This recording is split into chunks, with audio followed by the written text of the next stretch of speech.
This page is the cover of SEGA Saturn magazine from October 1997, volume 34. It's packed with exciting game news. The main headline screams about Super Robot Wars Flay and its massive content. You can also see features on sentimental graffiti and the adventure game Yuno, a girl who chants love at the bound of this world. Sakura Wars and Shining Force 2 are also highlighted with mentions of Steam Radio Show and Another Hero Legend respectively. Other games getting a shout-out include Neon Genesis Evangelion, Sonic R Princess Quest, Saturn Bomberman Fight, and Vandal Heart subtitled Lost Ancient Civilization. The cover art shows characters that look like they are from Yuno. There's also a special feature promised on Game and Fashion's Sweet Relationship, and a section on Sonic to Last Bronx and Top Skater games. The bottom section promotes a feature on SEGA Saturn's latest software, including games like Seven Wind Island Story /Culdcept, Mobile Suit Z Gundam, Samurai Spirits, Amakusa's Descent, and a complete guide to SEGA Saturn including design and Street Fighter collection. This page is a vibrant and energetic showcase of SEGA Saturn games. The main visual is a quirky, screen-clad character made up of monitors displaying game titles and images. You can see the words Future Buster spelled out on its arm screens and Last Tune's Presence, and Y&Y with a star on its body, as well as Joypolis at its base, hinting at a SEGA Saturn Festa event held at Tokyo Joypolis. Looking at the games featured, there's mention of a board game called Peach Boy's Legend, described as a Shugoroku-style game, with characters from Momotaro Densetsu, planned for release in late September. Then, there's Neon Genesis Evangelion Digital Card Library, a software title based on the anime where you can collect trading cards and play minigames, also slated for a late September release. Finally, Pro Baseball Greatest 997 Miracle is highlighted, boasting updated rosters and 1997 pennant mode, promising a realistic baseball experience. The page is buzzing with excitement for these upcoming titles, and likely promoting them at the SEGA Saturn Festa event in Joyopolis. This page is bursting with energy and excitement. We kick off with a news flash about Dead or Alive, highlighting its arcade origins and giving us a glimpse of the home version. There's a section called New Coming Show, which is all about the upcoming simulation RPG Zeldnerd Shield, giving us a look at gameplay and some key details like its release date and price. Down below, we see a Wanna Play area that's teasing Next Issue Number 3, making us eager for what's coming next. The main visual is a crazy character made of screens, spelling out Reader Issue Number 2 featuring King, which probably points to reader contributions and featured content for this second issue. And right at the bottom, a SEGA Saturn console itself is telling us that you just can't go wrong with Saturn software. Solid advice. It's a really dynamic page, highlighting some cool games, and definitely building hype for the next issue. This page is all about the latest and greatest computer technology. It's an advert showcasing a new lineup of advanced and cutting-edge PIACs, emphasizing features like the Pentium 2 processor and MMX technology. They're highlighting the top-off-the-line hardware, including things like fast CPUs, CDR drives, and high-speed SDRAM and DirectX support, positioning these computers as leaders of the era. They also boast about bundled software, specifically mentioning MMX-compatible programs like Adobe Photo Deluxe and the 3D game GNOME. It seems like they're bundling a suite of best-selling software for word processing, spreadsheets, and general home use. A big selling point seems to be ease of internet access right out of the box. They mention pre-installed email, browser, and internet tools, even including a Net Autopilot router webcaster for easy connection. For beginners, they're offering a learning series, Cadrom, which includes introductory PC lessons and guides for software like Ichitaro 8 and Lotus 12397, or Word 97 and Excel 97, aimed at teaching basic PC operations and software use. The page finishes up with details about internet customer support, mentioning a must-see information page online for new desktop PC users, with one-touch icons for accessing support, upgrades, and troubleshooting information. They're really pushing the idea of a user-friendly and powerful PC experience. The next page continues to showcase the FMV Desk Power range, highlighting two main types of models, the standard model, packed with advanced features, and the tower-type high-spec model, emphasizing expandability. For the standard models, they list several configurations, like the S2i16A, S2i165, S2167, and T216, all powered by Pentium and MMX Pentium processors running at 166 MHz. They come with 15 or 17-inch displays, 32 MB of SDRAM, hard drives ranging from 1.7 GB to 2.6 GB, 8x or maximum 16x speed CD-ROM drives, and 3.6 kilobits per second fax modems. Moving to the high-spec tower models, including the S2i20B, S2i20, T2i20, S2i23, and T2i23, these boast faster MMX Pentium processors at 200 MHz and even Pentium 2 processors at 233 MHz for the top-end models. They feature 17-inch displays, some with Diamondtron CRTS, 32 MB of SDRAM or EDODRAM, larger 3.2 GB hard drives, and faster CD-ROM drives up to maximum 20x speed, with some models even including CDR writing capabilities. All models include the 33.6 kilobits per second fax modem. They also briefly mention special models tailored for specific uses, such as the SC2i16 for video conferencing, the T220 with a MO drive for large data management, and the T2i20D, which is a DVD model for advanced media. Finally, they reassure beginners with the mention of a user-friendly manual for Desk Power Pi6, aiming to make it easy for newcomers to get started. This page is the contents page for SEGA Saturn Magazine Volume 34, dated October 10th and 3rd issue of 1997. It highlights the main articles in this issue. Page 7 features landmark news and information, focusing on the truth behind Sega's next-generation console, and a playback of the Tokyo Game Show 97 autumn event. Page 157 is a special feature covering a wide range of topics from Sonic to Last Bronx, Top Skater, and explores the sweet relationship between games and fashion. Page 22 is a special reports section, packed with game previews and information. It includes a large list of titles such as Sakura Wars, White Witch, Super Robot Wars, F, Sentimental Graffiti, Uno, Shining Force 2i, Neon Genesis Evangelion Digital Card Library, Machi, Sonic R, Ronde, Sega Touring Car Championship, All Japan Pro Wrestling featuring Virtua Fighter, Let's Make a Pro Baseball Team, Naga, J.League Pro Soccer Club Wotsukuru 2, Zero Divide 2, Universal Nuts, Princess Quest, Tour Party, Dead or Alive, Saturn Bomberman Fight, Refrain Love, Graduation S, Graduation 2, I, Wedding Bell, Magical Girl Pretty Sammy, and Vandal Hearts. Finally, page 256 advertises a Power-Up Renewal Memorial with a 4+1 issue continuous big present. And page 258 details a special project offering original telephone cards as a service for all applicants. The page also features an image of an anime-style girl character holding a teddy bear, likely related to one of the games mentioned. This page continues the game index from the magazine and starts with the SEGA Saturn press section, highlighting new release titles like Next King, Love's Millennium Kingdom, Initial D, and Bradle Disc Volume 6 Rimi Yoshida. Moving to Coming Soon Soft, it lists upcoming games such as 7 Winds, Island Story, Culdicept, Tactics Formula, Mobile Suit Z Gundam Part 2, Soaring in Space, Time Boken Series, Boken to Ipatsu, The Rombo Kanpekiban, Wizards Harmony 2, Ninja Pen Manmaru, No Objection Anarchy in Nippon, and a collection of titles including Ishin no Arashi Zelda, no Asir, Jungle Park, Dodonpachi, MechWarrior 2, Gun Frontier, and Arcade Gears.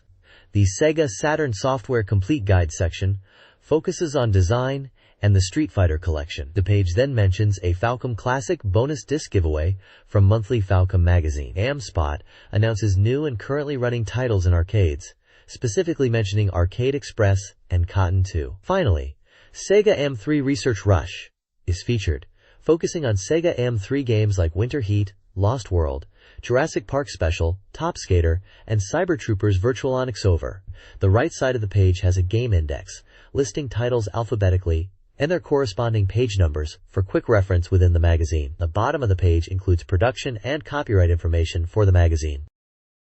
This page is an advertisement for the SEGA Saturn game Refrain Love, published by Riverhill Soft. The advert features a cute anime girl character, and the tagline reads, "I want you to smile only for me." It emphasizes that this version is exclusive to the Saturn, boasting original content, significantly enhanced event graphics, and a more comprehensive bonus mode. The game's subtitle encourages you to close your eyes and feel my heart desire. I need your love in my heart, expressing a sentimental romantic theme, and also states, I want to meet you. The White Snow Limited First Edition is highlighted and includes a heart-shaped packaging, a premium music CD, a special character card, and a special power memory seal.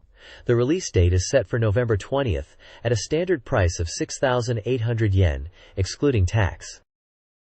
This page dives into the buzz surrounding Sega's plans for new hardware in 1999, hinting at a collaboration with Microsoft for a 128-bit game machine. It's all about speculation sparked by a Japanese newspaper report claiming Sega's next home console, priced under 30,000 yen, would boast a 128-bit CPU. This new machine is rumored to utilize a Microsoft OS called Windows CE, aiming for a performance leap 10 times greater than the Saturn, complete with communication capabilities. The article quotes both Microsoft and Hitachi, with Microsoft confirming they're in talks with Sega about CE, and Hitachi highlighting their Shrush 4 processor, a 128-bit capable chip in development that could deliver that tenfold performance increase. The page then explains Windows CE as Windows for Consumer Electronics, designed for compatibility with Windows 95 and control of various home appliances. It suggests this OS would make it easier to share data with PCs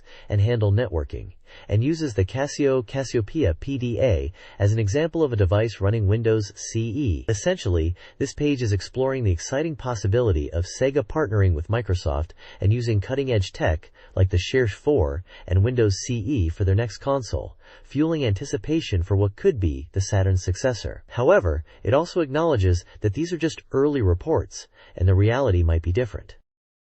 This page features an interview with Hideki Okamura, the head of Sega Saturn operations. He addresses recent buzz about Sega's next hardware, likely referring to those 128-bit rumors we were just reading about. Okamura clarifies that while Sega is always looking ahead, their immediate focus is firmly on promoting and expanding the Saturn. He states they aren't just focused on Saturn sales, but are actively considering future hardware possibilities, though nothing concrete is decided. He emphasizes that hardware development is a lengthy process, taking years just for architecture design. Okamura highlights the Saturn's success, exceeding 5 million units sold, and stresses the importance of user communication and developing the Saturn network. He even touches upon the 128-bit topic, suggesting the focus should be on meaningful technological advancements rather than just chasing bigger numbers. The page also includes a sidebar showcasing Sega's hardware history, from the SG-1000 to the Saturn, underscoring their legacy as hardware innovators. Essentially, Sega is saying they're dedicated to the Saturn right now, while keeping future options open, but to not get too carried away with the 128-bit hype just yet. Sega Saturn fans have a lot to look forward to. Kyoto Joyopolis opened on September 11th with 7 new attractions. A new 2-hour radio program, Animaster, focused on anime and games, launches October 12th on Culture Broadcasting. Tokyo Joyopolis in Odaiba celebrated Saturn Day on September 21st with a 7th Wind Island story event, including a talk show and signed Saturns. A Cutie Honey Dance Rave 97 cosplay party featuring singer Yonakura Chihiro took place on September 8th, with the video release planned for early 1998. Hudson is running a Galaxy Fraulein Una campaign at Tokyo Game Show 97 Autumn, offering limited edition mail-order goods and a giveaway. The next page reports on the Tokyo Game Show 97 Autumn event. It highlights the large crowds, with 140,000 people attending over 3 days, exceeding the previous show's numbers. The page then moves on to a popular creators conference titled Challenge, featuring game creators discussing their work. One panelist, Hiroi Uji from Red Company talks about the challenges of game creation, mentioning his thoughts on Sakura Wars and the RPG genre. He touches upon the idea that games need to take risks and be innovative rather than playing it safe. He also discusses the importance of visuals in games, but emphasizes that gameplay should be more diverse and less focused on just visual appeal. He mentions the game Dinner Detective Taku 2 and Wind's Regret. Below this, the page previews several events that also took place at the Tokyo Game Show. These include a buyer's conference focused on analyzing upcoming hit games for the latter half of the year. There was a game industry seniors meeting discussing how to enter the game industry, with advice from SEGA and Konami personnel representatives, and whether age is a barrier. Another event, Game Industry Rumor Truth, featured editors from game magazines discussing industry rumors and gossip in a panel discussion. Finally, the Game Industry Treasure Appraisal Squad was an event where users brought in valuable goods, around 10 items, to be appraised by experts, ranging from Sakura Wars merchandise to anime animation cells. This page continues the coverage of the Tokyo Game Show 97 Autumn event, focusing on the Popular Creators Conference. First up is Kojima Hideo from Konami, who talks about his approach to game development, mentioning that for Metal Gear Solid, they aim to exceed audience expectations and create something beyond what players imagined. He emphasizes the importance of collaboration and working with various talented creators to make games. Next, Ino Kenji from Warp takes the stage and discusses his creative philosophy. He mentions Dinner Detective Taku 2 and explains his desire to craft games that deeply resonate with players and leave a lasting impression. Moving on, the page covers the New Generation Creators Conference, featuring Naka Yuji from Sega Sonic Team. He highlights Burning Rangers and Sonic R, mentioning his passion for constantly creating new and innovative experiences. In the Sega PC Game Latest News section, the page spotlights Sega's PC gaming efforts at the show. They showcase several titles, including Virtua Fighter 2, Sega Worldwide Soccer PC, Virtua Cop 2, Daytona USA Evolution, and Sakura Wars Digital Data Collection, Taisho 12th Year Edition. These PC versions boast high-quality visuals and smooth animations to impress PC gamers. Finally, the page reports on the X-Band Decathlete National Tournament Finals. This tournament, using the X-Band network service for online play, culminated at the Sega booth during the game show. After fierce competition, the player has emerged victorious in the decathlon event, taking home a golden Saturn console as the grand prize.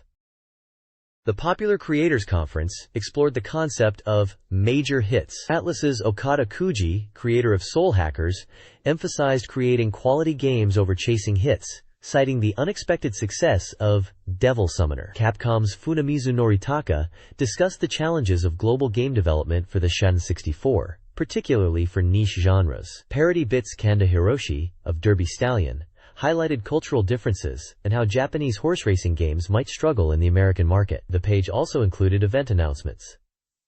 Compile Zenkai will showcase their Nyoen Tour final at the Tokyo Game Show. Furthermore, Megami Tensei, Megaten, is being adapted into a TV drama on TV Tokyo starting October 4th. The drama, based on Devil Summoner, will explore demons in the modern world and stars voice actor Koyasu Takehito and actress Mayumi Asano.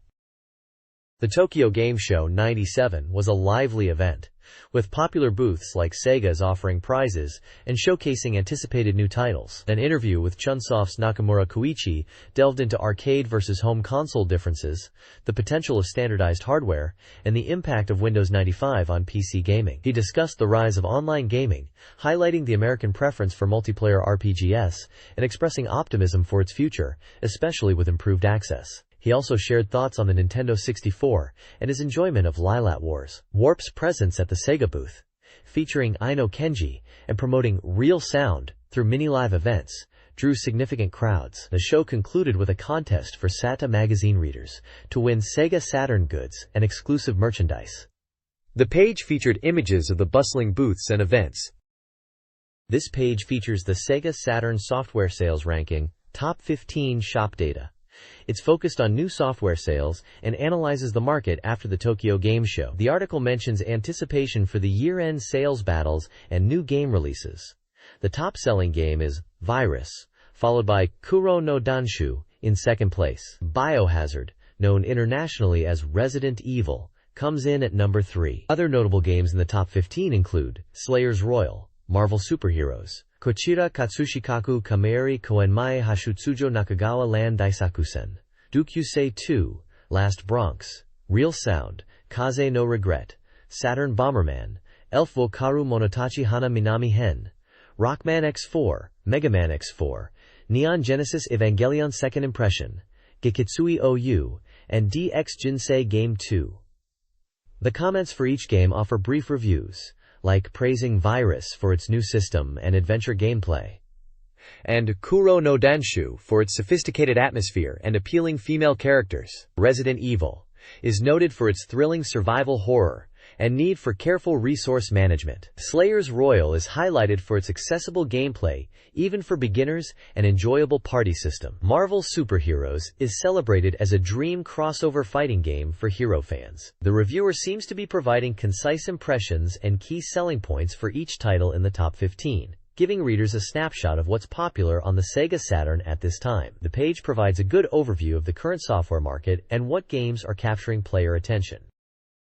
This page presents 2 top lists related to the SEGA Saturn. User data top 20 details desired game conversions, with The King of Fighters 97 at the top, followed by Neon Genesis Evangelion, Iron Maiden, and The House of the Dead. Other highly anticipated ports include titles from the Final Fantasy, Dragon Quest, and other popular series. Shop data top 15 focuses on popular arcade games, with Virtua Fighter 3 leading the list.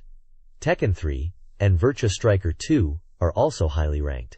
Other featured arcade titles include Vampire Savior, Virtualon, and Marvel Superheroes vs. Street Fighter, with repeats like The King of Fighters 97 and The House of the Dead.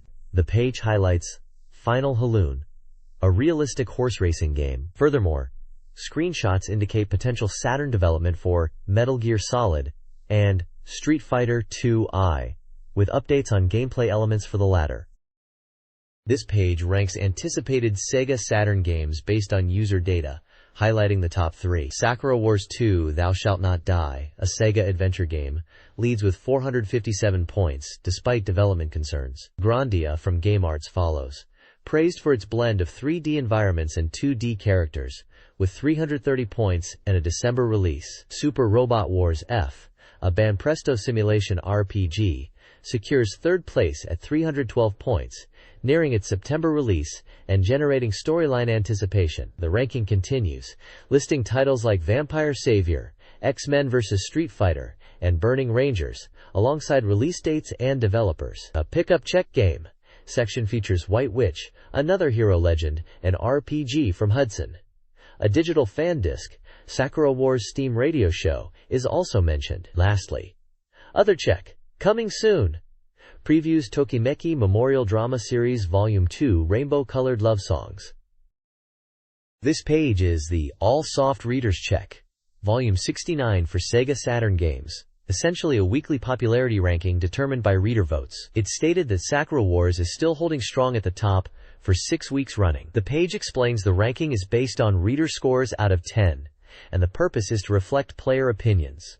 It mentions that Sakura Season is back, emphasizing Sakura Wars' continued appeal. The commentary points out the rise of Game Paradise and Tragedy of Millennium Empire in the rankings. It also notes some shifts, with popular titles like Langrisser IV and Digital Pinball dropping in popularity, while Rockman X and Last Bronx have climbed up the charts. The main section is a detailed ranking table listing numerous games with their genres and average scores, providing a snapshot of what SEGA Saturn gamers were enjoying at the time. This SEGA Saturn page features game reviews. Lupin the Third Chronicle, 8.6666, is praised for its database-like content, despite disc swapping and non-full-screen movies. Nankoku Baradiso Totsugeki Team, 8.5, suffers from pacing issues and unclear hints, though its story and characters are appealing. Angel Graffiti S Anata e no Profile, 7.8571, is a difficult realistic romance sim with potentially divisive reactions. Amok, 7.4285, A unique 3D shooter, is well made, with good localization and offers a unique experience. Best enjoyed cooperatively, but with rough graphics. Lastly, 2 etc. genre image discs. Pradol disc Tokubetsuhin Race Queen G, 7.42, and Pradol disc Tokubetsuhin Kogal Dai Hyaka, 100. 7.3636, cater to specific fan bases.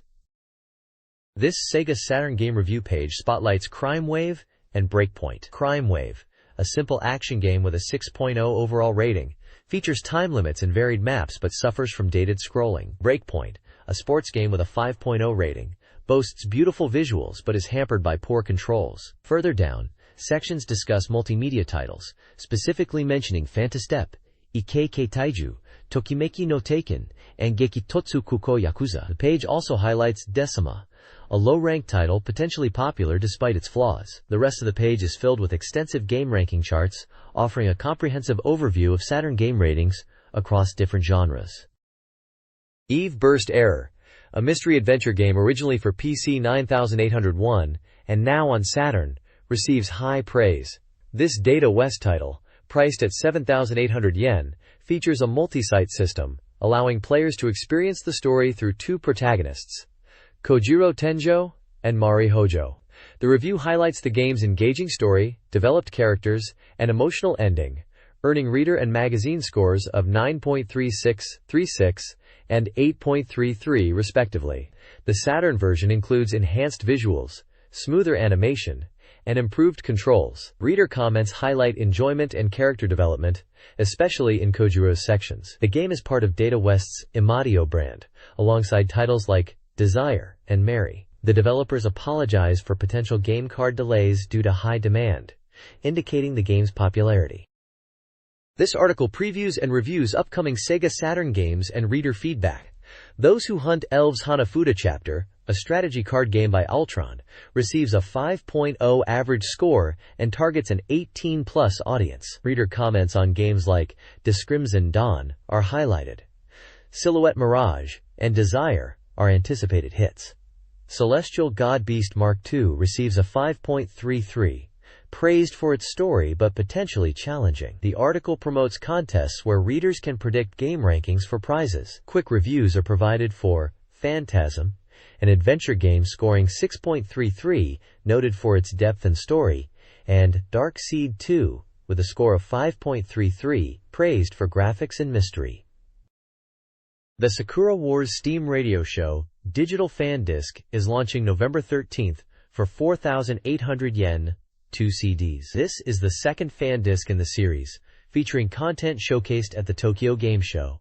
Footage from the show included minigames and musical performances. The article recaps the Hiroi OG in Sakura Wars Big Battle Talk Show at the Sega booth, featuring the voice cast. Discussions covered the development of Sakura Wars 2, including the challenges and success of the original game. Interviews highlight comments from creator Hiroi OG and voice actresses Tomisawa Michi, Sumire Kanzaki, and Yokoyama Chisa, Sakura Shinguji, touching on character portrayals and development processes. This page showcases 2 fun minigames included in the Sakura Wars Steam Radio Show fan disc. The first one is Waku Waku Works Dance to Curling, a quirky curling game where you guide Sakura and Kana to push furniture across a room towards a target zone. It looks like you need to coordinate their movements carefully, with Sakura sweeping the floor to influence the furniture's path. It's all about balance to avoid overshooting. The second minigame highlighted is Geeky Spicy Hand, or Geeky Karate, starring Kana. This one's a fast-paced tile-breaking game where you build up power by spinning the directional buttons and then unleash a powerful karate chop to smash tiles. Apparently, mastering the timing and power is key to breaking stacks of tiles, and you can even aim for breaking 10 tiles at once with a special move. The page also includes enthusiastic comments suggesting these minigames and the whole digital fan disc are packed with fun and are something fans will really enjoy. Finally, at the bottom, there's mention of a super overflowing Imperial gift, along with images of a stage show and a large crowd, hinting at exciting fan events and performances connected to the Sakura Wars phenomenon. Nippon Falcom and Hudson are bringing The White Witch, another hero legend, the third installment in the Dragon Slayer series, to the Sega Saturn. This port of the acclaimed PC RPG promises significant improvements over the original. Players will follow Julio, Chris, and their companion Philly, voiced by Mariono, alongside her bear friend Banban. The Saturn version boasts enhanced gameplay, including refined battle systems and smoother overall experiences, as well as a refined scenario, new visuals, and updated systems. Published by Hudson, the game is scheduled for a late February 1998 release at 6,800 yen, classified as an all-ages RPG, and spread across 2 CDs. Screenshots provide a glimpse into the game's world and style. The SEGA Saturn is set to receive a super transplant of The White Witch, another hero legend, featuring Julio, a blue-haired 14-year-old, and his red-haired, outgoing friend Chris, both on a pilgrimage. This version is not a simple port, but a rebuilt game using the Saturn's capabilities. The gameplay perspective shifts to a quarter view, improving environment depth and realism. Hudson Soft, aiming for visual enhancements, also focused on more realistic townscapes and emotionally engaging characters, utilizing a voice cast and animated movies. Announced at a September 11th press conference, the game is scheduled for a late-year release. Hudson aims to expand the Saturn's user base with this project. The character designs are newly drawn under the supervision of Kazuhiko Sono, and self-animating movies will total over 20 minutes. The game promises enjoyment for all players, regardless of familiarity with the original. This page dives into a strategy guide for Super Robot Wars F, focusing on how to or strategize your way up to the Evangelion units joining your team. It highlights that the game features different scenario paths depending on whether you choose a real robot or super robot focus at the start, affecting the story and available units. The guide provides scenario flowcharts for both paths, outlining the first 7 scenarios. For the real robot path, some scenario titles mentioned include Ambush in the Darkness, The Stranger, Shangri-La Children, Terrors of Non-Allegiance, Hero and Relena, and Angel Appearance. For the super robot path, we see scenarios like Confrontation, Mazinger Z versus Getter Robo G, Assault from the Sky, Special Training, and Mount Oyama Orochi, Poseidon's Assault, Riddle of the Assassin, Enemy is Gundam, and Angel Advent. The article suggests that, for newcomers, the Super Robot path is recommended. This is because the Gespenst unit is strong right from the start, and allows the main character to use sure-hit skill, which is helpful against bosses. Plus, you get to see a Mazinger development demo, which is a bonus. We also see game details, like it being a simulation RPG, released by Banpresto on September 25th, for 6,800 yen, suitable for all ages and single-player only. This guide outlines strategies for the first scenarios of Super Robot Wars F's real and super robot paths. On the real robot path, enshrouding dark clouds, secure the bottom right colony, prioritize using the Gundam, Gespenst, and Huckabine to eliminate Zakus, and then focus on defeating the 3 Dom 2 units after their arrival. The Musai Kai will retreat. The Super Robot path, Confrontation, Mazinger Z vs Getter Robo G, emphasizes defeating the ghoul enemy first. Utilize Mazinger Z's Rocket Punch and Gespenst's Plasma Cutter, conserving energy weapons. Defend Getter Robo, heal with Aphrodite A's, and concentrate attacks on Ghoul before Getter Dragon retreats. This page continues the strategy guide for Super Robot Wars Phi, now covering the second scenarios for both the real robot and super robot paths. For the real robot path, Scenario The Stranger focuses on defeating a single-rank heavy metal enemy. The guide advises using Dizzard units to handle the Greya enemies and L-Game to attack the Greya and Arons, especially when L.Game appears to assist. The main challenge is dealing with the Aj and Baashu units, which are strong heavy metals. It's noted that these units are equipped with beam coats, reducing the effectiveness of beam weapons, so physical attacks and close combat are recommended. The player starts with units like LGAIM, Deba Myrode, and Dizzard. Enemy units include Aj, Baashu, Greya, and Arons. Reinforcements in turn 3 for the player include the Troy Horse and more units. Moving to the Super Robot path, Scenario Impact from the Sky involves dealing with aerial enemies. The strategy emphasizes utilizing terrain, specifically forests, to gain an advantage in evasion. It's suggested to advance cautiously, with ground and air units together, keeping pace. The initial enemies are Tasaku and Gespenst, with Getter Robo appearing later. It's recommended to prioritize Getter 2 in the initial attack force for safety. The player's starting units include Mazinger Z, Aphrodite A, and Getter 1, while enemies are flying fortresses like Doctor, Hell, and mechanical beasts, including Garatseg 7 and Douglas M2. Player reinforcements in Turn 3 feature the Eagle Fighter and Land Cougar 7. This Super Robot Wars Fest strategy guide continues with route-specific scenario walkthroughs. The Real Robot Route's Shangri-La Children focuses on city combat. Players should move left, utilizing terrain, and then push north with faster units, transporting slower ones. Facing Laboya is a key challenge. The scenario prioritizes defeating enemy units like Greya, Arons, Gable, Gundam, and Gespenst. Strategy includes using Getter 1 against Wing Gundam. Starting units are Nemo, Zaku Kai, and Gun Tank, with reinforcements arriving on Turn 3. The Super Robot Route's Special Training Mount Daisetsu Whirlwind scenario is set in a snowy mountain. The guide suggests either waiting for enemies or pushing north. Players should advance north with flying units, ultimately battling Ghoul at the summit. Efficiently defeating Ghoul is crucial, and players should manage movement on slopes. Starting units include Mazinger Z, Aphrodite A, Boss Borot, Getter 3, Texas Mac, and Gespenst.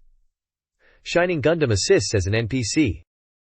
This guide presents strategies for 2 scenarios in Super Robot Wars Fiend. The Real Robot Route for Scenario 04R focuses on defeating Wing Gundam early by weakening it before finishing it with a hot blood attack. It recommends using weaker units against DAC forces and stronger units like Amuro to deal with Mashimar. It highlights Hyro's Buster Rifle and lists starting units and enemy forces. The Super Robot Route, Scenario 04's, emphasizes using L-game units, advising a southward advance.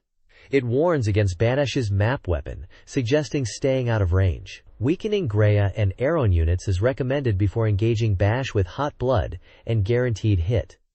The guide details unit deployments and reinforcements. Defeating named enemy characters yields items, and they have high attack, low defense, making these skills effective. This guide outlines strategies for Scenario 5 of Super Robot Wars F, offering distinct approaches for Real Robot and Super Robot routes. The Real Robot route, Hyro and Lena, focuses on terrain advantages. Players should eliminate Greya and Aron units while advancing, prioritizing city terrain for defense.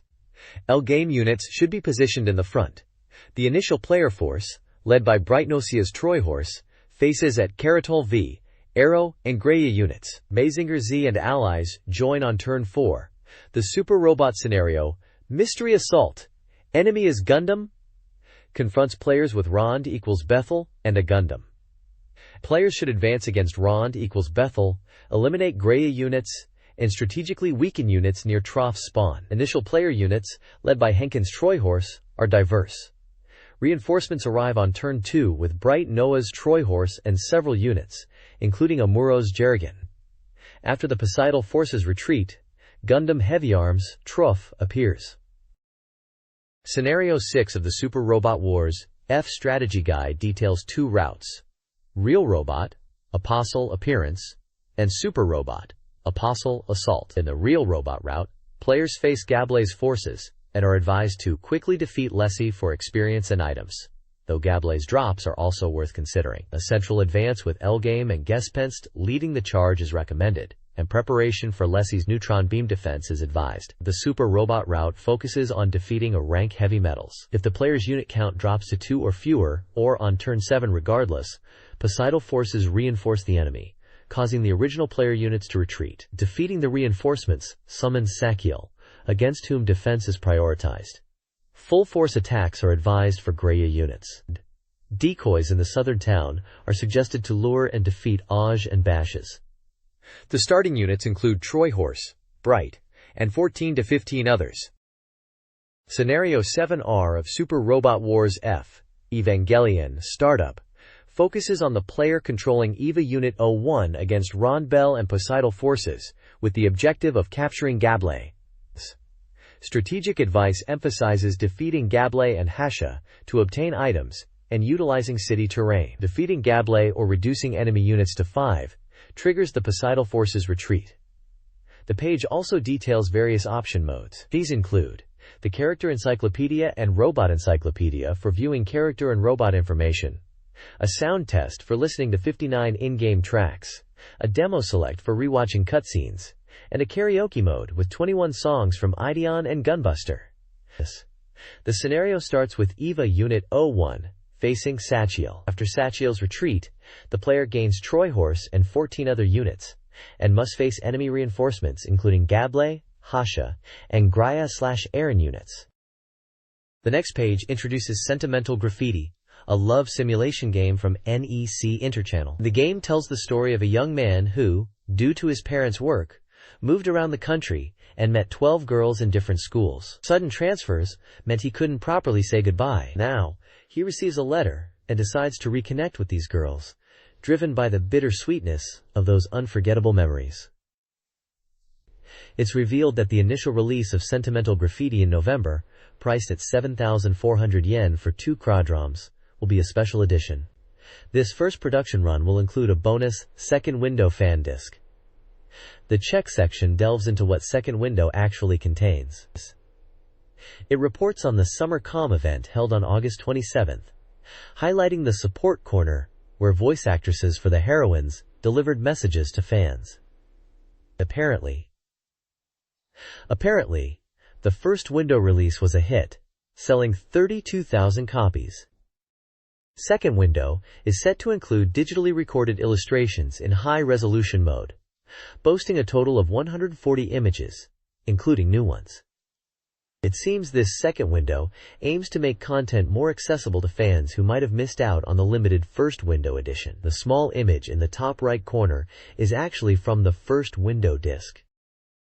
The next page highlights the charm of connecting with heroines in Sentimental Graffiti. It emphasizes the game's focus on building bonds through dates across 12 locations throughout Japan. To meet a girl, you first need to call her from your home phone to arrange a date. Coordinating schedules is key, and you'll need to choose transportation to reach your meeting spot. The game takes into account your character's action points and funds, which affect your ability to travel and interact. It suggests using commands like rest or part-time job to recover these resources, especially considering school and pre-arranged dates. The game boasts diverse and scenic date locations, from well-known spots to local hidden gems, all based on real-world locations. Depending on the time of your visit, you might even encounter local festivals. The game features city maps and suburban maps for exploration during dates. A section focuses on opening events, showcasing the reunion scenes with heroines. It hints at how time changes appearances but core memories remain. The page then introduces Ayako Adachi, one of the heroines. She runs a sake shop and is described as having a friendly and welcoming personality since childhood. Despite a break in contact, she warmly welcomes the protagonist back, offering home-cooked meals. Her backstory includes attending elementary and junior high school, and her location is Akamori. The game uses locations like Aomori Nabuta Village and Yokohama Bay Bridge to represent the heroines' hometowns, creating a sense of nostalgia. This page introduces 2 more heroines from Sentimental Graffiti, Nagakura Emerus from Sendai, and Yamamoto Rurika from Nagoya. Emerus is described as a childhood friend who believes in destiny and their reunion after many years. Her location, Sendai, is detailed with places like Achaba Castle, the Miyagi Prefectural Museum, and hot springs. In her dialogue, she expresses her happiness at meeting again and suggests going on a date. Rurika's section is set in Nagoya and mentions how she has changed since they last met. The scenario shown is a convenience store scene where she's grateful for being helped, and in her dialogue, she suggests they walk home together. Nagoya locations are mentioned, including Shirokoen Park and Nagoya Castle. Both heroines' storylines are set during their elementary school years, and the game uses real locations within Sendai and Nagoya to ground their stories in familiar Japanese settings. This page continues the introduction of heroines from Sentimental Graffiti, this time featuring Morioka Natsue from Osaka and Ayasaki Wakana from Kyoto. Natsue's section starts by describing a scenario at her family's okonomiyaki restaurant in Osaka, It seems she's working there, and the text humorously mentions she's been mistaken for new part-time help. Her profile states she's in 5th grade of elementary school during November to March in the game's timeline. Osaka is highlighted as a city known for eating till you drop, and famous spots like Dotonbori and Shinsaibashi, all apparently featured in the game as shopping areas. Wakana's profile is set in Kyoto during April to September of her 6th grade. Her scenario involves the protagonist visiting her house and finding her practicing archery. There's a bit of drama, as it seems she might have aimed the arrow at the protagonist. Kyoto is described as a city showing a calm, traditional atmosphere. But surprisingly, the game focuses on modern areas like Kawaramachi and Shinkyogoku, rather than just historical sites. The text mentions you can even see Kyoto Tower from the station and get a panoramic view of the city. This page introduces Sawatari Honoka, another heroine from Sentimental Graffiti, this time from Sapporo. The page describes Honoka as a girl who was being bothered by someone on the street when the protagonist helped her out. It seems this initial encounter leads to a slightly awkward but ultimately positive relationship. Honoka is in her 6th year of elementary school, specifically between October and March in the game's timeline. The Sapporo section highlights in-game locations for dates, such as the Hokkaido Museum of Modern Art, Odori Park, Susukino Arcade, Tanuki Koji, and the shopping area within Sapporo Station called Paseo. Hokkaido University and its iconic Ginkago tree-lined street are also mentioned as famous locations. There's a play guide section that explains the weather chart as a Setsunasa barometer. Apparently, the weather reflects the heroine's Setsunasa level, which seems to be related to her romantic feelings. Meeting heroines when the weather is bad can boost your chances, but waiting too long can backfire, so timing is crucial. Another tip suggests you can encounter heroines unexpectedly in various locations, leading to impromptu dates if you're lucky. The page also mentions useful icon shortcuts that can be assigned to X, Y, and Z buttons for quick access. Finally, there's a list of main command icons, including icons for part-time job, accommodation, schedule, and profile, outlining their functions within the game, such as checking schedules, heroine profiles, and managing in-game finances. This page introduces 2 more heroines from Sentimental Graffiti, Nanase from Hiroshima and Endo Shima from Nagasaki. For Nanase, she is a first-year middle school student, and the game section takes place between July and August. The text describes her encounter with the protagonist. Apparently, she was lost and waiting for a bus that wasn't coming. The protagonist helps her out, and she seems initially annoyed, but then accepts his help to get to the station, even giving him her name as a thank you. Hiroshima locations mentioned for dates include the bustling Paper Crane Town area, the waterfront, Hiroshima Alapark Land, and Hijiyama Park for night views. It also mentions Hiroshima Peace Memorial Park, which can be visited during school trips. Moving on to Endo Shima. She is also a first-year middle school student, but her section is set between September and March in Nagasaki. The text suggests she is encountered during a violin competition regional qualifier. The protagonist goes to meet her, but her performance is criticized for lacking emotion, resulting in a second-place finish. The reviewer notes that the protagonist is expected to give honest feedback to her about her performance. Nagasaki date locations mentioned include Shinchi Chinatown with exotic atmosphere, and in the southern part of the city, the historic wooden Gothic architecture of Aura Tenshudo Church, and Orandazaka with its beautiful stone steps. It seems Nagasaki offers enjoyable walking and sightseeing date opportunities. This page introduces 2 more heroines from Sentimental Graffiti, Hosaka Miyuki and Hoshino Akari. First up is Hosaka Miyuki from Kanazawa. She is a second-year middle school student, and her story in the game is set between April and July. The text describes how the protagonist meets Miyuki in front of her house. She seems troubled about her future, torn between inheriting her family's clothing store or going to university. She confides in the protagonist, and he becomes interested in finding out what she truly wants to do. Kanazawa locations mentioned for dates include areas known for traditional crafts like Kutani ware and Kanazawa foil, the Edo-era townscape of Higashichaya district, and popular spots like Rinshima, Kaga, and Korinbo. Next is Hoshino Akari from Yokohama, also a second-year middle school student, but her story takes place from August to March. Akari is described as a popular waitress at a family restaurant known for its cute uniforms. The protagonist is immediately charmed by her and tries to confirm if she is indeed Akari by checking her name tag, leading to a funny misunderstanding where she thinks he's hitting on her. Turns out she is a classmate from middle school. Yokohama date spots include Yamashita Park and Harborview Park, and trendy spots around Minato Mirai 21. This page introduces another heroine from Sentimental Graffiti, Matsuoka Chi from Fukuoka. Her story in the game spans from October of the third year of middle school to March of the third year.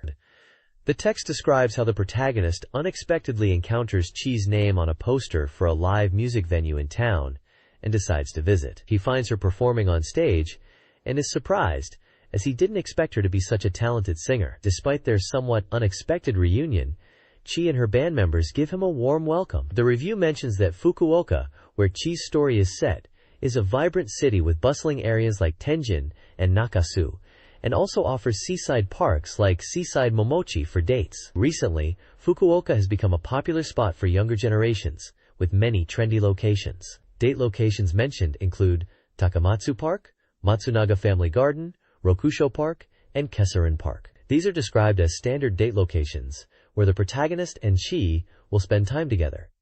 The text also mentions Umino Nakamichi as a famous location. The screenshots show scenes of Chi feeding birds, suggesting a kind and gentle nature, and also performing on stage with her band, highlighting her musical talent and passion. This page is all about the Sega Saturn version of the highly anticipated game, A Girl Who Chants Love at the Bound of This World. It's exciting because they've created brand new original artwork specifically for the Saturn release, and it's nearing completion. The page emphasizes the high-quality visuals and attention to detail in the artwork, showcasing a preview of the first revealed heroine, Kaori Asakura, in some suggestive scenes. The text highlights that is the big title from ELF that everyone's been waiting for, and it uses a new system called ADM, which was quite the buzz. It's set to have a grand story, and this preview is focusing on the introduction and prologue, giving players a refresher on the characters. Voice casting for the characters is also underway. The main characters mentioned are Takuya, Mio, and Kaori Asakura. If you want to know more, the ELF homepage is linked. There's a special report stating the game is 50% complete and aiming for a December release. It's going to be on 3 keys, cost 7,800 yen, feature the multi-story system ADM, and it's for adults only, rated 18+. Interestingly, it also mentions shuttle mouse support. Overall, it seems like the Saturn version of Umano is shaping up to be something special. This page seems to be titled Invitation 2, and it showcases a variety of images. On the left, there are smaller boxes showing different scenes. One looks like a forest, another is a rather suggestive close-up of a woman, one shows a woman in water, another 2 people sitting near water, and then a scene inside what appears to be a stone structure with 2 characters. On the right side, we have larger images focusing on 2 anime-style female characters, one with blonde hair, wrapped in what looks like bandages or ribbons, and another green-haired character with a confident expression. It seems to be continuing the theme from the previous page, still focusing on visual novel-style games, possibly introducing more heroines or games within the same genre as Distant Journeys. Door is now opening. Introduces a game centered around mysteries and relationships. The prologue teases complex plot points, starting with a childhood dream involving the protagonist, Arima Takuya. The game introduces key characters. Takeda Eriko, Takuya's school doctor and homeroom teacher, is concerned about his behavior after his father's death. Arima Hiroda, Takuya's father, a renowned historian, died in a mountain accident. Takuya's grief manifests in skipping classes and rebellious behavior. Another key character is Shimazu Mio, Takuya's classmate. Their relationship is marked by bickering, but Mio shows concern for Takuya. A murder incident, possibly tied to a curse, hints at a larger mystery. Ketsujo Masaki, a senior, is also introduced. The ongoing narrative of deepens its mysteries. Takuya, the protagonist, is sent to the history research room, encountering his stepmother, Arima Amiyumi, and the principal, Ryuzoji. Ryuzoji probes Takuya about his late father's legacy, hinting at hidden significance. New characters are introduced. Ryuzoji Kuzu, the school head. Arima Amiyumi, involved in a marine project. Ichijo Misato, Ryuzoji's secretary. And Watari Sayaka, a mysterious transfer student. Screenshots reveal locations, including a construction site near a coastline and a stone monument at a mountain's foot, enriching the game's atmosphere and possibly tying into local legends and the central mysteries of the game. Section 5 of Yuno depicts a troubled Ayumi, possibly experiencing loneliness and dealing with silent phone calls and the recent death of Hirota. The protagonist feels inadequate within their two-person family. Section 6 sees the protagonist searching for Ayumi at school, encountering Eriko in the infirmary and Ryuzoji in the research room. Ryuzoji presses him about an item he possesses.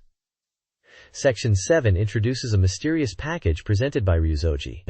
Ayumi receives a message from Eriko, and the protagonist chases a woman toward the sea. He witnesses Ayumi and Ryuzoji's conversation, where Ayumi receives a small package, possibly a videotape. The narrative continues to develop the mystery surrounding Ayumi, Ryuzoji, and the packages, while hinting at a possible connection between the woman and Ayumi's substitute teacher. Takaya receives a package from his supposedly dead father, containing a mirror, a jewel, a mysterious device, and a letter instructing him to go to MT Mikami. The items are revealed as key to exploring parallel worlds and time travel. At MT's Mikami, Takaya encounters a naked woman who kisses him, revealing herself as Ayumi, and they are attacked by Ryuzoji. The ground shakes, and a shrine maiden appears before Takaya loses consciousness. He wakes up alone, finding a document about parallel worlds in his room. Ryuzoji acts as if nothing happened, leading Takaya to realize he's trapped in a parallel world.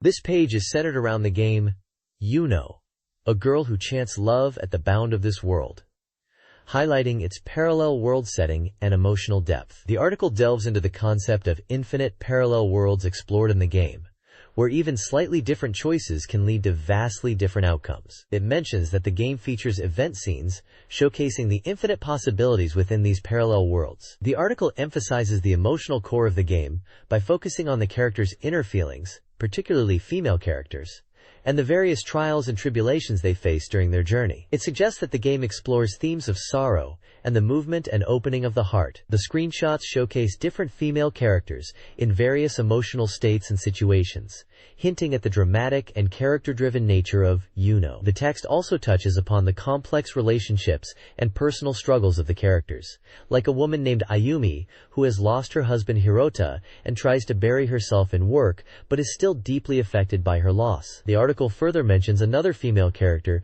who seems to have difficulty communicating and opening up, but gradually starts to open her heart through interactions with the protagonist Takaya.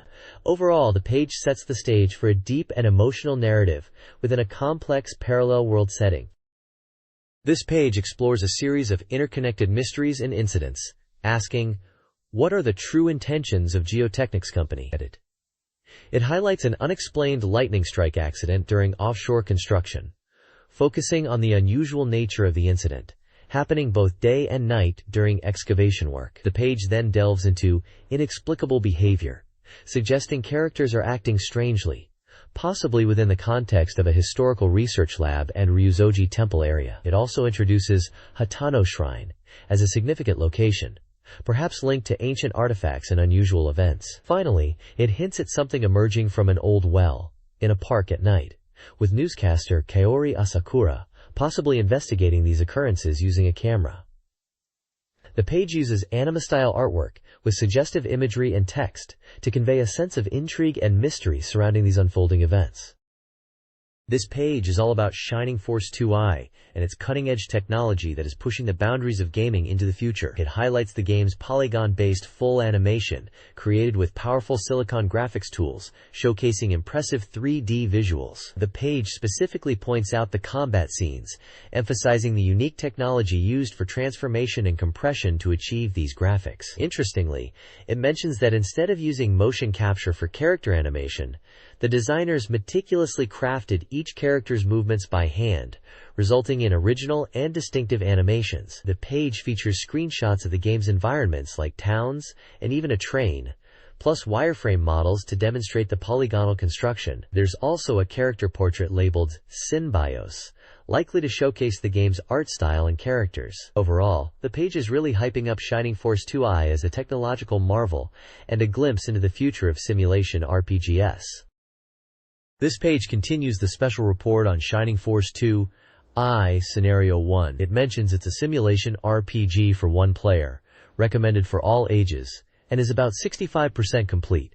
Planned for release in December 97 by SEGA for 4,800 yen. The page highlights the game's technology of the story, focusing on a railroad town. The text describes how technology isn't just visual, but integrated into the game world, using steam engines and trains as examples, which are described as over-technology for the setting. It questions the origin of this technology, suggesting a mystery within the game's world. There's a section about parts, or out-of-place artifacts, explaining they are things existing beyond their time, with unknown origins and technologies, suggesting this is a key theme. We get to meet programming director Yasuhiro Taguchi. The page also introduces the Swordman, an enemy soldier, showcasing its detailed animation and polygon wireframe structure, emphasizing the care put into character movement. Finally, it talks about the railroad station in the game, highlighting its size and importance in the railroad town, implying it's a central location.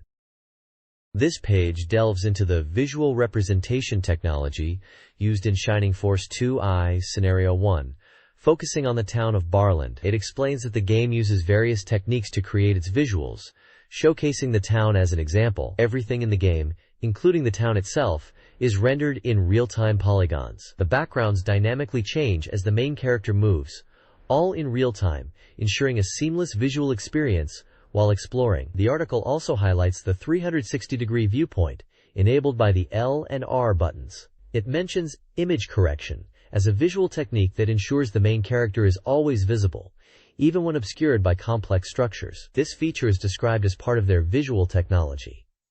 Barland Town is presented as a place where you can freely explore. As an example of a town invaded by the Empire, it demonstrates how actions are handled within the game. Even with chibi characters, actions like climbing stairs and opening doors are depicted with character animations and detailed gimmicks, rather than typical screen transitions. The game even features user-friendly touches, such as being able to push past townspeople who might be in your way. The page includes images of Barland Town, showcasing a wireframe view of the entire town from a bird's-eye perspective, and a closer in-game view, as well as a character called Dantars. The article concludes by emphasizing the smooth visuals and free viewpoint offered in the game. This page continues discussing Shining Force 2 Scenario 1, focusing on the town of Barland and its features. It highlights a character called Birdman, who can fly, and is mentioned as one of the unique characters in the game along with Succubus and Minotaur types, questioning their combat abilities. The page then discusses the Empire invasion of Barland. It explains that Barland, originally part of the Republic, is now under Imperial control. Although the town itself hasn't suffered much damage, the residents' loyalties are uncertain, and the article hints at the protagonist Symbios, an important figure from the Republic's Scenario 1, potentially discovering something significant in this situation. Finally, the page elaborates on the concept of a town you can walk freely. It mentions that players can explore the town just like walking in a real town, emphasizing freedom of movement. Unlike typical 3D or 2D games where the backs of houses or alleys were inaccessible, Force 2i, likely referring to Shining Force 2i, allows players to explore these areas. The article emphasizes the seamless nature of the 3D environment, stating that everything, buildings and objects, are rendered in real-time polygons, creating a dynamic and immersive experience. It also mentions the ability to move around townspeople who might be in the way, highlighting user-friendliness. Screenshots show both rendered and wireframe views of the town and characters, visually demonstrating these features. This page showcases an advertisement for Neon Genesis Evangelion Digital Card Library on the SEGA Saturn. It's clearly aimed at Evangelion fans, mentioning that it's a digital card library featuring quizzes and footage from the TV anime series, especially highlighting content from episodes 21 to the finale, which they consider a key selling point. A soft review corner gave it 4 points, suggesting it's a decent purchase for fans. The text emphasizes that if you like Evangelion, you'll likely enjoy this game. It's scheduled for release on September 25th, and priced at 4,800 yen. It's a single-player game. The page features artwork of Rei and Shinji, typical of the Evangelion anime series. This page continues to detail the Neon Genesis Evangelion digital card library game. It explains that the core concept is to create your own Evangelion album by collecting digital cards featuring scenes from the TV anime. To get these cards, you play through 9 different minigames. The game starts you off with just 10 cards, and the aim is to complete your album by collecting more. The cards are categorized into different genres, with up to 9 categories, and within each category, there can be between 2 and 9 different cards. These cards aren't just static images. They contain edited video footage from the anime. The page highlights a few minigame titles, such as Battle of Men, Decisive Battle, Third New Tokyo City, Magma Diver, and Human Creation, suggesting a variety of gameplay experiences. It also mentions that you can use editing features to organize your collected cards and play them back continuously. There are options for prioritizing still images or animation during playback, and even the option to add background music, possibly from the TV show, for a personalized viewing experience. To obtain more cards and fill your album, you'll need to diligently play the minigames, as duplicate cards are possible. The game starts with 2 selectable minigames, and playing them will unlock more content and new minigames, which seems to be the main progression loop.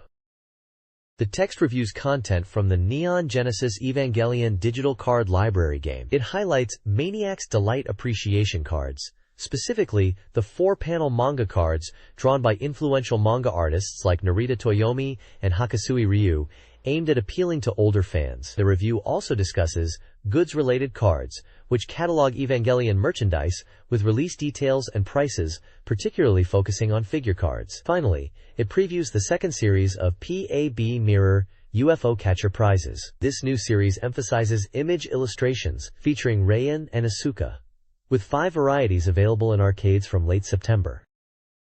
The Neon Genesis Evangelion digital card library game features 3 new minigames.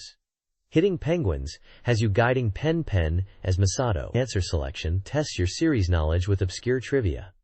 Apostle Invasion is a shooting game where you launch Unit 01. The My Recommended Cards section highlights favorite cards from the game. Misato chooses a card reflecting her personality. Maya picks a card with her catchphrase, Ray. Ritsuko favors the Unit 03 card for its design. Ray selects a card from the final episode, appreciating its emotional depth. Yui chooses a card for its image and maternal feel. Screenshots of game cartridges featuring Risi and Asuka are also shown.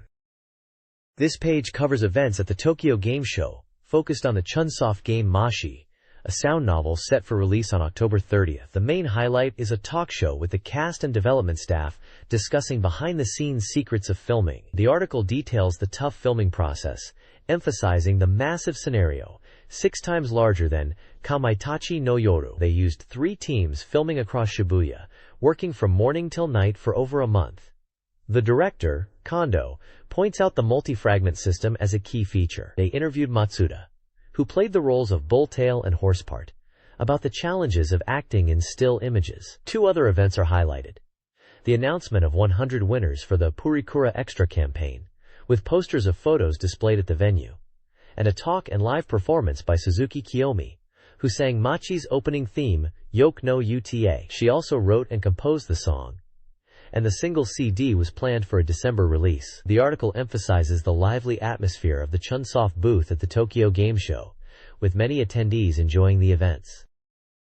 This page highlights more events from the Tokyo Game Show focused on Makachi. We get to see a talk show with some of the actors from the game. Saori Ito, who plays Saori Ito, mentioned a fun shower scene during filming. Masakazu Arai, playing Keima Amemiya, talked about portraying the different facets of his character. Katsumi Matsuda, playing both Masami Ushio and Jintaro Baba, discussed the unique challenge of acting for still images. Duncan, who plays Fumiki Ichikawa, mentioned he improvised some of his lines in the game. Aside from the talk show, there was an introduction of the Caravan Maiden Machi, a group of 5 girls promoting Chunsoft's Purikura Extra campaign, expanding the reach of Machi nationwide. Finally, there was also a quiz event called Ox Quiz, where participants answered questions about Chunsoft and Machi to win prizes, making it a really engaging event for fans. It looks like Chunsoft really went all out to promote Machi at the Tokyo Game Show. This page delves into the gameplay mechanics of Machi, specifically addressing the Suzuku, or to be continued system, which might have confused players at the game show. It's explained that Suzuku appears throughout the game and halts scenario progression. To resolve this, you need to utilize the tip and zap system. Tips are described as hints found within the game's text, highlighted in light blue. These tips provide details and explanations about the current situation. Within these tips, you'll find zaps, which are keywords highlighted in light green. These zaps are crucial because selecting them allows you to jump to other scenarios, effectively resolving the Tsuzuku roadblock. The page uses in-game screenshots to illustrate this system. One example is from the Keima Amiya scenario where Tsuzuku appears. Another example shows the scenario of Ushio Gyutaro at a jewelry store, where a tip is activated when talking to a couple. The tip text contains a zap that, when selected, resolves the Tsuzuku and lets you progress. Essentially, to navigate Machi, you must pay close attention to the tips, read their explanations, and actively look for the zaps within them to unlock new scenario paths and overcome the Tsuzuku mechanic. It's like solving little puzzles within the text to advance the story. It emphasizes that careful reading and exploration of the tips are key to enjoying and completing Machi.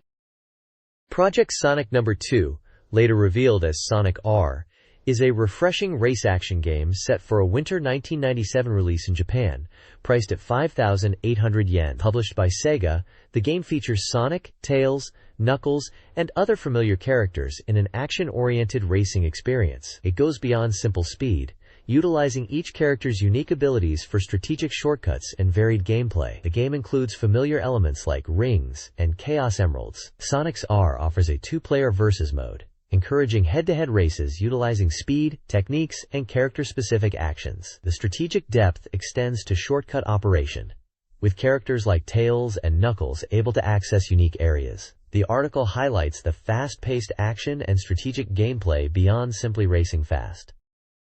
Utilize character traits and run! Explores the unique abilities in Sonic R.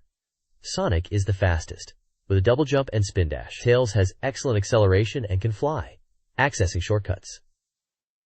Knuckles excels at cornering and can glide, offering balanced gameplay. Amy drives a car with good handling, including the ability to run on water, making her ideal for beginners. Dr. Eggman uses his Eggmobile, launching bombs, and surprisingly, also runs on water. The article highlights the importance of these abilities in two-player races, where horizontal screen splitting is used. Strategic use of each character's shortcuts, made possible by their unique traits, is key to winning and adds a layer of intensity to the races. Sonic R's new courses showcase diverse environments. Resort Island offers a classic, straightforward, nature-filled race. Radical City provides a neon-lit, roller coaster-like experience, with branching paths and downhill speed being crucial. Mountain Area introduces varied terrain like bridges and harbors, encouraging exploration for advantages.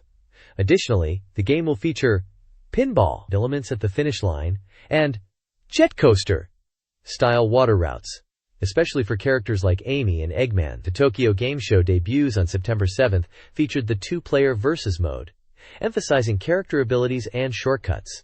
5 characters have been revealed, including Metal Sonic.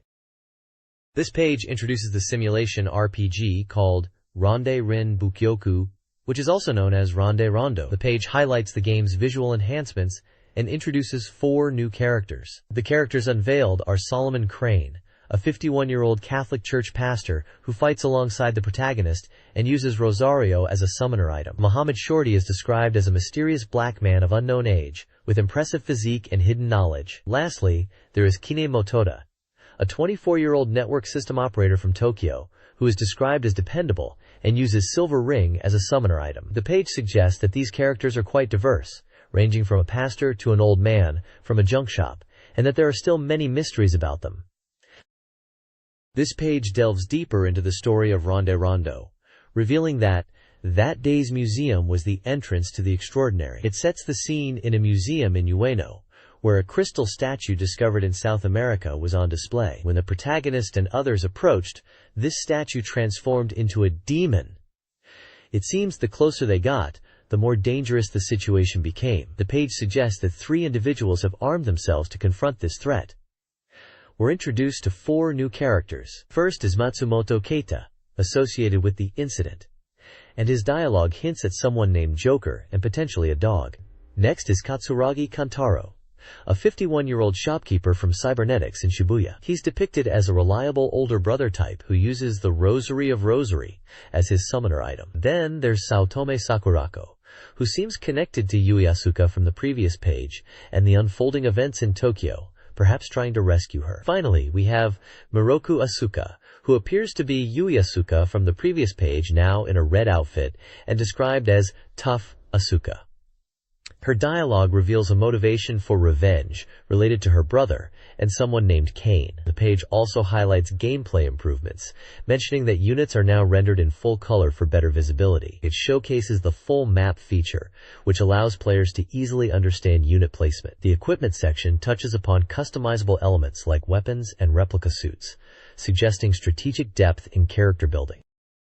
This page delves into the Demons Flooding in the Modern Era theme for Ronde Rondo, setting the scene in near-future Tokyo. It highlights the game's city map, which is a detailed 3D representation of Tokyo, allowing players to move between locations to progress through stages. The map is quite detailed, showing recognizable areas and place names like Meguro, Ariake, and Shinjuku, suggesting a realistic and explorable game world within Tokyo circa August 2008 in the game's timeline. The page then touches upon encounters and battles with the grotesque, showcasing in-game combat. It mentions visual enhancements, like colored backgrounds and foot shadows, in battle scenes, to improve clarity and visual appeal. There's also a glimpse of the level-up system, showing stat increases like vitality, luck, agility, intelligence, magic, and strength when a character levels up. 2 new characters are introduced: Montezuma Willie, who appears to be a soldier type, and Charlie Monteagle, depicted as a suited businessman. Finally,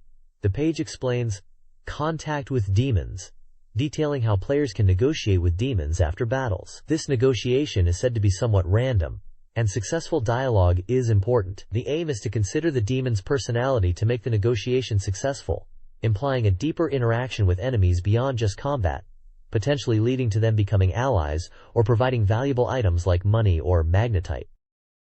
This page asks the question, what is different about Comp?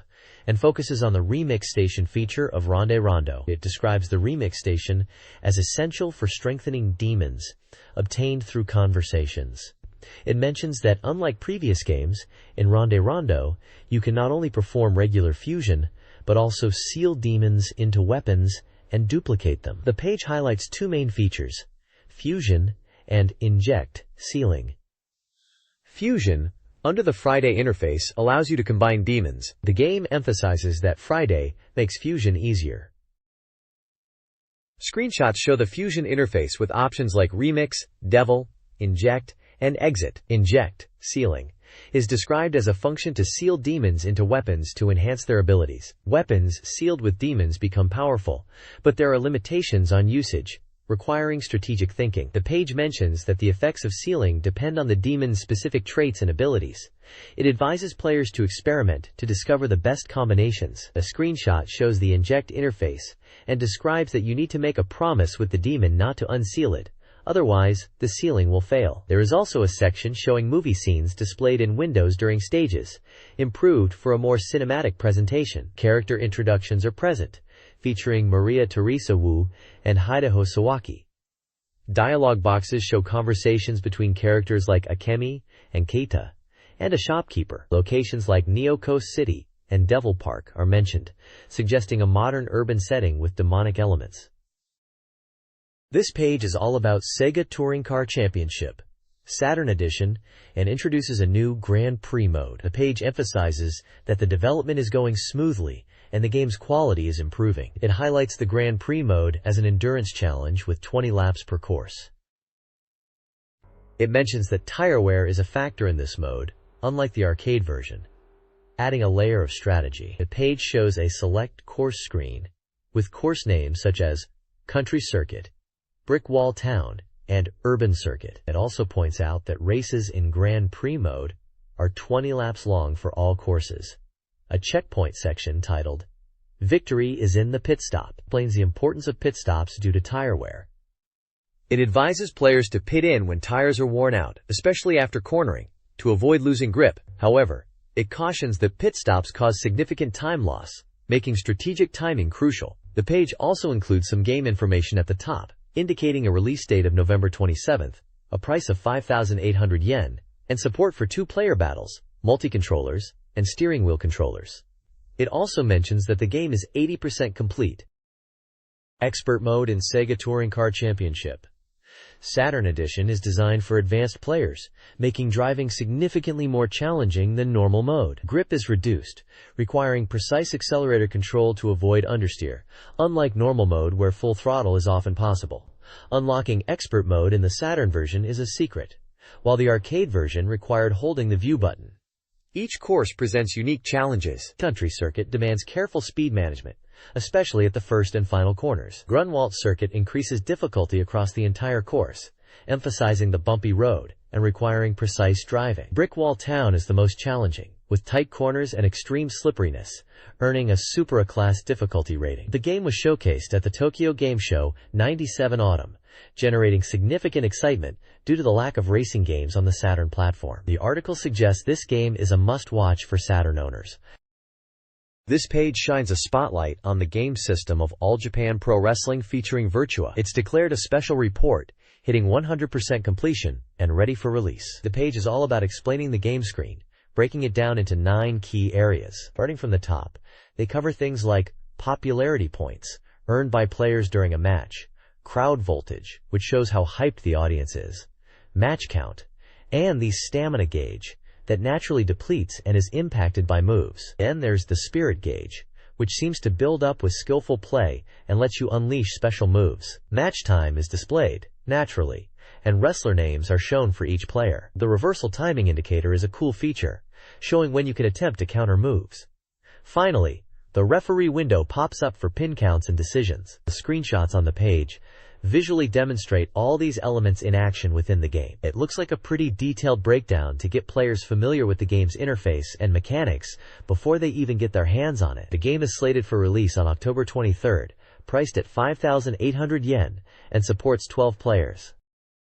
This page delves deeper into the combo system of All Japan Pro Wrestling featuring Virtua, highlighting that 2 types of combos lead to victory. It breaks down combos into 2 main categories: pre-input type combos and timing input type combos. Pre-input combos are described as strike-initiated sequences that require fast and complex command inputs entered in advance. If executed correctly, these combos are guaranteed to land unless the opponent manages a reversal. On the other hand, timing input combos start with grabs or throws. For these, you need to input the command for the next move, with good timing, right as the previous move connects. The page also touches upon the spirit gauge, which was mentioned before. Apparently, when this gauge reaches between 50% and 80%, it can actually change or enhance the wrestler's techniques, adding another layer of depth to the gameplay and encouraging players to skillfully manage their spirit. There's a section on appeal moves, which are performed by pressing the L button. These are used to excite the crowd and build wrestler presence, mentioning specific moves like Misawa's moonsault press as examples of elaborate crowd-pleasing actions. Lastly, the page explains how to endure opponents' attacks. Instead of a traditional guard system, pressing the R button allows you to endure and minimize damage from some attacks, including throws like brainbusters. Successfully enduring attacks can then open up opportunities for counterattacks and dealing significant damage, especially when your spirit gauge is high, allowing for more effective, powerful moves.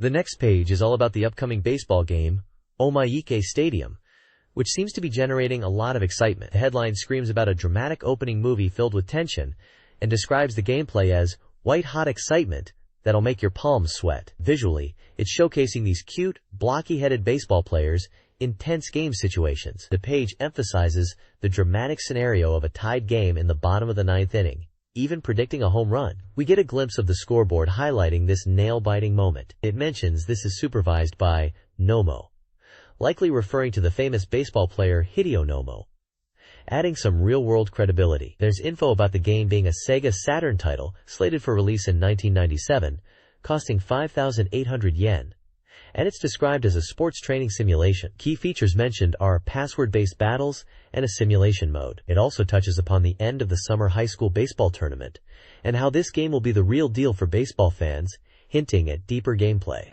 The bottom lists various Japanese professional baseball teams you can likely play as, including the Blue Wave, Buffaloes, Fighters, Lions, Marines, Hawks, Giants, Dragons, Carp, Swallows, Baystars, and Tigers. Little icons at the bottom hint at training elements, like weights and baseball gear. Overall, it's building hype for a fun and engaging baseball simulation game. This page continues the buzz about the baseball game, Omaiki Stadium, focusing on its comical characters and the intense drama of its opening movie. They really emphasize the exciting gameplay, showing scenes of the blocky, cute characters' intense baseball moments with sound effects like whoosh, sweet, bite, bam, and blazing. Moving on, there's a section about Yakutsuku being showcased at the Tokyo Game Show in September. Apparently, it was a big hit, drawing crowds of all ages. One popular feature was Kaotsuku, which sounds like a face-making element. They even had Pancho Into as a guest on stage for a talk show, discussing the game and real pennant races, which sounds like it was a lively event. The page includes photos from the Tokyo Game Show, showing people playing the game and the stage event, with Pancho Into alongside Takizaki and Murasaki. It seems Pancho Ito is also involved in Yakutsuku, and the caption mentions that Takizaki from SEGA, Sound Murasaki, and Pancho Ito are all Hanshin Tigers fans, hinting at a possible connection or influence on the baseball games they are involved with. This page delves into the draft meeting and acquiring new players in Yakutsuku, highlighting the important role of Pancho Ito as the chairman. It sets the scene for the draft, emphasizing that this is a crucial day for both new players and teams, shaping their future. The page details how the draft unfolds in the game, mirroring the real-life process, including the reverse nomination system and the lottery for negotiation rights when multiple teams want the same player. It explains that unlike standard drafts where teams pick in order, reverse nomination allows teams to nominate players, and if multiple teams nominate the same player, a lottery decides who gets the negotiation rights. Once a team wins the negotiation rights, they enter contract negotiations with the player, determining salary and contract terms. The page stresses the importance of planning your budget wisely during these negotiations, warning against overspending. Pancho Ito's involvement as the chairman is a central theme, bringing his familiar voice and presence from real baseball broadcasts into the game. The article mentions his reputation and familiarity to baseball fans, especially Hanshin Tigers fans, and his knowledge of MLB affairs, suggesting he adds a layer of authenticity to the game's draft experience. Screenshots show in-game depictions of the draft process, player profiles, and even a cartoon likeness of Pancho Ito, reinforcing his role as a key personality in Yakutsuku. This page is all about J.League Pro Soccer Club wo Tsukuru 2, known internationally as SEGA Worldwide Soccer 98 Club Championship. It's diving into the beginning of the game, which uniquely starts you off in the JFL, the Japan Football League. You have to win your way up from the JFL to the J-League, which is quite a challenge. The page details the initial stages of the game, highlighting the JFL final battle in December, Week 1. You'll be facing off in a league with the top 4 JFL teams. These teams are Aurora, Muetus, Consadole Sapporo, and Brummel Sendai, all familiar names from Japanese football. The screenshots show game screens during matches and team setups. It mentions that the other games are checked through news reports in the game, keeping you updated on the league standings. The ultimate goal in this starting phase is to finish in the top 2 of the JFL league to get promoted to the J-League. It emphasizes that getting into the top 2 is your ticket to the J-League, and the real Sakatsuku 2 experience begins from there. There's also a section at the bottom showing a game show event at Tokyo Game Show, featuring Ohashi Shu, talking about Sakatsuku 2. It seems he enjoyed seeing many people playing the game, and is enthusiastic about the final product. This page is all about Zero Divide, the final conflict for the Saturn, which is being highlighted as the second major release on the Saturn.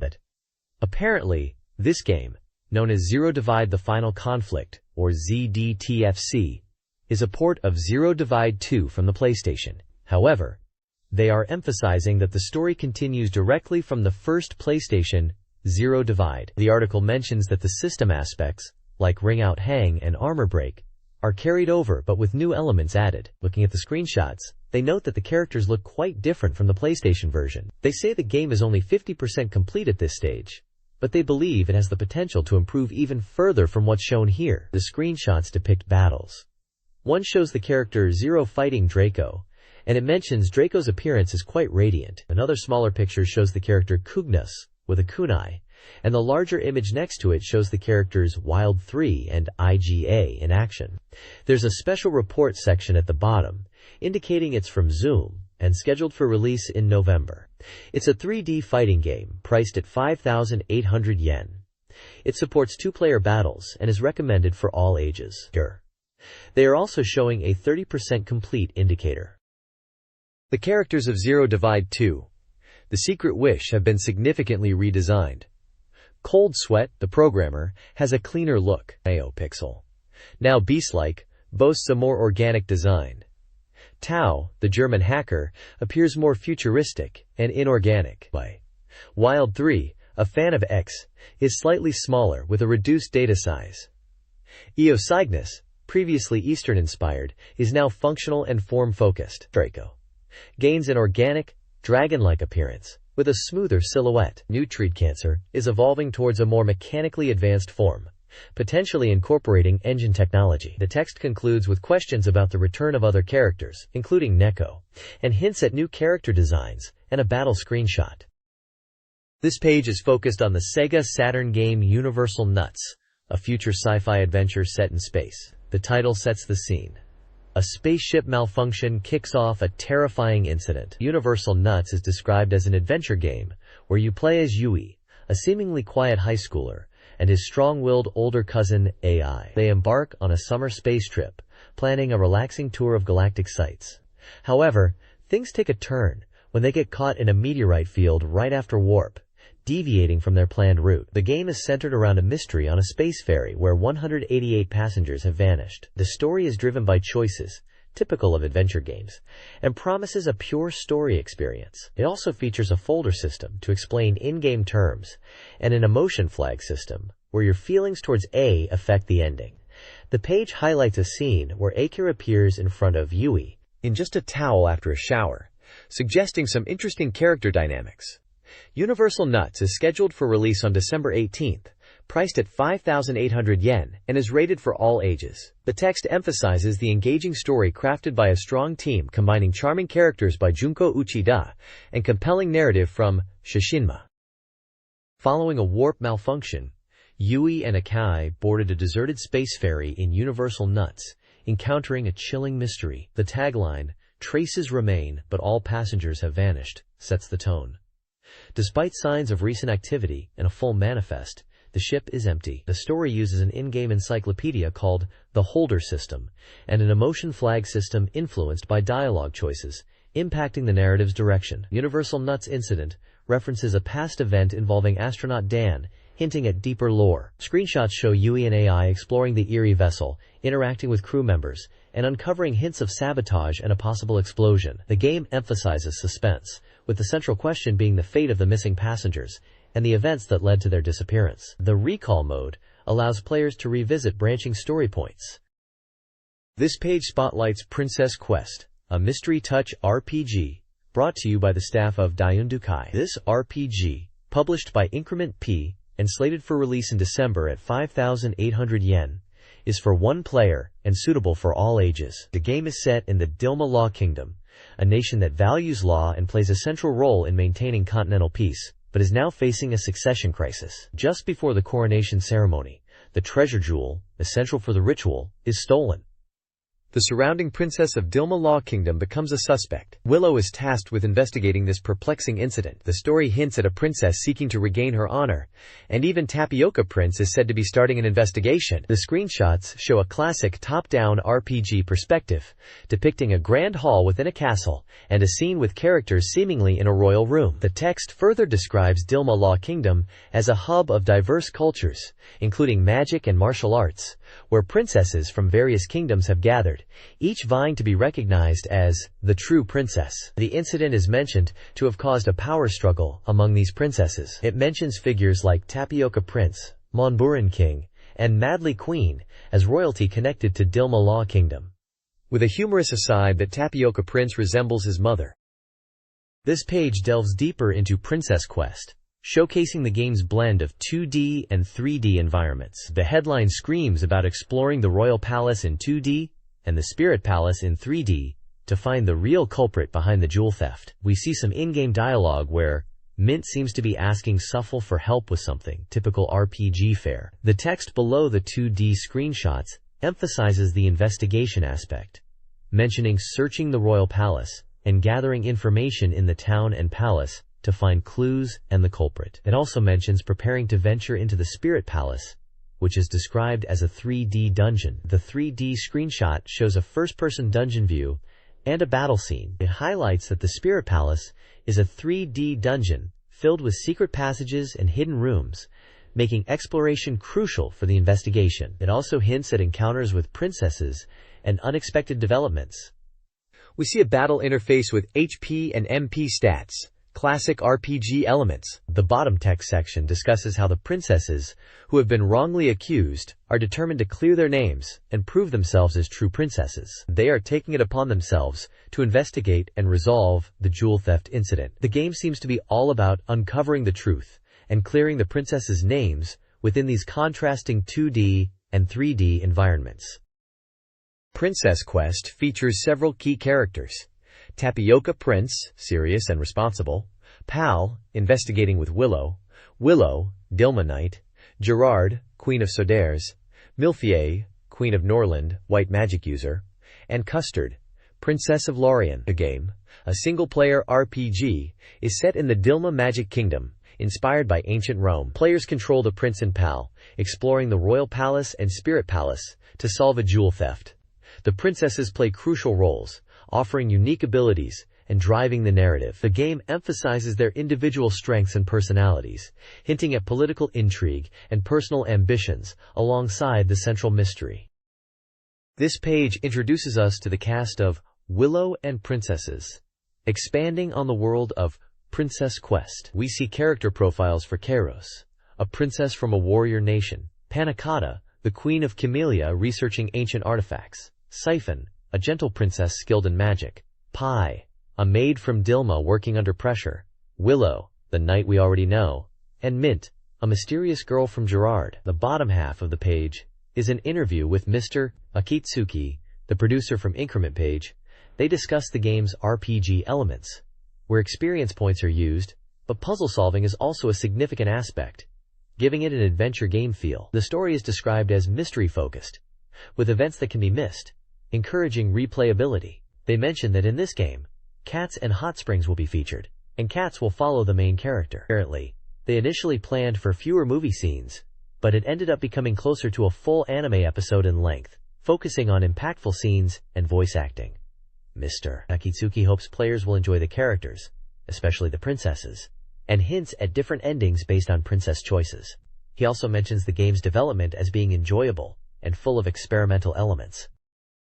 This page is all about the game Tour Party Resort Party, a board game centered around romance and set during a graduation trip. It's described as a board game with added love simulation elements, creating a brand new type of party game. The game's concept is that you're on a graduation trip where unexpected romance blossoms. You roll a roulette to move around the board, encountering events on different squares that help you improve your relationship with your chosen partner and boost your own parameters. The goal is to get closer to someone you like and confess your love during the final confession time for a happy ending.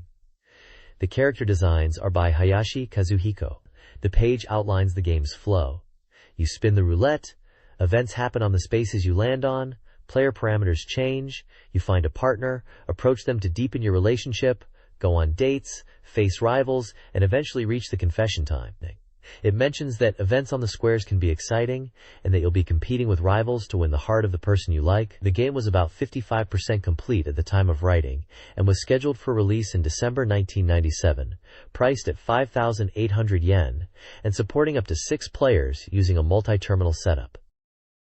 Tour Party Resort Party features a diverse cast of characters ready for romance and adventure. The male characters include Masashi, an athletic and impulsive 22-year-old, Yuya, a romantic 19-year-old, Kyoichi, a free-spirited biker, Shinpei, a cool, competitive salaryman, and the mysterious Yoshio. The female characters consist of Kasumi, a shy 20-year-old, Ayumi, a reliable 22-year-old, Kyoko, a bright and honest 18-year-old, Alicia, a mischievous but sweet 15-year-old, and Sayaka, an elegant and curious 21-year-old. Supporting characters add further depth. Daisuke, a talkative but kind 18-year-old, Yukino, a mischievous 18-year-old, Ayoba, a cool but secretly caring 18-year-old, Kaoru, a complex and analytical 23-year-old, and Tatsuyuki, a laid-back 21-year-old.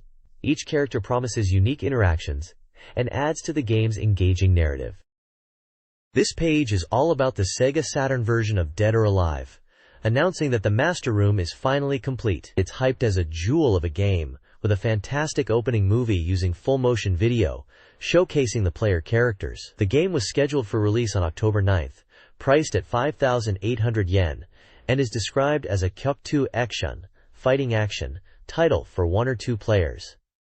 The page highlights various characters from the game and their opening movie scenes. We see Kasumi in multiple costumes, including some original outfits that debuted at the Tokyo Game Show, described as female character original costumes. There are also screenshots and descriptions for Ryu Hayabusa, Lei Fang, Bayman, Zack, Tina, and John Lee. Each character's intro is briefly described, like Hayabusa dramatically descending in moonlight, Lei Fang appearing mysteriously in water, Bayman in a desert battlefield, Zack doing street performance-like moves, Tina in a dream sequence, and Yan Li showing off his street fighting style. It seems the opening movie is a major selling point, emphasizing the visual quality and character introductions. This page continues the hype for Dead or Alive on Sega Saturn, letting us know the Master Room is complete. It highlights some of the characters and cool in-game moves. We get a look at Gen Fu, described as a master of soft and hard styles with a powerful aura, contemplating the tournament. Kasumi is also featured, with a mention of a dojo scene and a shocking shower scene in her introduction. There's a section about original costumes for female characters that debuted at the Tokyo Game Show, showcasing Tina in different outfits. We can see screenshots of Tina performing moves called Tina 6P and Tina 7P. Lei Fang also gets some screen time with moves named Lei Fang 4P, Lei Fang 5P, Lei Fang 6P, and Lei Fang 7P, showing off her waitress costume variations, including a red and blue version. There's a big thank you message for the many entries to a video prize draw, and a list of winners is shown by prefecture. It also includes a comment from director Itagaki, who thanks everyone for their feedback, saying it was very helpful and that they managed to complete the game as planned thanks to everyone's support, and he is looking forward to hearing more opinions about the final game. Dead or Alive on Sega Saturn features 6 game modes.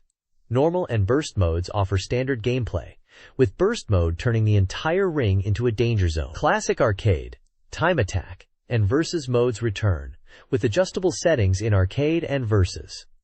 Time Attack has fixed settings. Survival mode tests endurance against consecutive CPU opponents with limited health recovery. Training mode allows detailed practice with customizable calm opponent actions, including damage analysis and combo counters, using a special Kasumi training dummy. Finally, Group Match, Kumite mode, pits players against up to 100 CPU opponents for marathon battles, awarding health recovery and unlocking hidden costumes. The training mode is particularly detailed, allowing for deep customization of the opponent's behaviors.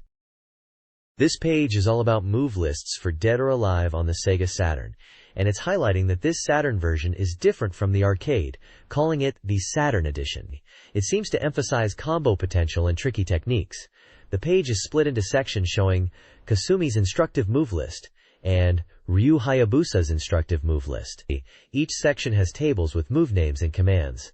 It mentions that combinations are enriched and that moves from PPDP onwards can be used in air combos. There are screenshots alongside the move lists, demonstrating some of the moves in action, with names like Ground Palm Strike, Dream Cutter, and Consecutive Light Ground Kick for Kasumi, and Shoulder Throw, Rising Dragon Kick, and Whirlwind Kick for Ryu Hayabusa. It looks like it's giving players a rundown of advanced techniques and combos specific to the Saturn version of Dead or Alive. This page is dedicated to Saturn Bomberman Fight, highlighting the move to polygon graphics for the Bomberman series. It's proclaiming Polygon Bomberman's great adventure and is marked as a special report at 70% completion.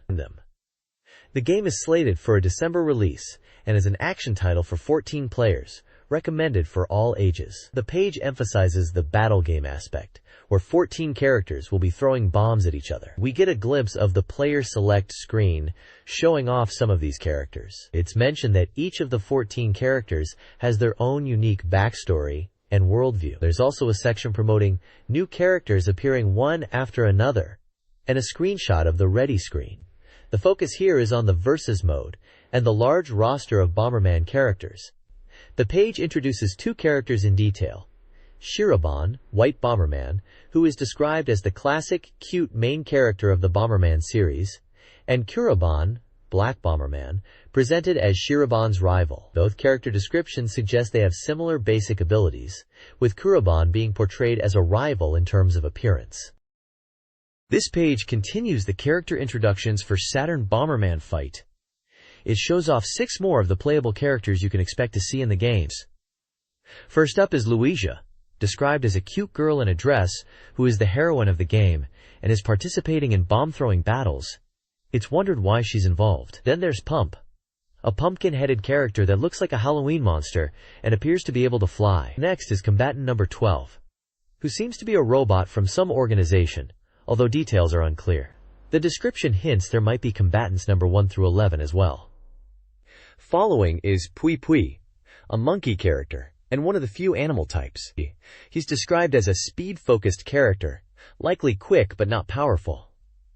Then we have Honey, who's mentioned as being a familiar face from the Bomberman series. She's sporting a cowgirl look, and is holding a gun in the illustration, although it's not clear if she actually uses it in the game. Lastly, there's Denta, a ninja character dressed in black, who seems to be good at jumping. He's shown throwing shurikens, and like Pui Pui, he's presented as a speed-oriented character. All of these characters seem to be adding to the roster for this polygon-based Bomberman battle game. Saturn Bomberman Fight introduces 6 new characters. Peggy Jr., a penguin, excels in water but is slow on land. Golem Bomber is a slow, strong rival to Bomberman. Regular. Combatant number 12 is a potentially weak, intimidating-looking alien. Mamamami is a cute, fast girl whose other abilities are uncertain. Otetsu, a historical drama character, wields a sword to cut bombs, hinting at action-oriented gameplay. Finally, Rajiban, a radio-controlled Bomberman, is the fastest character with tire feet and can be disabled by breaking his antenna. This page talks about the battles in Saturn Bomberman Fight, which take place in 3D arenas with varying heights, like slopes, steps, and walls. It emphasizes that battles are about bomb blasts, a classic Bomberman element, and points out that bombs explode in the air, with flames falling from above, so you need to watch out for that too. Moving on to Bomberman's actions, it introduces a few key moves. First is the Deca Bomb, a powerful standard bomb that you can use when your bomb gauge is full. It's a strong attack capable of hitting multiple enemies. Then there's the Super Deca Bomb, which is even bigger and stronger than the Deca Bomb. You get this by grabbing an item during gameplay. It seems like a real game changer. They also mention a bomb kick, where you can kick rolling bombs, but details are a bit vague, though it suggests you can damage opponents this way. Finally, there's Escape, another somewhat unclear action, potentially a dash or dodge move to get away from explosions and falling fire. It looks like this game is adding some new strategic layers to the classic Bomberman formula. This page introduces Refrain Love, a romance simulation game from Riverhill Soft. It's advertised as capturing the feeling of the last love of student days, with beautiful anime visuals and event scenes set in summer and autumn. The game is for 1 player, recommended for all ages, and comes on 2 CRUD-ROMs. It's priced at 6,800 yen and was set to be released on November 20th. The page showcases 3 of the female characters you can romance. First up is Tomomi Sakura, described as petite and innocent, with a birthday in December.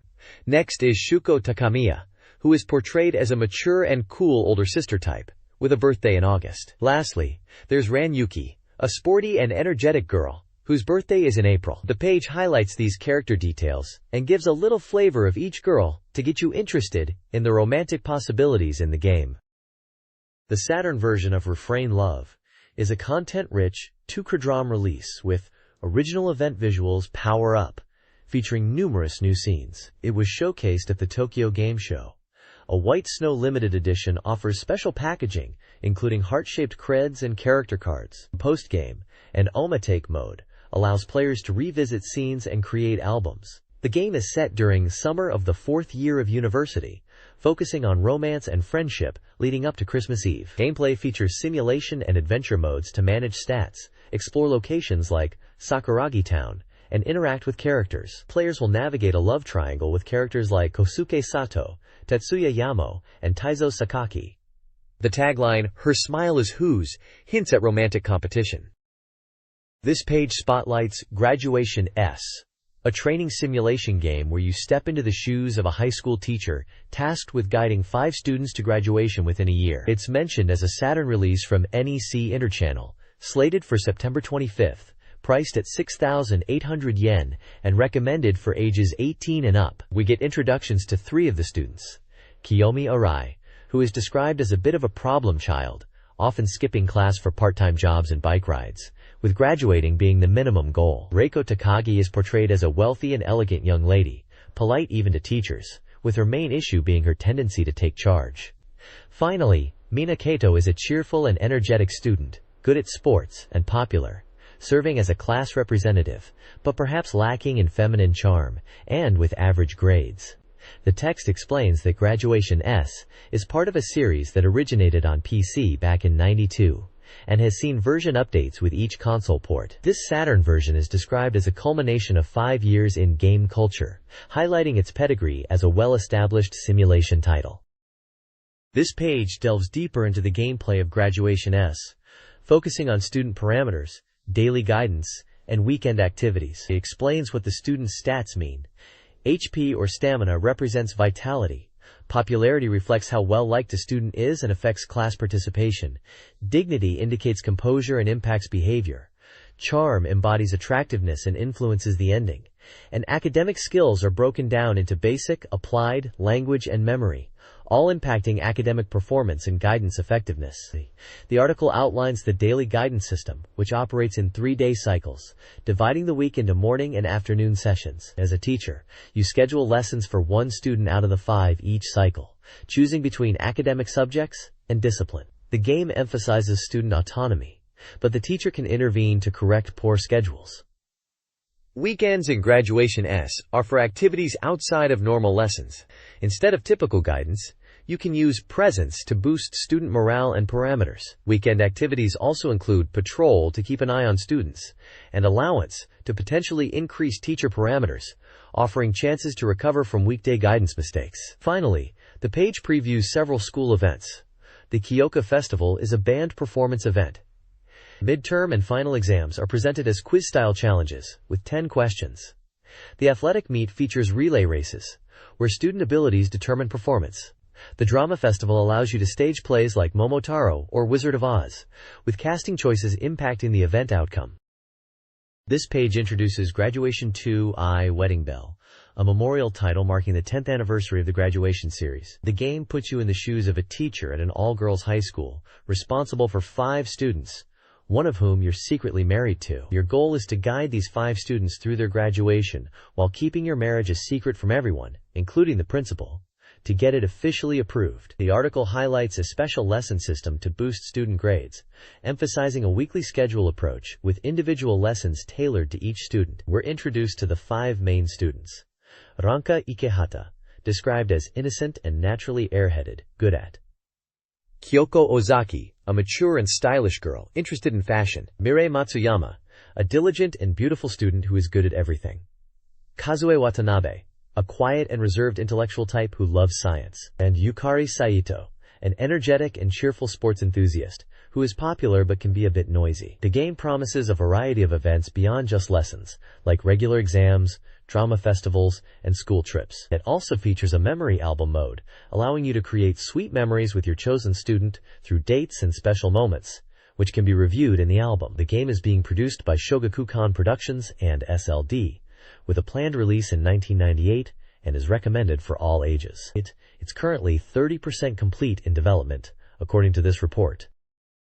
NEC Interchannel is developing a digital comic adventure game, Magical Girl Pretty Sammy, slated for January 1998 release on the SEGA Saturn. Priced at 6,800 yen, the game is 40% complete and is hyped as a deluxe edition, including a music clip with footage from a previous CD. The game features unusual characters, including a costume girl who uses a SEGA Saturn as a weapon, a psychic trio involved with a shadowy organization, and a mischievous cat girl. Screenshots hint at dramatic scenes and action between characters like Misa and Sammy.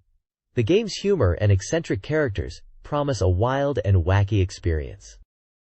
Shining Force 2I is a simulation RPG set in the Republic of Ishutaria, a nation with a rich history marked by revolution. The game promises an engaging story driven by people's desires and a significant historical context. The narrative centers on three key characters: Irina Sohn, a 19-year-old heroine with untapped magical potential and a war orphan background; Ash Lambert, a 22-year-old soldier known as the Black Swordsman, loyal yet cynical about corruption; and Jose Carlos, a 21-year-old, good-natured soldier dedicated to combat.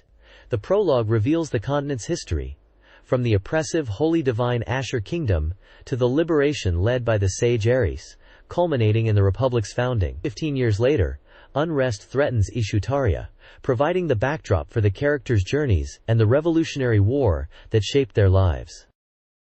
This page introduces Vandal Hearts, a simulation RPG from Konami, slated for release on November 27th and priced at 4,800 yen. It's a single-player game recommended for all ages. We get a look at four main characters. First up is Line Shiva, a traveling female warrior.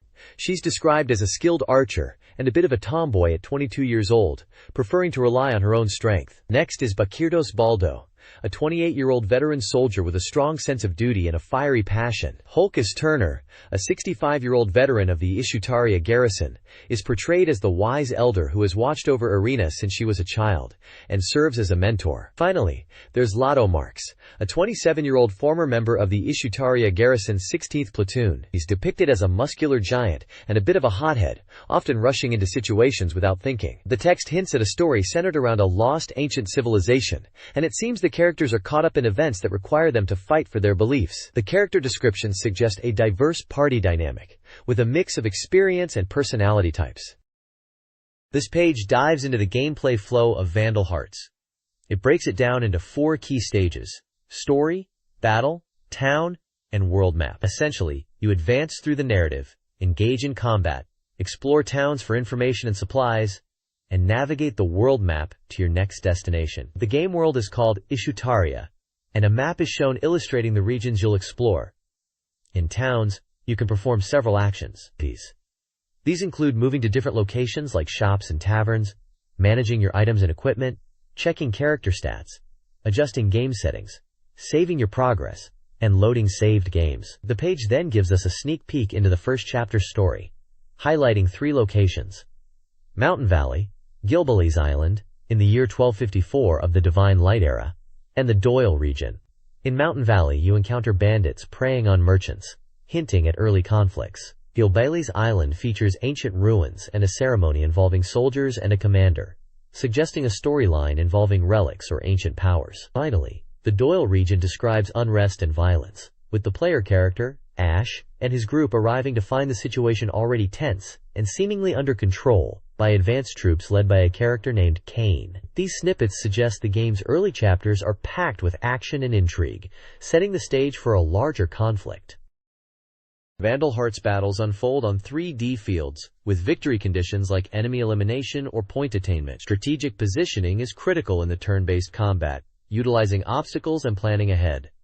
Success yields money, while unit loss reduces earnings. Interactive elements include treasure chests, movable blocks, switches, and hazards. Customizable settings offer camera control and system commands like turn management, unit status, and saving/loading.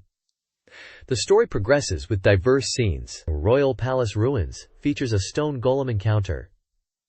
Helshuvate's plot hints at shady dealings and possible kidnapping. Rhine Great Bridge depicts a perilous bridge battle where retreat is impossible. Finally, Daughter introduces an emotional layer with a woman accusing the player of harming her father. This page delves into the battle system of Vandal Hearts, explaining the unit attributes and attack types which are key to victory. Units are categorized into 7 types, each with strengths and weaknesses against others, creating a rock-paper-scissors dynamic. For example, Warrior is strong against Martial Artist, but weak to armor. Magic and Holy types are strong against each other in magic attacks. The page details different attack methods. Physical attacks are standard weapon strikes. Attacking from the front, side, or rear influences, damage dealt, and received. Ranged attacks using bows or magic are also highlighted. Arrows are effective for distance, while magic is powerful but uses MP. Moving on from combat mechanics, the page gives a glimpse into the story.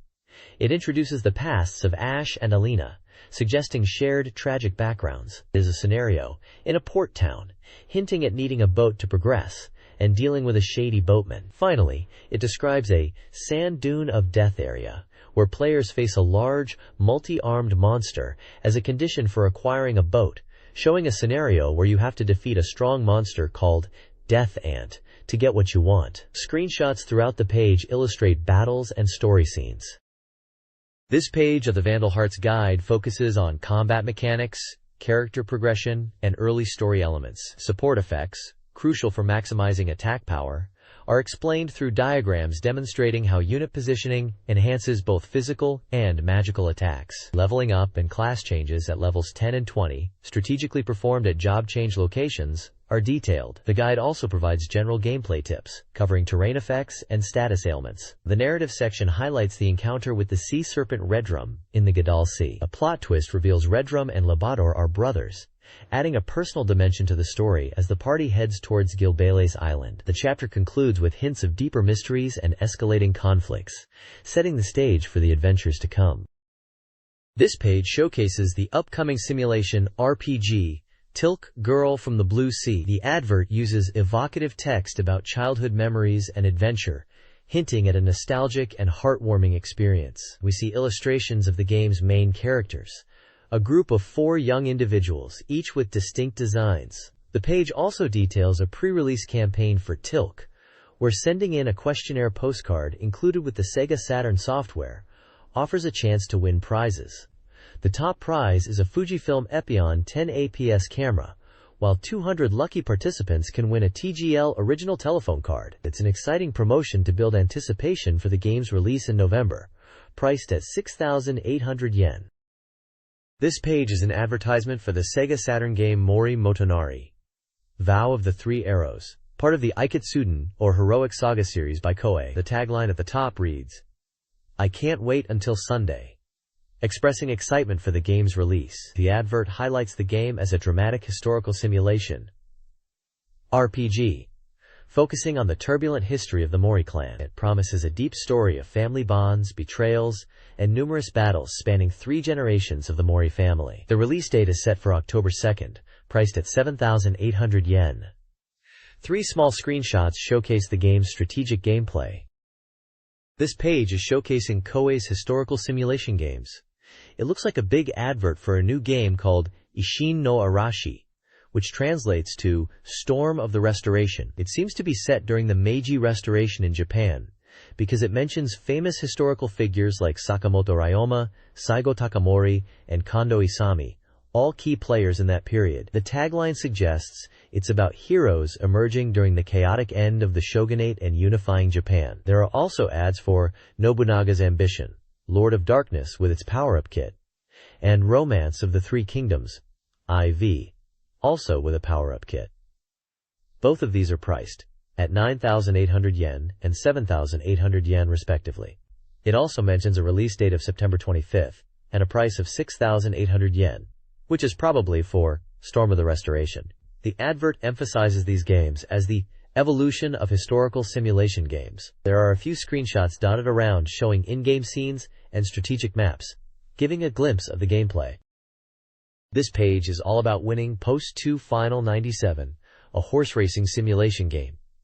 It highlights the drama of horse racing and emphasizes updated data in the game. The page features real-life famous jockeys like Yukio Okabe and Yutaka Take, and mentions that many other famous jockeys are included. It introduces Sakura Laurel, a famous racehorse that appears in the game, detailing its age, pedigree, prize money, and notable races. There's an announcement of a Winning Cup 97 competition, where players can send in passwords from the game to compete with rival horses and win prizes, with 100,000 yen for the champion.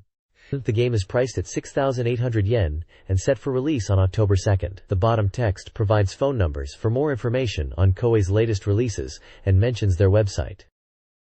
This page is dedicated to Goikin MUU, which translates to No Objections or Don't Need Your Opinion, subtitled Anarchy in the Nippon. It's a 3D fighting game for SEGA Saturn emphasizing an anarchic style. The game boasts a detailed fighting system with escape moves, ukemi, breakfalls, and guard breaks, alongside a unique Kakuedit feature that lets you customize character movements. Character designs are handled by manga artist Atsushi Kase, known for Chameleon, in Weekly Shonen Magazine, and the cast includes diverse character types like Kogel, Yankee, Salaryman, and Housewife. The game is set to release on October 2nd, priced at 5,800 yen. It's highlighted as a labor of love from 4 Iron Men who are masters of 3D fighting games: Shinjuku Jackie, Ikebukuro Sarah, Bunbun Maru, and Kashiwa Jeffrey. These individuals are responsible for the planning, production, and supervision, aiming to answer the questions, what is the ideal system, and what is the fun of versus fighting, with their ultimate fighting game. They are presented as experts who truly understand the essence of fighting games, and this game is their definitive answer.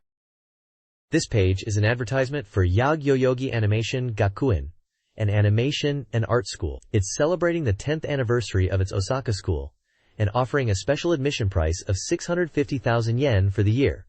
The ad highlights a high job placement rate of 98.749%. The school offers various courses at its Osaka location, including animator, digital paint artist, CG anime and game, entertainment novel, manga and comic pro, and voice talent courses. New courses being introduced are game designer, anime director, background art director, and BG designer courses. A new Tokyo school is also announced, with courses such as anime sound director, SFX director, digital video expert, hitmaker producer, contents, art integrated, and musical stage acting courses. The ad also mentions 24-hour free medical consultation, scholarship opportunities, and a Charisma Map art aptitude test. It promotes free one-day trial enrollment and provides details of school information sessions happening at various locations and dates, which are listed for Tokyo, Harajuku, Higashi, and Osaka schools across different dates in October and November.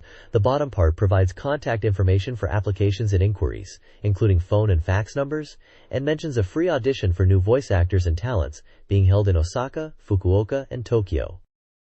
This page showcases 2 upcoming games for the SEGA Saturn. The top half of the page is dedicated to Sentimental Graffiti, described as a love simulation game, which is announced as coming soon.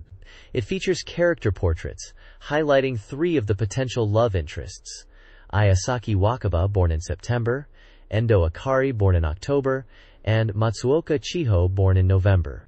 The text suggests the game revolves around pursuing one of 12 girls, triggered by a mysterious letter. The lower half of the page focuses on Graduation S, a training simulation game, which is set to release on September 25th and priced at 6,800 yen. It also advertises a special edition box that includes a student handbook and school badge from Seika Gakuen, limited to 40,000 copies.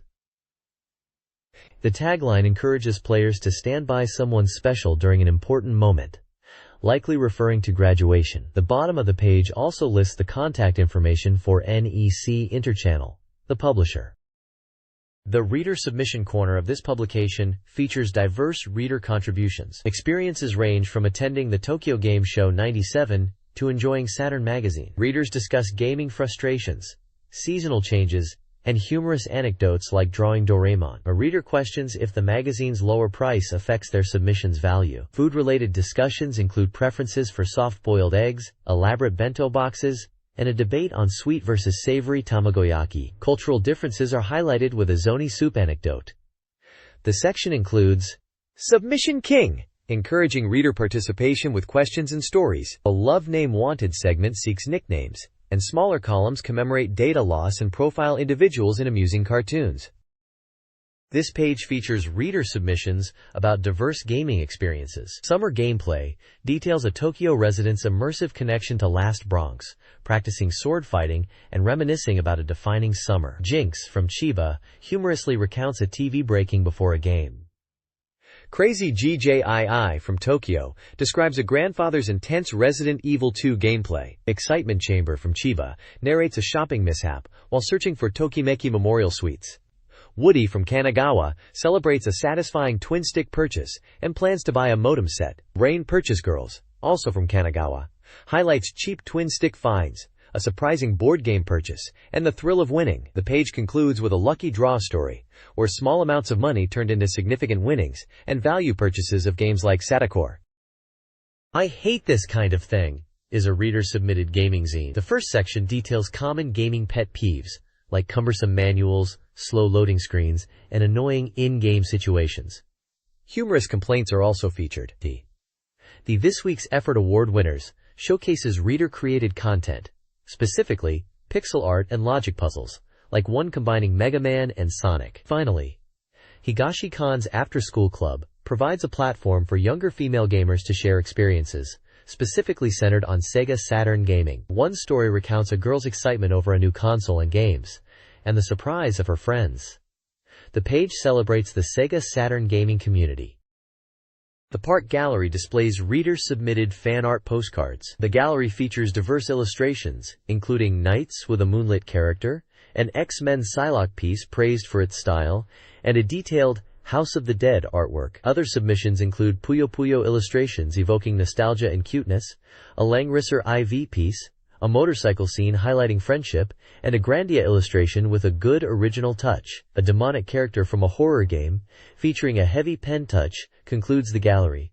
Submission guidelines request postcards, black ink, and software fan art. Tokyo and Shimane prefectures receive the most points, while Tokyo and Kanagawa get slightly less. Readers are directed to a page for current points and are currently seeking Grandia illustrations. This page is a mail-order advertisement from a store called Santa for Sega Saturn, Mega Drive, and Game Gear software and accessories. They are advertising new Saturn software, highlighting titles like Desire, Silhouette Mirage, Dodon Pachi, and Super Robot Wars F. There's a large list of other Saturn games available for order. They also have sections for Mega Drive and Game Gear games, again with extensive lists of titles and prices. Moving on to peripherals. They are selling accessories for both Mega Drive and Saturn.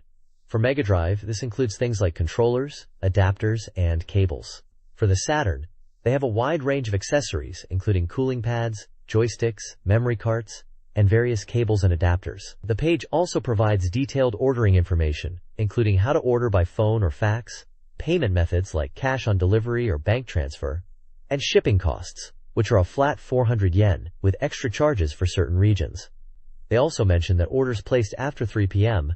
may be processed the next day, and that Sunday is their day off.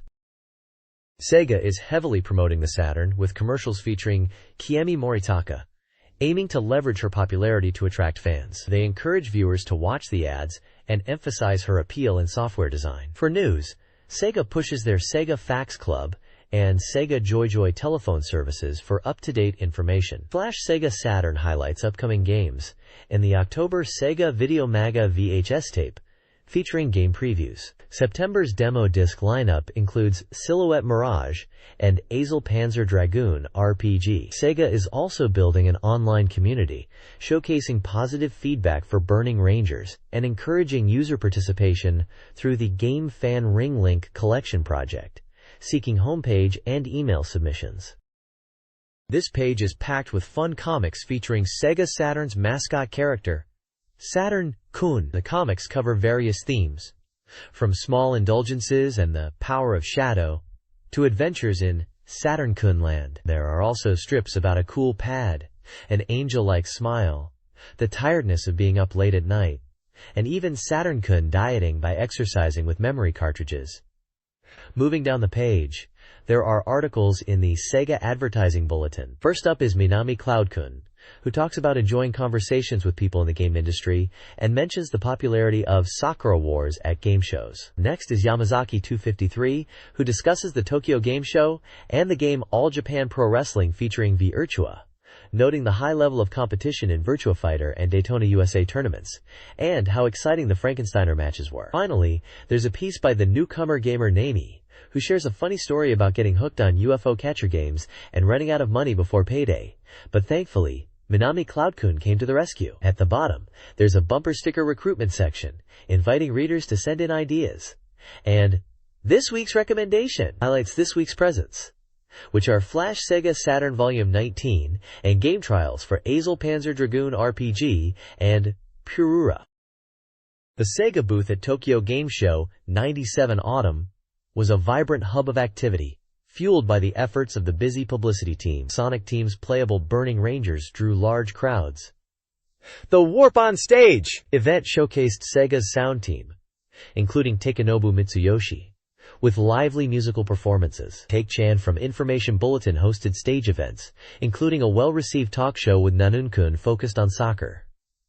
The booth also featured Yamazaki 253. The Shopper Hurry section highlighted the friendly Sega staff, especially the publicity team's enthusiasm. A highlight was the cult quiz with Take-chan, where Take-chan, partnering with someone from SNK, achieved 4th place, employing a comedic approach. The report concludes with observations of the post-show cleanup and fatigue, and a humorous note about the easily recognizable Sega Saturn magazine readers.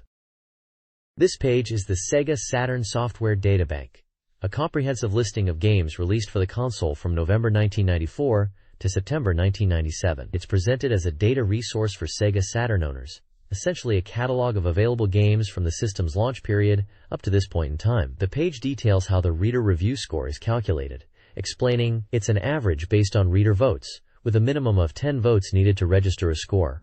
A dash indicates insufficient votes, and X marks games recommended for players 18 and over. The table itself is packed with game information, including release dates, titles, publishers, prices, genres, reader and magazine review scores, and compatibility notes. It seems to be designed as a quick reference guide for Saturn game information, letting players see at a glance the key details and critical reception for a wide range of titles released during that era.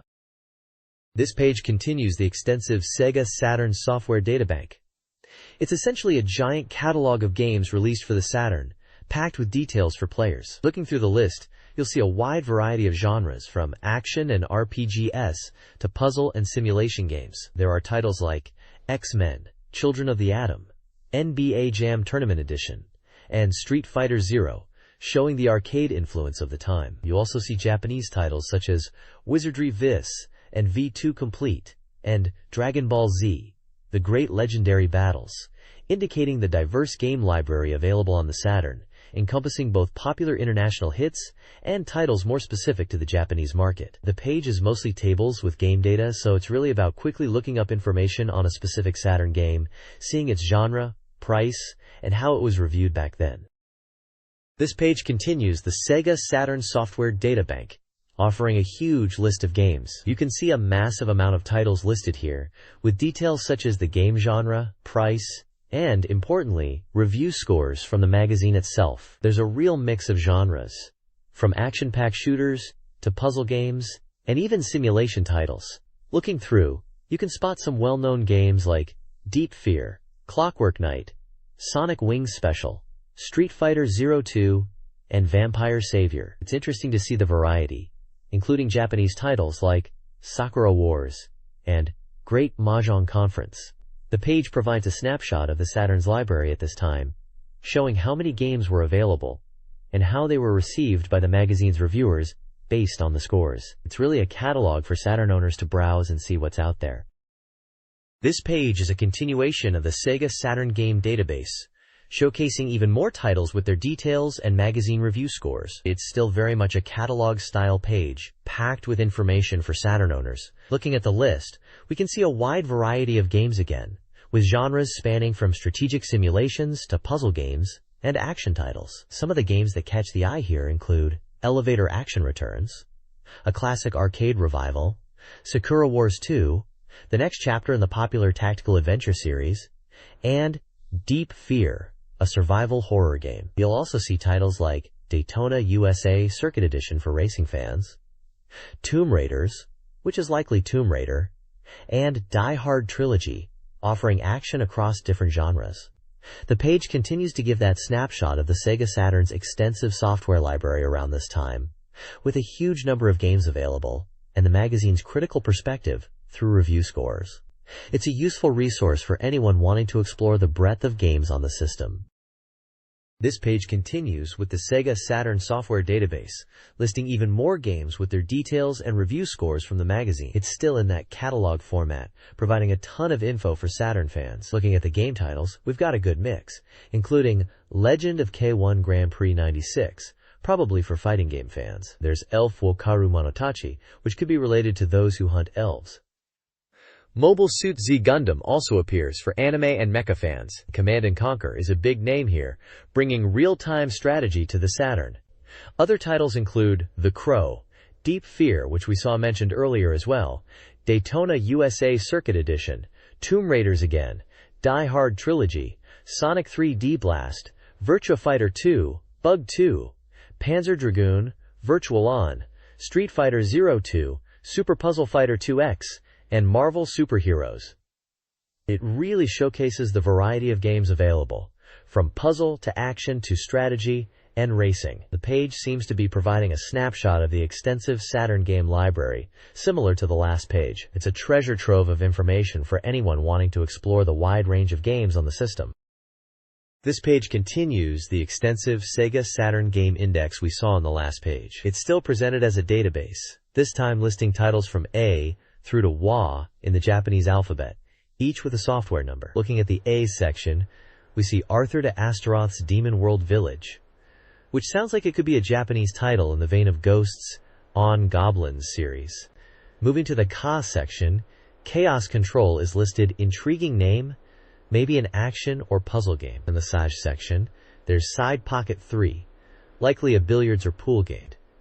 Towards the end in the Tea section, The Unsolved catches the eye, perhaps a mystery or adventure title. And finally in WA, we have Wiz, which could be a racing or action game given the name. Overall, this page is just more of that comprehensive listing, giving you a huge overview of the Sega Saturn's library in a catalog format, showing the sheer volume of games available. It's really a treasure map for anyone wanting to explore the Saturn's vast collection. This page continues the Sega Saturn software database, running through titles from Ta to Ha in the Japanese alphabet. We see a range of games listed with their software numbers, similar to the previous page's format. Starting in the Taz section, classic puzzle action is represented with Tetris S and Tetris Plus. There's also Defcon 5, Terra Cresta 3Ds, and various DX Jinsei game titles, which seem to be life simulation or board game style entries. A sports title appears as TV Anime Slam Dunk.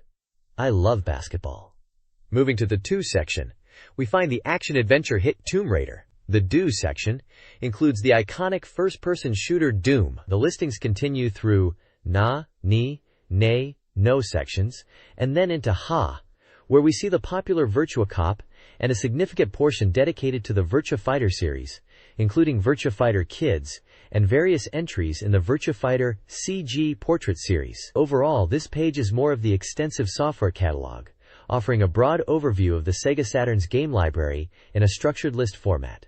It's a treasure trove for collectors, or anyone looking to explore the vast number of titles available on the system.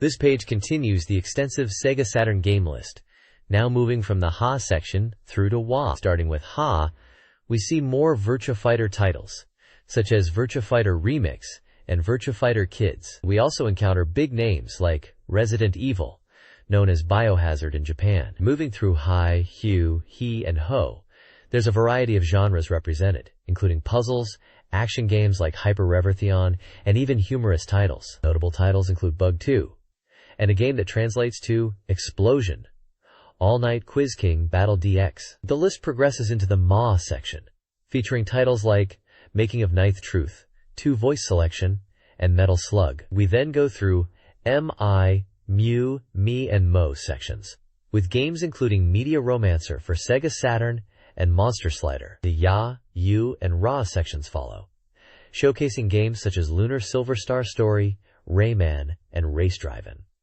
We also see the classic RPG series Langrisser appearing here. Titles continue through Ri, Ru, R, RO, and finally ending on Wa, with games like Worms, World Cup Golf, and Wipeout.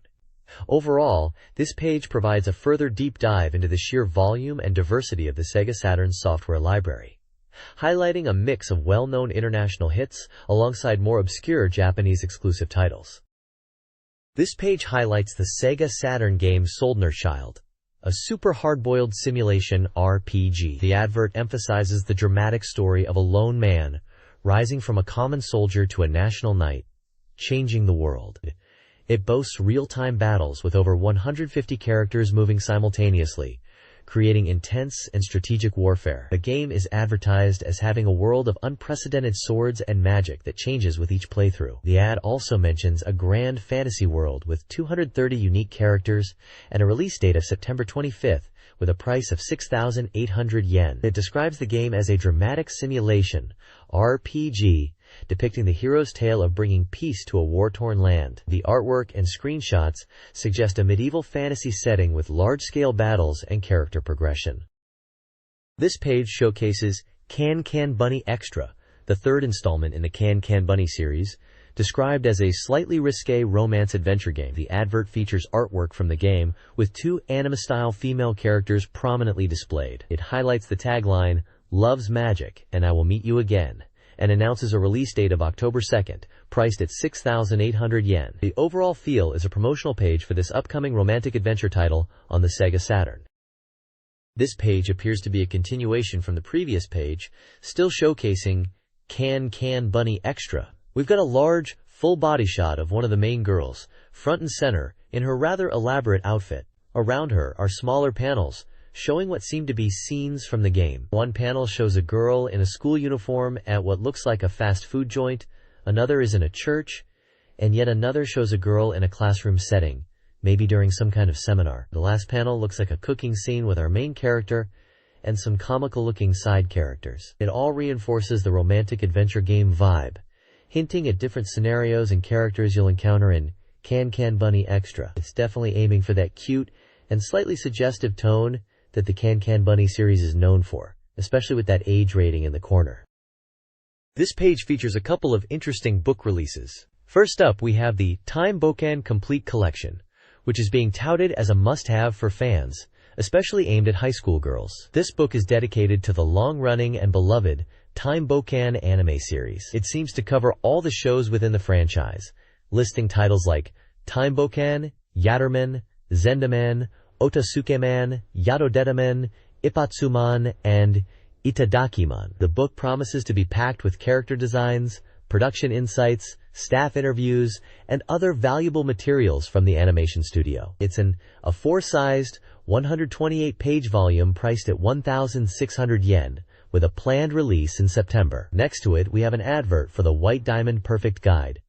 This is a strategy guide for the popular romance RPG White Diamond on Windows 95. This guide is advertised as the complete or total strategy book, covering all aspects of the game. It mentions detailed introductions to the 8 female characters, flowcharts for easy navigation, and comprehensive data on items, monsters, and sub-scenarios. It's a 5-sized, 128-page book, priced slightly higher at 1,800 yen, also scheduled for release in September. Both books are published by SoftBank Publishing.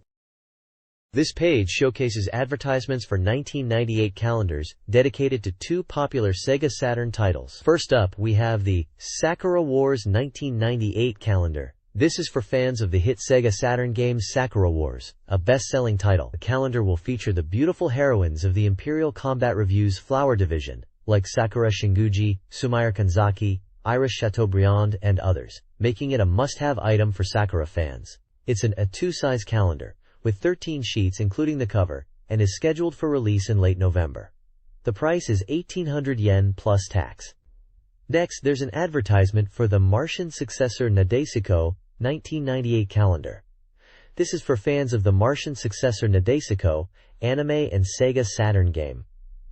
The calendar promises to be filled with unique and charming characters, like Yurika Misumaru, the captain of the Nadesico. Similar to the Sakura Wars calendar, This is also an A2 size, 13-sheet calendar priced at 1,800 yen plus tax, and is also scheduled for release in late November. Both adverts include order forms, encouraging customers to pre-order at their local bookstores as quantities may be limited. They also mention SoftBank Publishing as the publisher for both calendars, and provide their contact details. This page unveils the third chapter of a serialized novel titled, What is the Mysterious Organism That Attacked Kunimura? This chapter is subtitled, The Backstage is Unexpectedly Dangerous, and it's based on the SEGA Saturn shoot-'em-up game Raising. The text introduces the Crimson Lotus Squad, Sokyu Gurentai in Japanese, referring to the main team in the game Raising, who are described as a private self-defense force called JDF. They undertake dangerous and often unreasonable jobs. The story focuses on 3 pilots of this Crimson Lotus Squad, Yatotaki, Yata Azuma, and Kunimura Rika, and their intertwined destinies in a sci-fi drama. The explanation from last time section summarizes the events leading up to this chapter. It mentions a Black Shadow incident at a Raziel main company base.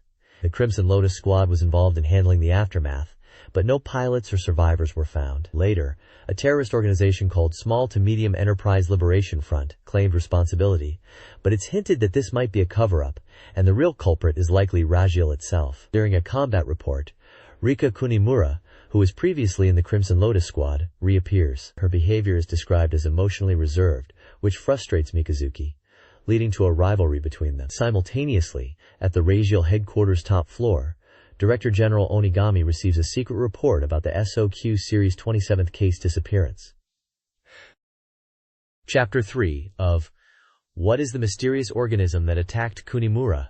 Continues the Raising-inspired story within the JDF cafeteria. Mikazuki's loud laughter clashes with Takanemi's annoyance as they discuss the recently returned Kunimura Rika. Mikazuki belittles Kunimura, recalling a past defeat in a simulator battle. Takemi reveals Kunimura underwent advanced procedures, including an electronic brain implant for enhanced memory and bone strengthening for G-force resistance, implying her superiority. Mikazuki is visibly unsettled by her enhanced abilities and her return. Character profiles are also provided. These include Hachiya Kaoru, a sometimes unreliable squadron leader; Tu Ryota, a skilled pilot aiming to surpass his father; Kunimura Rika, a skilled, emotionless pilot known for harsh language but a kind heart, now back in the JDF; and Takemi Masami, a calm, recently married former police officer. The profiles offer context and insights into the characters fueling the narrative. This dictionary entry defines key elements within the Azure Crimson Squad universe. Jinsei Corporation, a space development company, expanded from a Japanese group under President Miyama, now publicly traded, driven by profit and the benefit of humanity through space exploration. They also operate the Jinsei Defense Force, JDF. NALS represents the standard weapon systems used by SATURN spacecraft, encompassing target identification, aiming, and guidance, with various weapon types like Purple Lightning. Keiraku is Jinsei Corporation's high-altitude spaceport, a giant airship facilitating Earth-to-space transport, exemplified by a flight over California in 2057. Finally, the Black Eagle is an all-wing bomber aircraft, resembling a design from the Akuis Air Force and armed with heat rays. This page continues the fictional story, Azure Crimson Squad. It seems Kunimura is in some sort of aircraft, experiencing system alerts and vibrations related to the N.AL.S system, which we know from the previous page is the standard weapon system. Kunimura is confused because the Fang system isn't active, yet she's getting warnings. Suddenly, she is locked on and evades an attack from an unknown aircraft. This new aircraft is described as dolphin-like, with a night blue color scheme, and it's using an unusual 3-character code, Yumi Yahata. Unlike the standard 2-character codes used by Jinsei Corporation's S.O.Q series like JDF. This code puzzles Kunimura, making her question if it's even a Jinsei aircraft. The page also includes a text box titled, Message from Rising Ra Zhang, suggesting this story is related to a game called Razing. The writer hints that Restalizing is shaping up to be a major game, mentioning chaotic on-screen information, red aircraft, and leader shots. They also talk about the game's development, sound production with composer Motoaki Furukawa, and aiming for a significant sound effect within limited memory. describing the development process as a brainstorming session to create an immersive gaming experience. The page ends with a "to be continued" sign and a disclaimer that this story is fiction and unrelated to real people or events. The provided text summarizes 2 articles. The first article reviews the Tokyo Game Show, held in Makuhari, focusing on Chunsoft's sound novel Machi. The reviewer, attending on a business day, found the show underwhelming, despite 103 exhibitors. However, Machi was lauded as a masterpiece, similar to previous Chunsoft titles, with praise for its innovative time travel mechanic and interactive storytelling. The reviewer anticipates the game's success and promises to highlight other games in the future. The second article, an Ikebukuro Sera's Virtua Crash column, features a Virtua Fighter player frustrated by recent losses due to lack of practice. The author discusses the upcoming Virtua Fighter 3 team battle, focusing on team battles. They playfully consider changing characters, referencing Sera's popularity and the upcoming team battle event in Niigata, expressing anticipation for the game's simultaneous release in major cities. This text, presented as a dialogue in a game science lab, explores scrolling differences in video games. The discussion, led by a professor and assistant, uses Mario-like games as a starting point. They compare scrolling methods, contrasting examples like Super Mario Bros. And Ghosts, Goblins, examining how character positioning and camera movement shape gameplay. The conversation delves into how factors such as a fixed character perspective, as seen in Ghosts and Goblins, impact the game's design and pacing. The duo then analyzes scrolling in newer games, noting wider visible areas. The professor emphasizes the impact of scroll processing on game feel, citing that different techniques are employed based on the game's style. The text concludes by observing the decline of side-scrolling action games reminiscent of the Super Famicom era, with Silhouette Mirage noted as an example of well-executed scrolling. A call for reader submissions to the Game Science Laboratory section of SEGA Saturn magazine is also included. This page showcases Greatest 997 Make Miracle, a baseball game for SEGA Saturn. It seems to be a player data spread, specifically focusing on the Yomiuri Giants team. The page title highlights data focus and strategy data. The top part of the page features an in-game screenshot and game title, alongside promotional text mentioning the game's release date in September, and price, stating, "It's a sports game for 12 players." Below, there's a table displaying player data for the Yomiuri Giants. It includes player names, jersey numbers, batting and throwing styles, and various stats like hitting power, running ability, shoulder strength, and defensive positions. The table is quite extensive, listing numerous players and their baseball attributes. It seems to be detailed player statistics for the game. The lower half continues with more player names and stats, categorized under headings like pitcher and fielder, with columns for defensive position and inner and outer field ratings. Essentially, this page provides a deep dive into the player data featured in Greatest 997 Make Miracle.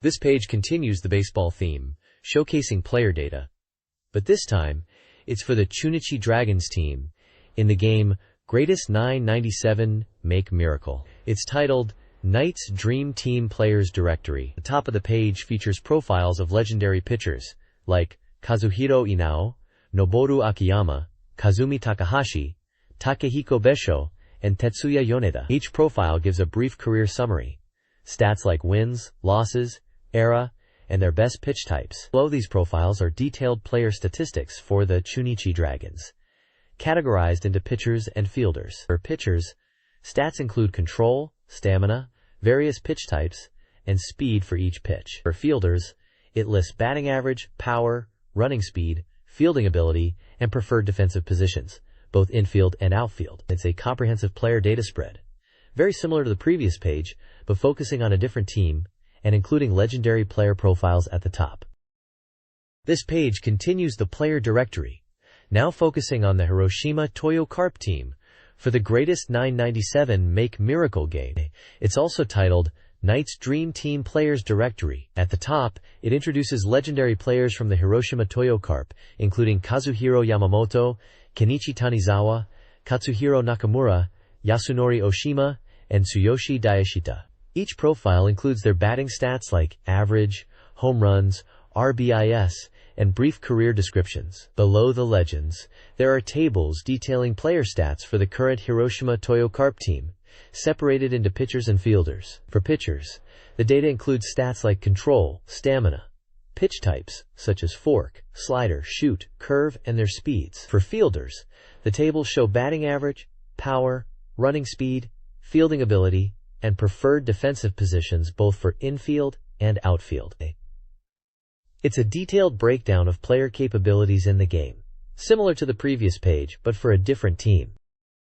This page continues the player directory, but now shifting focus to the Occult Swallows team for the greatest 997 Make Miracle game, still under the title Knight's Dream Team Players Directory. At the top, it spotlights Yakult Swallows legends, including Koji Nitta, Katsumi Hirosawa, Atsuya Furuta, and Manabu Kuroda. Similar to the previous page, each legend gets a profile with their batting average, home run count, RBI stats, and a brief career overview. Below the legends, we have more detailed tables, this time for the current Yakult Swallows players. These tables are broken down into pitchers and fielders and list out their in-game stats. For the pitchers, it's showing things like control, stamina, and different pitch types they throw, like forkballs, sliders, shoots, and curves, along with their speeds. For the fielders, the tables cover their batting power, running speed, fielding ability, and where they play on the field, both infield and outfield positions. Just like the previous page, it's giving a good look at how each player stacks up in the game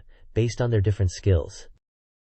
This page continues the Knight's Dream Team Players Directory and now showcases the Yokohama Baystars team for the greatest 997 Make Miracle game. Just like before, we have profiles at the top highlighting 4 legendary Baystars players: Tadashi Sugiura, Yutaro Imai, Masayuki Matsunuma, and Hisao Niura.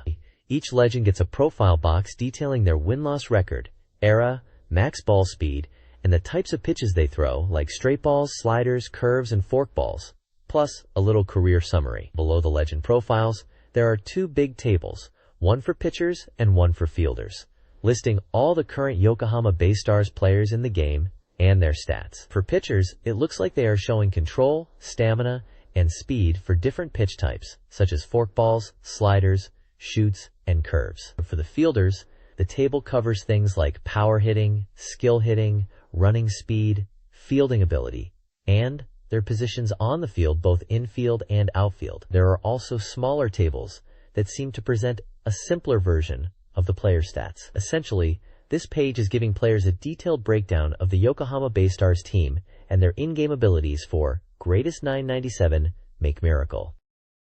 This page continues the Knight's Dream Team Players Directory and moves on to showcase the Hanshin Tigers team for the greatest 997 Make Miracle game. At the top, we have profile boxes for 4 legendary Tigers players: Kiyoshi Nakahata, Koji Takagi, Yoshio Yoshida, and Fumio Naito. Just like the previous page, these profiles detail their stats like batting average, home runs, runs batted in, and stolen bases, along with brief career summaries. Beneath the legendary player profiles, just as before, there are 2 large tables listing the current Hanshin Tigers players in the game and their stats. One table is for pitchers, and the other is for fielders, displaying their in-game abilities. For pitchers, it looks like they are showing stats for various pitch types, their control, stamina, and maximum speeds. For the fielders, the table covers power hitting, skill hitting, running speed, throwing ability, and their defensive positions, both infield and outfield. Smaller tables with simplified stats are also included for both pitchers and fielders. Essentially, this page is giving players a detailed breakdown of the Hanshin Tigers team and their in-game skills in Greatest 997 Make Miracle. This page continues the player directory, now focusing on the Knights team for the Greatest 997 Make Miracle game. Similar to the previous page, it starts with profiles of 4 key players: Hara Tatsuoki, Cho Isao, Ishida Koji, and Fumihiro Naito. These profiles give details of their baseball stats like batting average, home runs, and runs scored, along with a little bit of career information about each player. Following the format of the last page, we have large tables for both the pitchers and fielders of the Knights team, showcasing their in-game abilities. For pitchers, it looks like they are rated on different types of pitches they throw, their control, and stamina. The fielders table shows their power hitting, contact hitting, running speed, throwing arm strength, and the different fielding positions they can play, both infield and outfield. Smaller tables are also present, giving a simplified view of the pitchers' and fielders' stats. Overall, this page provides a detailed look at the Knights baseball team and their player stats within Greatest 997 Make Miracle.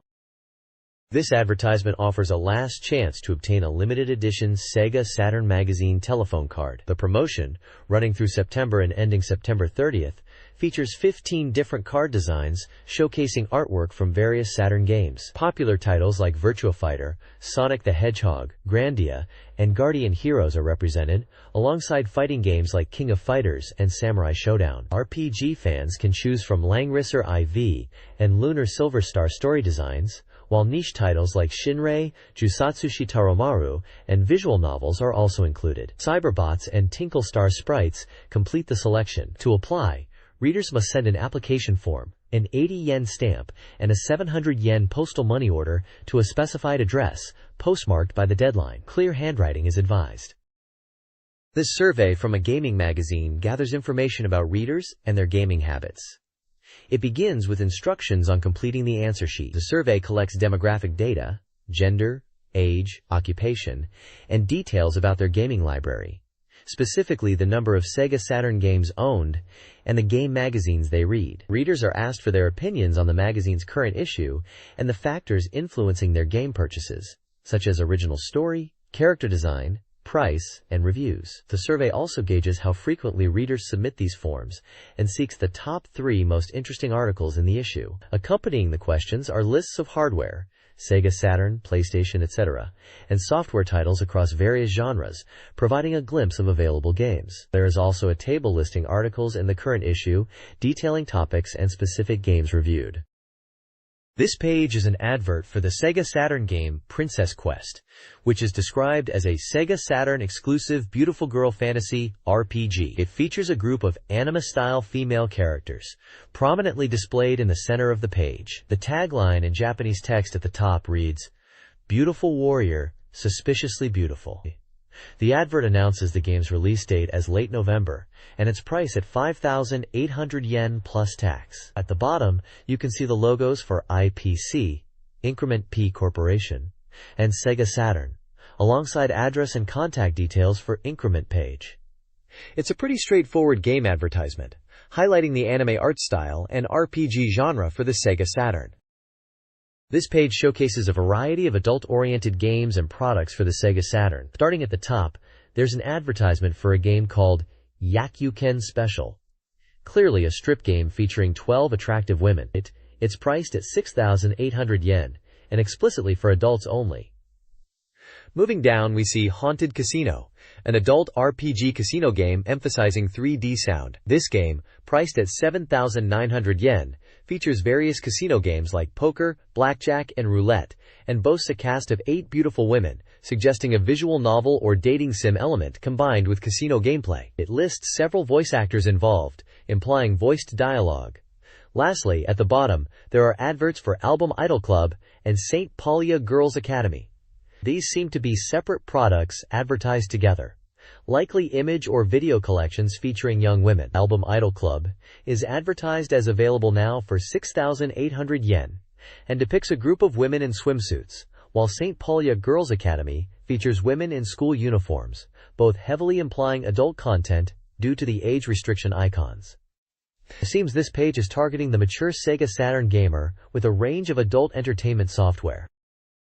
This page introduces Mahjong Gakuensai, another title for the mature SEGA Saturn audience. It's set during a school festival, where you, as the photography club president, are trying to capture beautiful women in your photos. Interestingly, Mahjong seems to be the deciding factor in who becomes a model. Win, and you get your photos. Lose, and your masterpiece might remain unfinished. We're introduced to a cast of female characters: Sawako Hayami, Makoto Akino, Kaiko Takahashi, Mayu Sakaki, Kyuka Kaguya, and Makiyuki, with details like their age and blood type given. There are some early purchase bonuses too.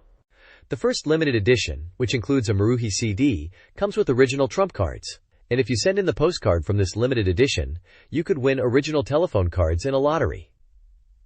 Mahjong Gakuensai is coming out on November 6, 1997. The Maruhi CD First Edition is priced at 8,800 yen, while the standard game is 6,800 yen. It's published by Make Software and is definitely for adults only. This page showcases National Uniform Beautiful Girl Grand Prix Find Love, also known as Find Love, a unique adventure puzzle title for the Sega Saturn. It's all about interacting with 35 girls, and the game boasts over 250 graphics. Originally a PC hit, this version brings a new style of adventure puzzle gameplay, where your communication with the girls directly impacts the story and even the puzzles themselves. You'll engage in 4 types of puzzles: jigsaw, panel, memory, and spot the difference. Interestingly, the difficulty and type of puzzle apparently change based on your conversations. It's set to launch on October 2, 1997, for 4,800 yen. The page gives us a glimpse of the gameplay through screenshots and mentions Daiki as the developer. Being rated for 18 and over, it's clearly aimed at a mature audience. Lastly, they're also recruiting staff for various development roles. This page advertises a few strategy guides and fan books for different games. First up is a miniskirt police fan book, promising photos you won't see in the game itself, including climax shots of the real-life current police actresses Chinatsu Yoshinaga and Ari Miki. It seems to be packed with behind-the-scenes making of content, special interviews, and full game strategy guides, making it a must-have complete preservation edition. This fan book is a 4 size and 80 pages, priced at 1,800 yen and set to release in late September. Next, we have the official guide for Graduation S. This is for the Saturn version of the Graduation series that originated on PC and PC Engine. It boasts high-difficulty strategy replays, event introductions, goods collections, and loads of rare information. They're suggesting you can use the data to try things like 5 marriages or 5-person progress. This guide is a 5 size, 80 pages, priced at 1,000 yen and also scheduled for a late September release. Finally, there's the official guide for Soldner Child, a fantasy simulation RPG coming to Saturn this autumn from Sega. This guide claims to be the ultimate complete strategy guide for Soldner Child. It promises detailed data and strategies to solve all your problems in the game. It will cover things like mercenary compatibility, magic use, weapons and armor item lists, and even special moves you can master. This one is a 5 size, 128 pages, priced at 1,300 yen and also aimed for a late September release. This page dives into the Used Camera Digging Out Market Report, describing a used camera market event. It's portrayed as a haven for middle-aged camera enthusiasts, but the article notes a recent shift with more women showing up. The event, held twice a year in spring and autumn, is described as a collector's mecca. The author details the early morning rush of collectors aiming to snag the best deals. They mention that while classic cameras like Leica and Rolleiflex are still popular, used digital cameras are also becoming a sought-after bargain. The writer highlights stumbling upon a XOB box transparent camera kit as a notable find. This XOB box is described as a toy camera for children made by Ricoh, emphasizing its unique Benetton-style coloring and the fact that the film and battery fit inside the camera body. The article concludes that the charm of finding unexpected treasures at these used camera markets makes them irresistible. This page showcases an original illustration by Keita Amemiya, focusing on a character named Tsukibito Muni from the Seven Wind Island story series. Muni is described as a mysterious inhabitant of the island, with knowledge and abilities surpassing ordinary islanders. He possesses the power to emit strange light and isn't susceptible to the black wind like other residents. He is connected to the truth of Seven Wind Island, the meaning of Dr. Garp, his past and present, and the black wind's true form and dreams, but his identity remains completely unclear, making him a significant mystery within the story. The graphic designer's comment mentions that the character Muni was initially intended to be a heroic figure, but the scenario changed, leading to a complete redesign. They express satisfaction with the final result, describing Muni as a unique and captivating character, urging players not to miss him in the game and highlighting his potential significance. The page is titled Drive, Garp's Magic Lantern Show, suggesting this illustration and character reveal are part of a larger feature introducing the enigmatic companions of Seven Wind Island's story, all brought to life by Keita Amemiya's unique art style. This page delves into the world of Blue Breaker, a romance RPG, where you're tasked with finding a marriage partner while also defeating a resurrected demon king. The tagline humorously suggests focusing on smiles over swords. The page highlights that this game aims to break from the usual dating sim formula by integrating romance simulation elements into a proper fantasy RPG. It mentions the game is developed by Human/Hunex and slated for a October release, priced at 6,200 yen, and suitable for all ages. The main part of the page introduces 8 female characters who are potential marriage partners within the game. Each character has a profile featuring their name, a picture, and a short description outlining their personality, background, and role in the game's story. Characters like Tarna from the Spirit Forest Country, who is 16, Nalter, a mysterious warrior woman of 22, Arsha, a 17-year-old shrine maiden from the Holy Country, Maya, a 19-year-old princess of the Machine Kingdom, Karmi from the Fairy Kingdom, who is eternally young, Yarm, a lively 20-year-old from the Beast Ear Tribe, Hamyun, a mage from the Magic Kingdom, and Sarge, a 17-year-old priestess from the Ruin Country, are briefly described, hinting at the diverse personalities and stories players can expect to encounter in their quest for love and demon slaying. Blue Breaker is an RPG adventure with romance simulation elements. Players navigate locations, battling enemies, and interacting with female characters. Meeting and befriending these girls, who are potential marriage partners for the protagonist Kane, is central to gameplay. Raising affection through events and gifts improves relationships and boosts combat effectiveness. The story begins with Kane's quest to find a wife, following a family tradition. After he defeats Sasrai, his journey leads him to the flower country of Lark, where he registers at the Adventurers Guild with the Shrine Maiden Arsha. Exploring various lands, encountering more girls, and facing powerful foes like Karmi are key objectives. Finding all these events and characters is presented as a major focus of the game. This page focuses on Blue Breaker, a love role-playing game for the SEGA Saturn. It's clearly an advert page promoting the game's upcoming release, stating 10.2 on sale, which means it's coming out on October 2nd. The page highlights the game's romantic elements with the tagline, "Smiles more than swords." The artwork features the main character Kane, surrounded by a group of the female characters he can encounter and potentially marry in the game. There's also a small notice mentioning 2 weeks until release, which reinforces the near launch date. The page overall acts as a colorful and exciting promotion for Blue Breaker just before its release. This page is a feature article looking at the sweet spot where video games and fashion collide. It's titled, "Sweet Relationship Between Games and Fashion," and it seems to be exploring this connection from various angles. The article's subtitle is, "From Sonic to Last Bronx to Top Skater," suggesting it will cover a range of game styles. The page hints at the content by mentioning real image, real music, real excitement, and how virtual games are absorbing reality.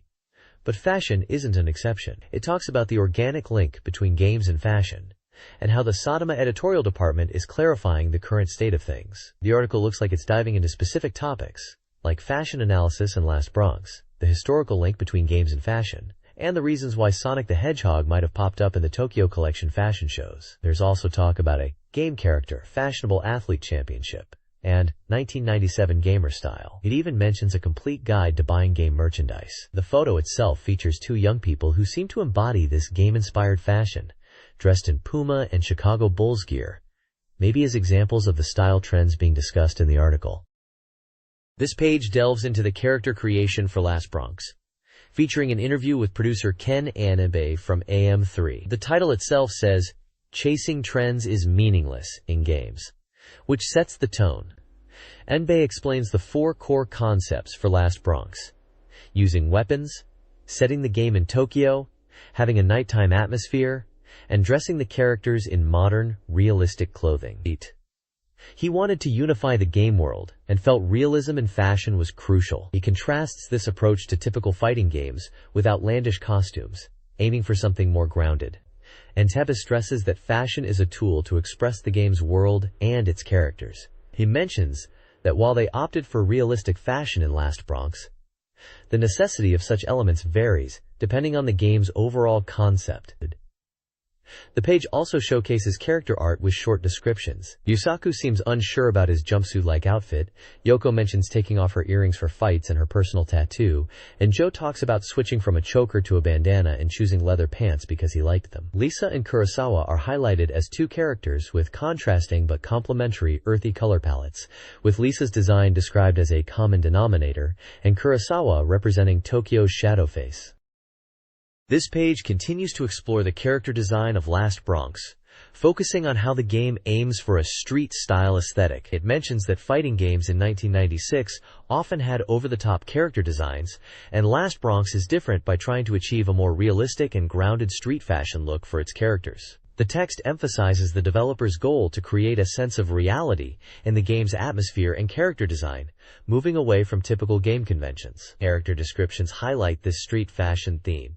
For Nagi, her clothing is likened to a popular brand's style, emphasizing a realistic, fashionable look. Tommy's description uses slang and mentions his border pants, Ma-1 jacket layering, and bandana, further reinforcing the street style. Zaimoku's tattoo is discussed, giving him a tougher, gangster-like image, noting that tattoos were less common in Japan at the time, but are now more accepted, especially by women. The page also includes a screenshot of Last Bronx gameplay, showcasing the in-game visuals.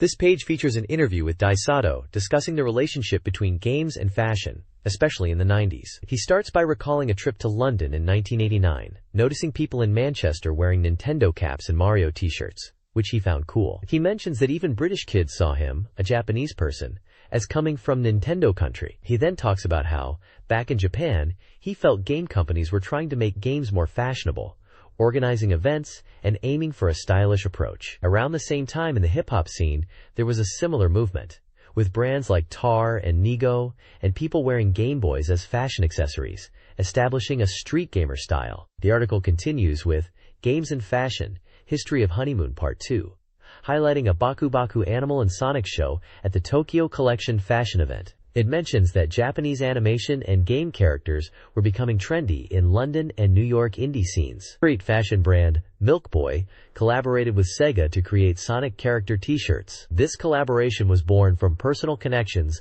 between the designer Okawa and SEGA staff. The t-shirts were very well received at the show and sold out quickly in limited quantities, proving the successful match between brands and game characters. The page also shows models wearing these Sonic t-shirts in fashionable outfits, describing styles such as cutting the collar for a punk look.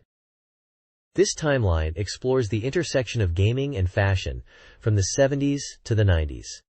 The 70s saw the Space Invaders craze and the use of game sounds in music, influencing early technopop. The 80s featured Nintendo's Game & Watch, Pac-Man, and the rise of character merchandise. The Famicom and Super Mario Bros. Were pivotal. Outside, a dance remix of Super Xevious appeared, and video games influenced European club culture. The 90s brought the Game Boy, Sonic the Hedgehog, and the fighting game boom with Street Fighter II. Game characters became fashion staples. This era saw the rise of 32-bit consoles, techno/trip-hop soundtracks in games, and the popularity of portable electronic games. Outside of games, house and techno music boomed, remix crids emerged, and events like Tokyo Gamers Night Groove and Sega-sponsored Virtua Night celebrated gaming culture alongside the opening of specialized stores and cosplay parties. This page reviews character designs from various games, focusing on fashion and style. The characters showcased include Suri's from Groove on Fight, praised for her cute racing queen-esque outfit, Kenta, whose modern style is considered popular and appealing, and Yukino Kagari from Anarchy in the Nippon, with a unique and somewhat futuristic design. Miyazawa Kyoji from a Saturn fighting game has a modern Japanese vibe with a tired look. Inoue Ryuko from Roommate, Ryoko in Summer Vacation, is deemed cute by the reviewer. The general review notes the page aimed to highlight current fashion trends in games, and playfully address the differences between reality and game design. While not advocating for strict adherence to real-world fashion, the reviewer emphasizes the interesting gap or shift between the two, encouraging game designers to consider this aspect. This page is all about checking out the fashion in games, asking if game characters are stylish. It looks at a few different titles and gets opinions from reviewers on the characters' outfits. First up is Quiz Nanero Dreams, featuring the character Megumi Mori. Reviewers think her outfit is pretty standard, maybe a bit plain, but overall cute and harmless.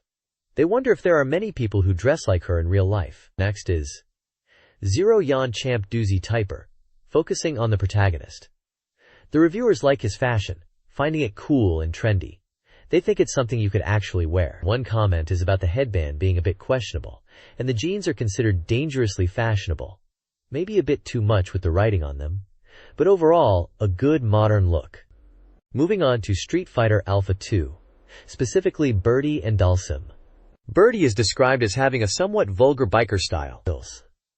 Dhalsim is seen as having a hard-to-understand outfit, and his mohawk is mentioned as maybe not fitting with his skinhead look, suggesting a bald head might suit him better. Another reviewer finds Dhalsim surprisingly cute and thinks his Sari-like outfit is interesting, comparing him to a partygoer. Finally, there's Tokimeki Memorial Drama Series, Rainbow of Youth, showcasing Saki Nijino. Reviewers feel her style is typical of someone from an animation school, maybe a bit too ordinary and not particularly fashionable or popular, but they do appreciate her natural charm.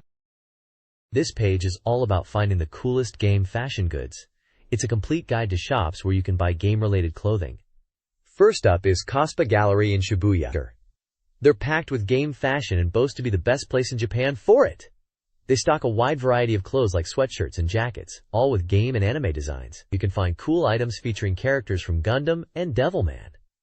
Next, we have Shop 33 in Kichijoji. This is a select shop that focuses on Nendo design game t-shirts. They're known for their unique and fresh graphic designs. And you can find shirts with Atari and Spawn themes. The reviewer mentions their graphic designs are really eye-catching and popular. Finally, it highlights Tower Records Shibuya 2Fs, which isn't just about crids. They also carry game goods, especially game music crids. Apparently, in October, they even had exclusive pre-sales of Biohazard, Resident Evil, merchandise only available at this Shibuya store. So if you're after game fashion and music in Tokyo, these are the places to check out. Each shop also lists its address, phone number, and opening hours, making it easy to plan your shopping trip.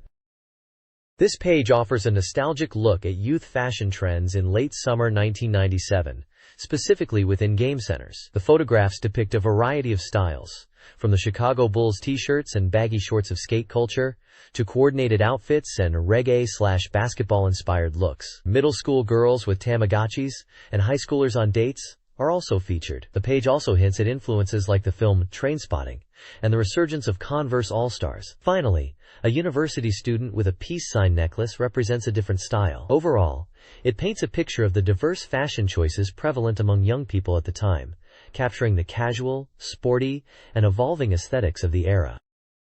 This page showcases two reference books for Cybertroopers Virtual-On. On the left, we have Cybertroopers Virtual-On Graphics Perspective, which seems to be a visual guide focused on perspective drawings and graphics from the game. The book is a 4-size, 112 pages, full color, and was priced at 2,200 yen when it was released back in September 1997. On the right is Cybertroopers Virtual-On Reference Schematic, a schematic guidebook. This one is B5 size, much larger at 216 pages, also in full color, and was priced at 2,400 yen with a late September 1997 release date. Both books are published by SEGA Enterprises and seem to be aimed at fans who want a deeper dive into the visual design and technical aspects of the Virtual-On mecha. At the bottom, in bold white text, it says, "Everything is here," likely promoting the comprehensive nature of these reference materials. It looks like you could order these books through SoftBank, judging by the contact information at the very bottom.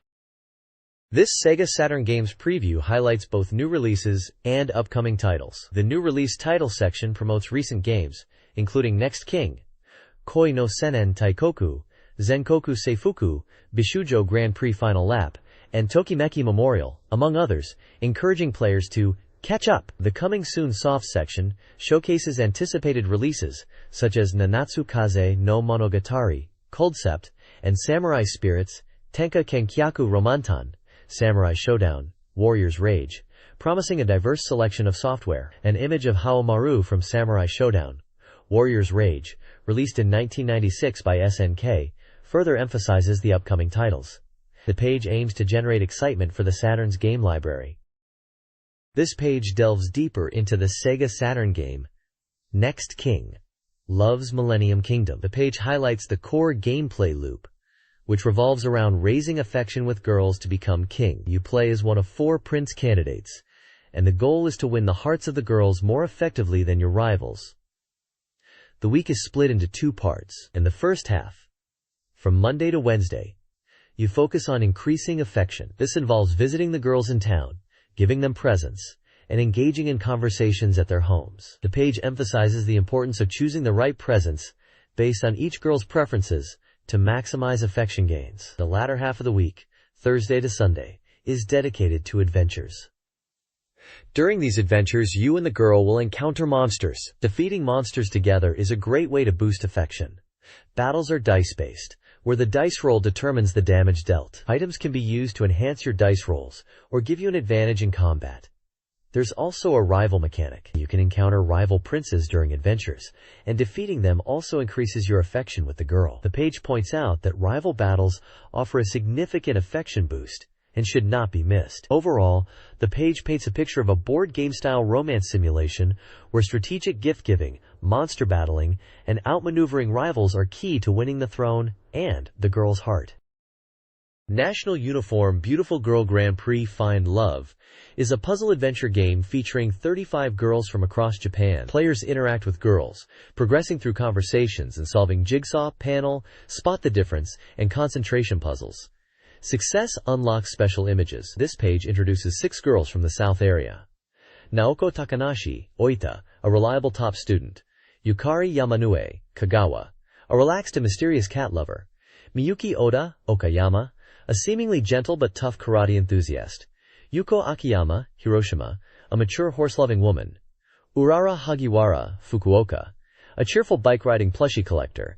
And Miwa Asato, Okinawa, an energetic surfer who loves dolphins. A profile for Ayumi Takahashi, Nagasaki, a just and calm girl, is also included. This page showcases 2 exciting upcoming games for the SEGA Saturn. First up is Tokimeki Memorial Drama Series Volume 2, Rainbow-Colored Love Song, the second installment in the drama series following Rainbow-Colored Youths.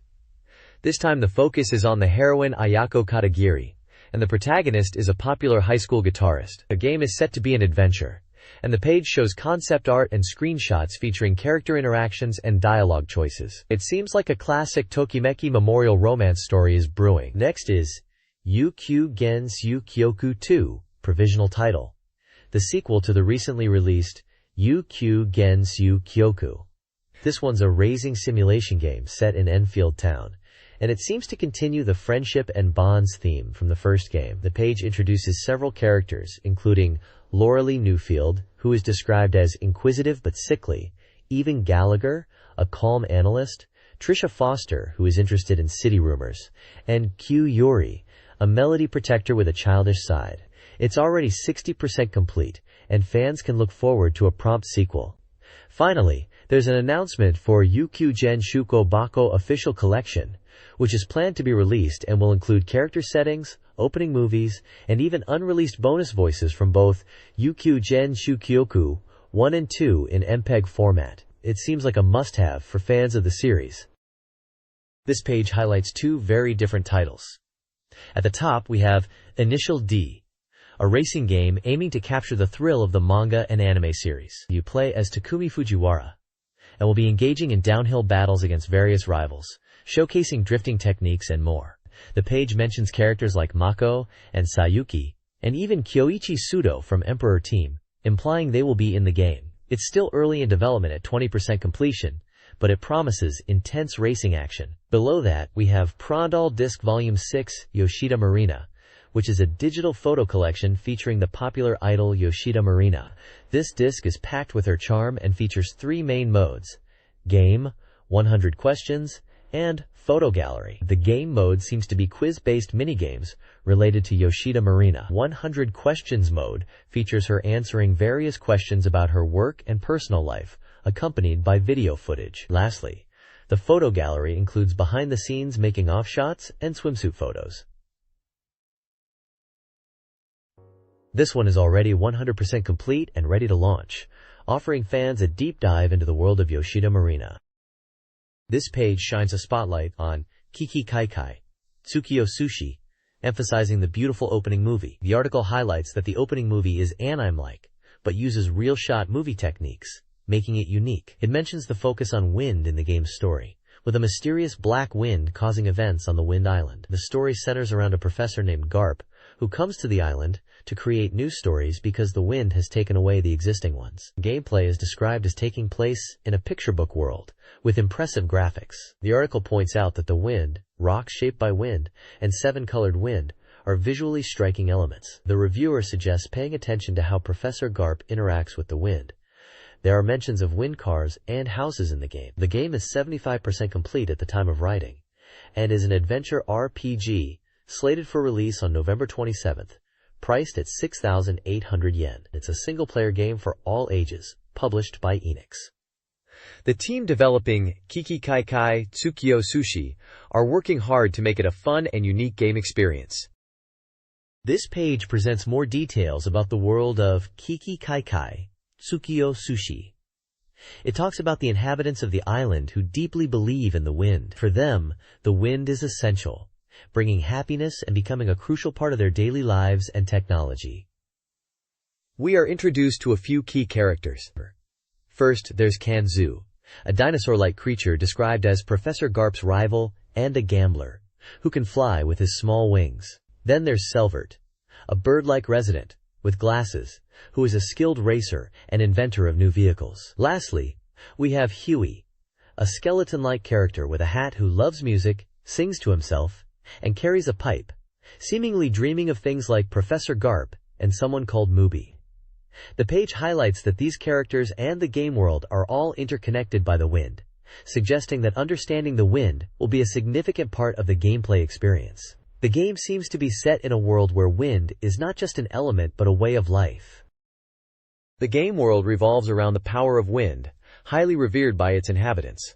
The Kimidori wind helps players catch rare insects in grassy areas by startling them. The orange wind offers healing, temporary size alteration, and enhanced fishing/digging abilities, and can also enlarge insects. A mysterious figure, Professor Garp, also has an unknown connection to the wind. Players aspiring to become wind masters are encouraged to find the Wind Lion, a master who appears and disappears like a whirlwind. The Wind Lion, deeply connected to the wind, is believed to reside on the island and is a potential mentor. His control over the wind reflects a deep connection to it, similar to Professor Garp and his tribe. This page unveils more about the wind system, focusing on how you can use different winds to interact with the game world. It highlights 3 main crimson winds, said to possess the power of destruction. Using a crimson wind in certain spots on the ground allows you to dig deep holes, potentially large enough for even Professor Garp to fall into. These holes might lead to secret passages and hidden treasures. The page also introduces the purple wind, described as a mysterious wind that spreads sound waves across the screen. When used in specific locations, it reveals hidden Hashigo insects and rare insects that were previously invisible. This wind emphasizes exploration and discovery. Moving on from insect collecting, the page reveals that fishing is another fun activity. You can fish in various locations, like ponds and the sea. Fishing is described as simple.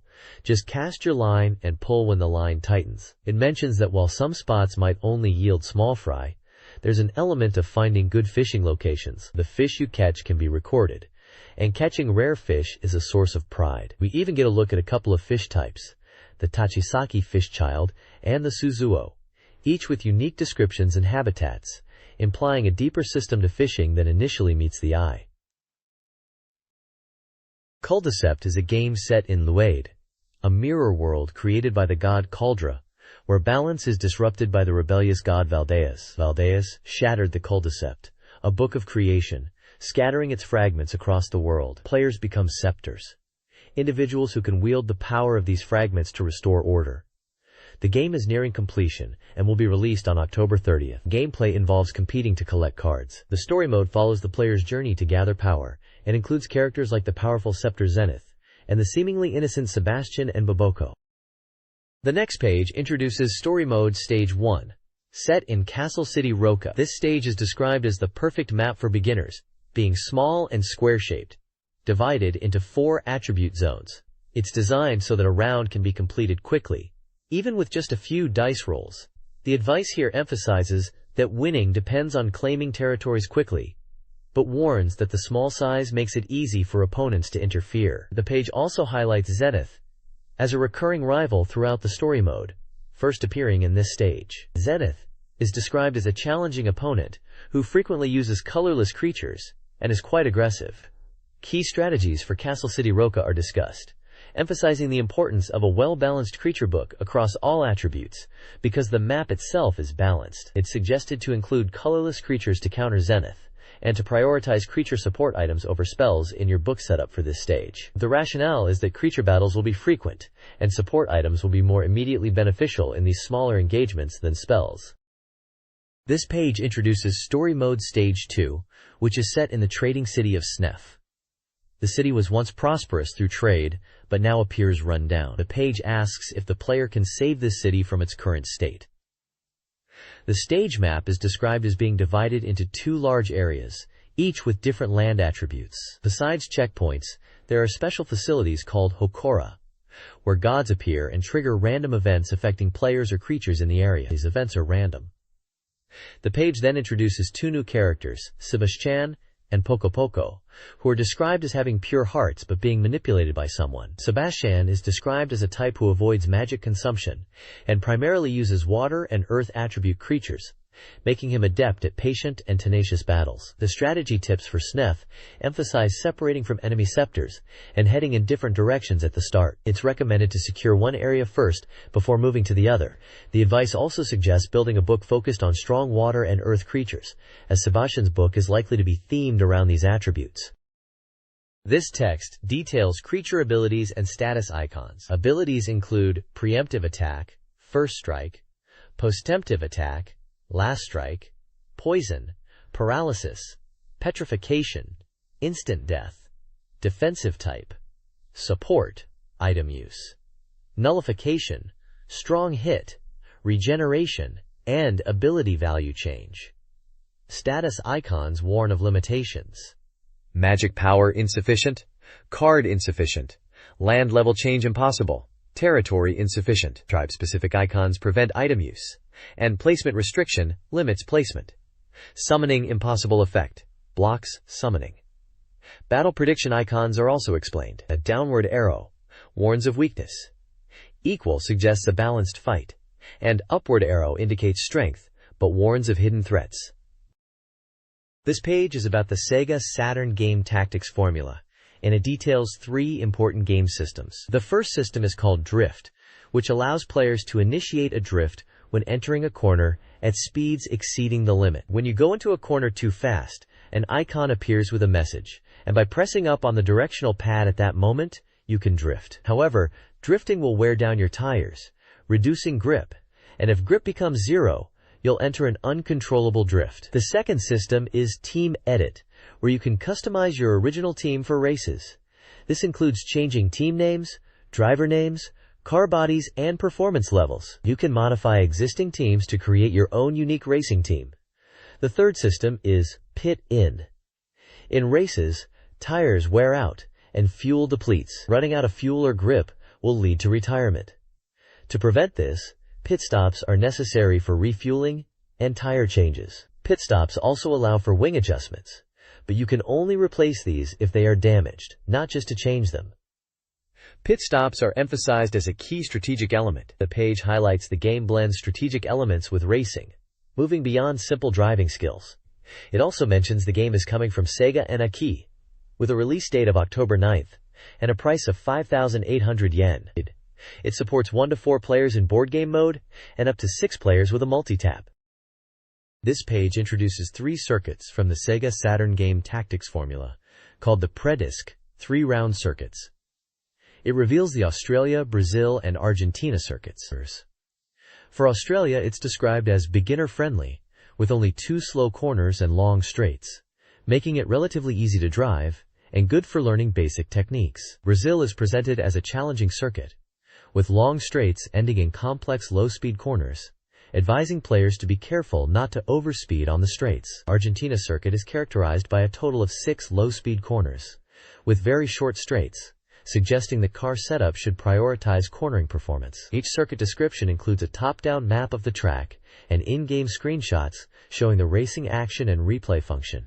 The reviewers seem to be highlighting the variety in track design and how each circuit offers a different driving experience, complementing the strategic gameplay elements discussed on the previous page. This page is dedicated to the SEGA Saturn game Mobile Suit Z Gundam. It highlights it as a shooting action title set during the Grips War, the sequel to the original Mobile Suit Gundam anime. The text describes the game as a large story brought to life as a shooting game, set 12 years after the anime broadcast. It mentions that the final battles, particularly stages 10, 11, and 12, are presented in digest form, and hints at changes to the game system compared to previous installments. The page features screenshots from the game showcasing mecha action and cutscenes with character portraits. There's a section called Completion Rate 100%, which seems to be a preview status indicator. Release information is provided, stating it's by Bandai, releasing on September 25th, priced at 6,800 yen, and is a shooting action game for one player, recommended for all ages. The reviewer's comment emphasizes the need for eyesight in humans, highlighting the importance of visual perception and seasonal awareness in enjoying the game experience, contrasting it with a more radical or perhaps less nuanced approach, ending with a poetic phrase about autumn and wandering vagrant, likely a metaphor for game players. This page continues the focus on Mobile Suit Z Gundam, diving into the refined shooting action gameplay. It highlights the game's mechanics, starting with the energy and armor gauge, where taking damage reduces both, and losing all energy means game over. The lock-on gauge lets you target up to 8 enemies at once. The page details the weapon controls. A is for beam saber, allowing continuous button presses for combo attacks. B is for the beam rifle with fast charge time, and X is for the Vulcan gun, which auto-targets enemies but has limited ammo that recharges over time. Y is for lock-on, letting you focus fire on marked enemies with the beam rifle, and Z's activates support units that fight alongside you for a limited time. The C's button handles transformation between mobile suit and mobile armor modes, which is a single action, though limited in boss fights, and acts as a jump in ground battles. Tactical tips are given, noting that enemy shots can be negated with the beam saber, and the powerful Hyper Mega Launcher is usable. Mobile armor mode boosts mobility, but restricts weapon use to the rifle only, requiring strategic mode switching. Defensive options include L for a back attack with the rifle when enemies flank you, R for the shield to reduce damage, effective even against beam sabers, and R plus Z activates supply items to recover energy. The page emphasizes the game's depth in combat mechanics and strategic elements, building upon previous Gundam titles. Stage 10 of Mobile Suit Z Gundam presents a total war scenario during the Grips 2 conflict, featuring battles against the Titans and Axis. Players control the Z Gundam against skilled pilots like Rekoa, Jared, and Yazan. Rekoa pilots the Pallas Athene, a powerful but fragile mobile suit. Players are advised to avoid damage from Jared's bound dock. The stage emphasizes tactical awareness, including guarding or evading large missile attacks from shields. A helpful design change allows players to restart from after an eye-catch scene if they lose one. Unit support is crucial. The meta support unit uses beam sabers and rifles to attack. The Argama offers powerful screen-clearing laser attacks, though they are short-lived. This page details the climax of the battles in Mobile Suit Z Gundam, focusing on the character Jared and his final stand. It starts by setting the scene with Yazan trying to protect Emma, even amidst Rekoa's attack in the Mk2, highlighting Yazan's relentless fighting style. The page then delves into the philosophies of Rekoa and Emma, with Rekoa stating her view that everyone has their own way of life. Jared's section explains his last battle against Camille in the transforming Ma-bound dock, emphasizing its speed and powerful weaponry like mega particle cannons and claw attacks. It questions the outcome of this final confrontation. Jared's quote, "It's because of people like you that wars never end," quote, is highlighted. Moving on, the page talks about battling Yazan's Hambrabi team, noting they now employ coordinated attacks and require careful tactics. It introduces a special anti-mobile suit weapon, the Sea Serpent, which is a wire-based weapon. The page also mentions that new type attacks are no longer guaranteed to hit and can be evaded by skilled pilots, requiring players to adapt their strategies. The screenshots throughout the page visually depict these intense mobile suit battles and weapon systems in action. This page highlights Mobile Suit Z Gundam, Stage 11, titled Running Through Space, focusing on a special stage and Char Aznable's gameplay. It explains how to access special stages 6 and 11 by playing cleanly without continuing from the previous game data. Doing so unlocks special data and title screens, offering different perspectives. The page shows a dialogue scene with Paptimus Sirocco, taunting Char for coming to die. Another scene shows Char remarking that Sirocco will not get away with using the laser cannon. There's also a screenshot highlighting a boss battle, with text stating that new type abilities might not guarantee hits anymore, demanding strategic play. The bottom section is titled, Death Match in the Colony Laser. Can Char win? It describes a challenging scenario where Char is inside the colony laser, facing multiple enemies including Heyman's Kabeli, and the powerful mobile suit the Piroko, piloted by Sirocco, who designed it. The stage is a scrolling shooter, requiring players to descend into the colony laser's core while battling. The difficulty is noted to be high, among the top 1 or 2 hardest stages, as enemy attacks are fierce. It advises players to focus on evasion and gradually inflict damage, emphasizing that one hit from the enemy can be very dangerous. The final line reads, quote, "It's not over yet." The next page continues the Mobile Suit Z Gundam postscript feature, now focusing on stage 12, titled Soaring in Space, which looks like it's all about the climax of the story. It talks about the intertwining thoughts of the characters and how everything is coming to a head now. We get to see dialogue snippets from characters like Haman Karn, Char Aznable, and Camille Baidan, hinting at their motivations and feelings as they approach the final confrontation. The page includes screenshots showing intense space battles, obviously building up to the final showdown with Sirocco. The text highlights Camille's strong resolve to end the fight with Sirocco, and it mentions Char is also involved, seemingly offering support. It sounds like the game is really trying to deliver a deep narrative experience, allowing players to see the drama unfold from Camille's point of view. There's a mention of the theme that the new era is not created by the old generation, which adds some weight to the narrative. Finally, there's a screenshot of Paptimus Sirocco looking surprised and saying, "What?" probably indicating a dramatic turn of events in the game's story or during a critical battle moment.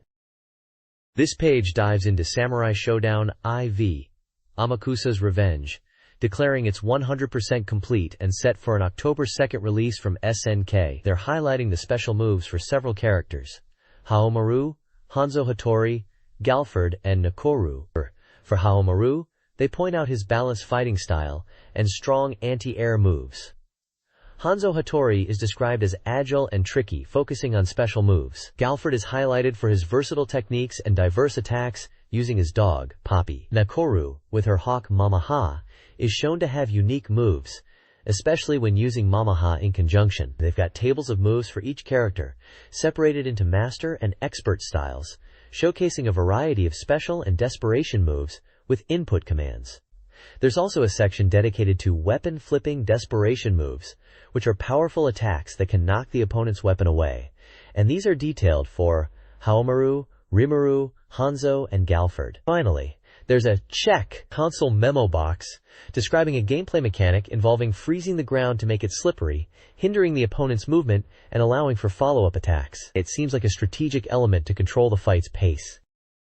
The next page continues the Samurai Shodown IV, Amakusa's Revenge coverage, diving deeper into character movesets. We're still looking at Haomaru, Hanzo Hattori, Galford, and Nakoru, but now they're joined by Kyoshiro Senryo, Genjuro Kibagami, and Amakusa Shiro Tokisada. It details special moves for each character, breaking them down into master and expert styles, showcasing a wide range of attacks. For example, with Kyoshiro we see moves like Mad Dance and 5 Directions Dance, emphasizing his flamboyant and unpredictable style. Genjuro is shown to have powerful slashes and counters, true to his aggressive nature. Nakoru's moves highlight her aerial abilities and synergy with Mamaha. Amakusa's section includes powerful techniques befitting his boss status. There are also sections focusing on specific move types, like Triple Slash, which emphasizes combo potential, and Secret Sword, Yang Flame, highlighting projectile attacks. Each character also has a weapon-flipping desperation move listed, which is a powerful attack that can disarm opponents, and these are detailed for each character in both master and expert styles. It really looks like they are giving players a comprehensive overview of each character's arsenal in Samurai Shodown IV. This page continues the character breakdowns for Samurai Shodown IV, Amakusa's Revenge, showcasing more fighters and their special moves. We have Charlotte, described as having fewer special moves overall, but strong aerial attacks in both master and expert styles, relying on her reach with normal attacks. Tam Tam is presented as having fast, long-reaching normal attacks, making his special moves more supplementary, but still effective when used strategically. Then there's Jubei Yagyu, who uses quick-draw techniques and projectiles as his primary weapons. His special moves are emphasized as requiring specific timing and understanding. Finally, Kazuki Kazama is highlighted. He's a character with fewer overall special moves, but they are described as having very distinct properties, requiring a different approach to combat. The page also checks out some specific moves in more detail. Bayonet Lauge, for Charlotte, seems to be a powerful projectile attack. Great Explosion for Kazuki Kazama is a fiery explosion technique. Scream, Water Moon Slash for Jubei Yagyu seems to be a fast, draw-type attack. And lastly, we get a look at the weapon-flipping desperation moves for each of these characters, and some others from previous pages, including Haomaru, Hanzo, Galford, Nakoru, Kyoshiro, Genjuro, Amakusa, and Jubei, and Charlotte, Tam Tam, Kazuki. The Sega Saturn is getting Time Bokan series, Bokan to Ipatsu, Doronbo Perfect Edition, a shooting game based on the anime. Players control characters to combat enemies. The game features the Doronbo gang, Doronjo in the Doron Joker, Boyaki, Boyaki Car, and Tanzra, Tanzra Car. Bosses include Yatarwan, Yatar King, Dendera Lion, Ota Sukaman, Yato Dedaman, Itadakiman, Ipatsuman, and the Time Mothership. This Perfect Edition boasts an improved opening movie with the original theme song, better music, and sound effects compared to the PlayStation version. Developed by Banpresto, the game was slated for release on September 25th for 5,800 yen. The developers aimed for a fun shooting experience for everyone. This page introduces the Sega Saturn version of The Lost World, Jurassic Park. It highlights that the game is set on Site B from the movie and will feature humans and dinosaurs in action, just like the film. The article focuses on the first 2 levels and mentions it will have at least 4 levels in total. The game lets you play as different characters, starting with humans, then Compsognathus, Compy, and Velociraptor. Level 4 will feature the Treks. Each level is divided into stages, and you'll navigate each level, controlling different characters to avoid enemy attacks and clear objectives. The article points out that the top left of the screen displays a life gauge, which decreases when taking damage, and losing all life results in a player death. Weapon icons are also shown on the top right, indicating available weapons and ammo. The green eye icon with a gauge in the bottom right is described as an instinct ingemeter for dinosaurs, with green indicating a low instinct and red indicating a high instinct. Higher instinct boosts attack and defense. This page delves deeper into the first 2 stages of the Lost World. Jurassic Park on Sega Saturn, which are the Compy level, and the Hunter level. The Compy level is the very first stage where you play as the Compsognathus, or Compy. It mentions that the Dyna analysis scene, at the start of the stage, has some meaning to the story. You'll be navigating areas, including walking on water, and the game art is highlighted as being very detailed. The main enemies you'll encounter in this level are Styracosaurus, Dilophodon, Deinonychus, and Procompsognathus. Once you clear the Compy level, you then move on to the Hunter level, where you play as a human hunter, named Jay Hammond. This stage involves using human actions, such as operating switches and riding gondolas, while navigating the environment using wires. In this level, you'll face Baryonyx, Pachycephalosaurus, Deinonychus, and Velociraptor as enemies. The page notes that while the hunter characters are individually less powerful than the dinosaurs, they compensate by using tools and weapons, offering a variety of actions and gameplay. Overall, this page gives a good overview of the initial stages and the types of enemies players will encounter in the Lost World on Sega Saturn.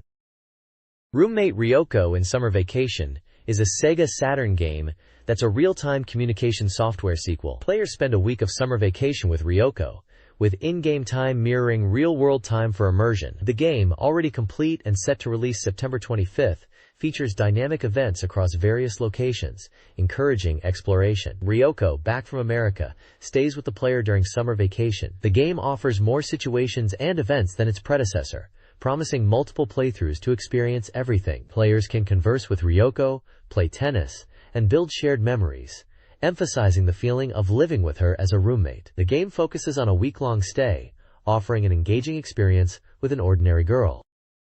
Roommate Ryoko in Summer Vacation Uses the Sega Saturn's clock for time, advancing days only when played.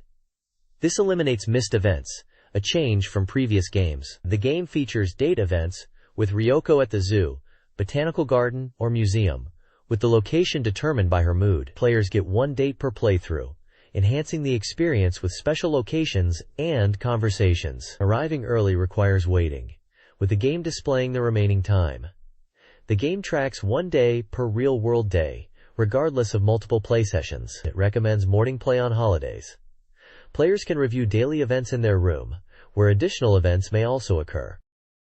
This page is showcasing the upcoming Sega Saturn game Wizards Harmony 2, a sequel to the original Wizards Harmony. It's set 5 years later, and once again, the Wizards Academy is facing the threat of closure. This is a fantasy RPG, where you'll be building relationships, going on adventures, and training characters within a school setting. The Saturn version is highlighted as having brand new content. One of the big additions is a hidden character called Kagami Maya, a half-devil girl who is the younger sister of someone already in the game. She's a transfer student who you can encounter during special events, and you can even aim for an ending with her. Another improvement for the Saturn version is over 30 brand new events and visual enhancements. 2 characters are introduced. Tiffany Clausen, a sweet fashionable girl with wings and voiced by Yumi Tuma, and Kagami Maya, voiced by Iwata Yuriko, who is a quiet and reserved half-devil. The game is being developed by Arc System Works and is 70% complete. It's slated for release in 1997 at a price of 5,500 yen and is rated for all ages. The developers mentioned that even the main illustrator was helping to hand out flyers at a recent game show, showing their dedication to the game. Wizards Harmony 2 focuses on building an academy and experiencing school life. Players recruit members like Luminite Tinkerbell, a kind half-cat girl, and Sirius Schreiser, a knowledgeable but reckless character. Gameplay involves managing schedules, studying, and solving incidents to boost the Academy's reputation. The school year is structured around magic certification exams. Events include resolving Academy problems and off-campus partner selection, with dialogue choices impacting the story. Seasonal holiday events offer private interactions affecting relationships and compatibility. Gameplay mechanics include managing character stats, with color-coded performance indicators. Compatibility between characters influences scheduling effectiveness. Success leads to graduation and different endings based on performance, with member compatibility playing a key role in progression. This page introduces Ninja Penguin Manmaru, a new full-polygon action game from Enix for the Sega Saturn. You play as Manmaru, a ninja penguin undergoing training in a mountain environment where even your friendly companions become rivals. Strange enemies will also appear to disrupt your training, making for a chaotic mountain experience. The goal is to reach the finish line within the time limit by running, jumping, and utilizing ninja techniques, including a special Nenparyu whirlwind jump, which involves a mid-air somersault at the end of a triple jump to cover long distances. The game is designed for players aged 6 to 128 and is a single-player experience. The article also mentions that, besides Manmaru, beautiful girl characters like Renko and Kaid will be in the game, with voice acting being recorded. They highlight that Manmaru is even rounder and more charming in polygons and encourage players to enjoy watching him hop around. The game is scheduled for release in mid-December. This page delves deeper into the gameplay of Ninja Penguin Manmaru. It highlights that the mountain stages are filled with enemies and obstacles. We're introduced to some of these enemies, like Batero, who's a pesky bat character shooting projectiles, and pen-shaped enemies in the Pen Ojibu area, both of which can stun Manmaru. However, Manmaru can fight back by throwing objects at them. The page emphasizes that each stage will end with a challenging rival. We get a look at Yutaro, a dog rival, and Tsunejiro, a fox rival. The game features diverse 3D environments, beyond just mountains, like fields and even houses. And these rivals are not just training partners, but formidable opponents. There will even be original rivals like Karyu. Interestingly, the page introduces the Willpower Ball, described as Manmaru's unique weapon and central to his willpower-style martial arts. It's said to allow him to do anything by focusing his mind, and can even change shape, although its in-game use is uncertain. Finally, we meet Moguraro, a mole enemy found in various areas, and it's mentioned that even penguin enemies can jump. Apparently, penguins in this world like collecting round things and seem happy when they find them. The overall message is to overcome these rivals and clear all stages to become the ultimate ninja penguin. Anarchy in the Nippon, or Goken MUU, is a 3D fighting game launching October 2nd for 5,800 yen, designed for all ages and featuring two-player versus mode. The guide focuses on core fighting system elements. Key mechanics include guard break attacks, which open opponents for follow-up attacks. Players can recover from a guard break by using lever gacha. The guide also explains body blow, ukemi, allowing players to recover from falls with specific button inputs to avoid disadvantage. Finally, it emphasizes the importance of getting up, as characters have invincibility frames when rising, enabling them to potentially counter their opponent's actions. The guide aims to give players an edge by understanding these fundamental fighting game concepts. This page delves into the deep practice mode and character customization features within Anarchy in the Nippon, or Goken MUU. The practice mode is highlighted as essential for solo players, letting you hone your skills and combos without time or health limitations. It confirms successful command inputs with an OK mark, and even displays hit counts for combo practice. Moving on to character creation, the algorithm editing section is all about crafting your own unique fighter by tweaking the CPU's behavior. You can set conditions for when the CPU should act, choosing from a wide array of 18 different scenarios and 3 distance options, resulting in 54 possible scenarios in total, and assign up to 4 different actions for each. The page then breaks down the algorithm creation process into stages: decision of conditions, decision of distance, decision of actions, and decision of ratio. The decision of conditions section lists various in-game situations that can trigger a specific AGI response, such as when the opponent is standing, when the opponent is crouching, when the opponent attacks high, and many more. For each condition, you can then decide the distance and the action the CPU character will take. Finally, the decision of ratio stage lets you fine-tune the probability of each action being performed in a given situation, allowing for complex and nuanced character behaviors. The reviewer suggests starting with important conditions first and not to overthink the initial setup.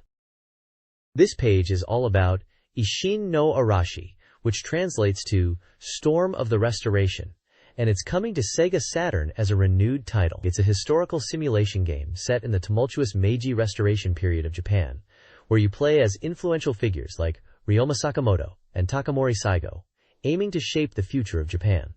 The game emphasizes debate and persuasion in battles. Apparently, if your character's HP reaches 0 in individual combat, it's game over. Interestingly, the game highlights that sticking to your beliefs is crucial, because bending your opinion during debates can also lead to a game over. It seems like arguing your point and winning discussions is a core mechanic. The page also mentions different playstyles and character development paths that will influence your journey towards the Meiji Restoration. The goal is to guide Japan towards a new dawn. The game is marked as 100% complete and is scheduled to be released on September 25th, priced at 6,800 yen. It's a simulation game for one player and is recommended for all ages. The reviewer notes that communication and debate are key elements, and card battles are also featured in the game. This page details 2 scenarios available in Storm of the Restoration. Scenario 1, Dawn of a New Era, is set in 1858. It highlights Yoshida Shoin and Tsujima Jirozaemon as key playable characters. Shimazu is recommended for beginners due to his strong stats, although he starts at an older age in the game. The reviewer suggests focusing on training staff in Ichi as an initial strategy. The key point of this scenario is that the Satsuma clan is powerful, and Ichi is a central location for both imperial and public factions, making it a battleground. Scenario 2, Meiji Restoration War, is set in 1863 after the events of Ansei no Taigoku. It points out Kondo Isami of the Shinsengumi as a standout character with high combat ability. Players who are skilled can potentially overcome a large portion of the imperial and public factions in Kyoto using him. However, debate is less effective here, and combat strength is crucial. This scenario emphasizes the dominance of the imperial faction and the struggle faced by the Satsuma faction, implying that choosing Satsuma in this scenario will be quite challenging. The screenshots shown across both scenarios appear to be in-game maps, character dialogues, and battle scenes, illustrating the gameplay. This page highlights the game Soldner's Child Special, announcing its upcoming release on September 25th as a simulation RPG. It seems to be a game where you lead, Mercenary Platoons. The page features a Tegel Mercenary Corps small platoon member list, introducing 4 characters. Spartacus, described as a swordsman who becomes an ally and is skilled in attack magic. Gigismunt, who joins automatically after allying with Guilford and uses magic. Munsua, an expert in recovery magic you encounter in a bar. And Castile, a swordsman who becomes an ally after defeating him in the game's opening stages. The central part of the page discusses gameplay, mentioning that you choose a country to serve, build up your mercenary force, and aim to become famous. It emphasizes strategic battles and character development. There's a basic lecture course, Part 1, that explains troop types and formations, advising players to adapt their medium platoon formations to suit the mission. It also mentions that all platoons can evolve, and as commanders level up, available troop types increase, showing the progression from weaker to stronger units. The screenshots seem to illustrate these game features, showing battles and unit management screens. Soldner's Child Special guides players on effective magic use and progression. Players undertake missions, ES rank difficulty, to level their Tegel mercenaries, led by a skilled commander. Guild-free requests from townspeople offer smaller rewards but provide items and potential recruits, with easier missions across various regions. Combat strategy emphasizes magic types, support magic for weakening enemies and buffing allies, and attack magic for dealing damage. Dark magic excels against skeletons, while holy magic is effective against golems, highlighting unit-specific weaknesses. The page introduces 4 characters: Hose, a cavalry-using ally met at a bar. Arnold, a righteous but stubborn mercenary. Elena, a magic-proficient and dependable knight. And Margaret, a support and recovery magic expert. Effective use of magic, prioritizing enemy weakening before direct combat, is crucial. This page introduces Jungle Park for the SEGA Saturn, portraying it as a massive amusement park island where players can relax and enjoy a carefree life as Saru, a monkey character. Saru seems to live in a place called My Home and enjoys various leisurely activities. The page highlights 4 activities within My Home: fishing, drinking tea, rolling around, and sleeping. Saru is described as someone who loves to just play around and have fun, enjoying tea with Sarah at the island cafe, playing golf with Saru, and jet skiing. There's a coming soon soft section showing the game is 90% complete and expected to be released in December by BMG Japan. The price points are listed as 4,800 yen for the regular edition and 5,800 yen for the first edition. The genre is described as Saru's Adventure, and it's a one-player game suitable for all ages. Reviewer comments praise the minigames on the island and Saru's adorable movements. They suggest players embrace the laid-back atmosphere and enjoy the game at their own pace. One reviewer, seemingly playing as Saru, mentions the desire to get the Sun computer working, but highlights the relaxed nature of the game, emphasizing it's a paradise where no one can force you to do anything. The comments are attributed to a Mandrill director Kondo Wataru. Jungle Park offers a diverse, seasonal island experience where players can enjoy various activities. The island features 4 regions, allowing for sea bathing and skiing, among other leisurely pursuits. With approximately 30 kitchen areas, players are encouraged to explore and engage in daily activities for a month. The game boasts a map with diverse locations like White Mountain and Autumn Forest. Mini-games include roll ball, bowling, base rugby, baseball with rugby elements, hot rod, kart racing, and shot golf, mini-golf. Relaxing activities, such as hot springs and river rafting, are also highlighted. To celebrate the release, a keyholder present giveaway of Saru keyholders is offered to 5 people, with applications due by September 25th to SoftBank SEGA Saturn Magazine. This page highlights the shooting game Dodonpachi and its upcoming release, stating it will be available from September 18th for 5,800 yen. It's a shooting game that supports 2-player mode and is recommended for all ages. The page details a score attack campaign where participants can submit their high scores for a chance to win prizes. The top scorer will receive an original Dodonpachi arcade game board, and the top 100 will get official certificates. There's also a strategy guide for Stage 1, advising players to utilize shots effectively to maximize points and bonuses. The guide suggests using the map to navigate the stage, and offers tactics for defeating the Stage 1 boss, which is described as having rotating turrets. The strategy involves targeting the rotating turrets, and then focusing on the main body and stages. It emphasizes aiming for stars to gain items, and suggests using laser attacks effectively during the boss fight.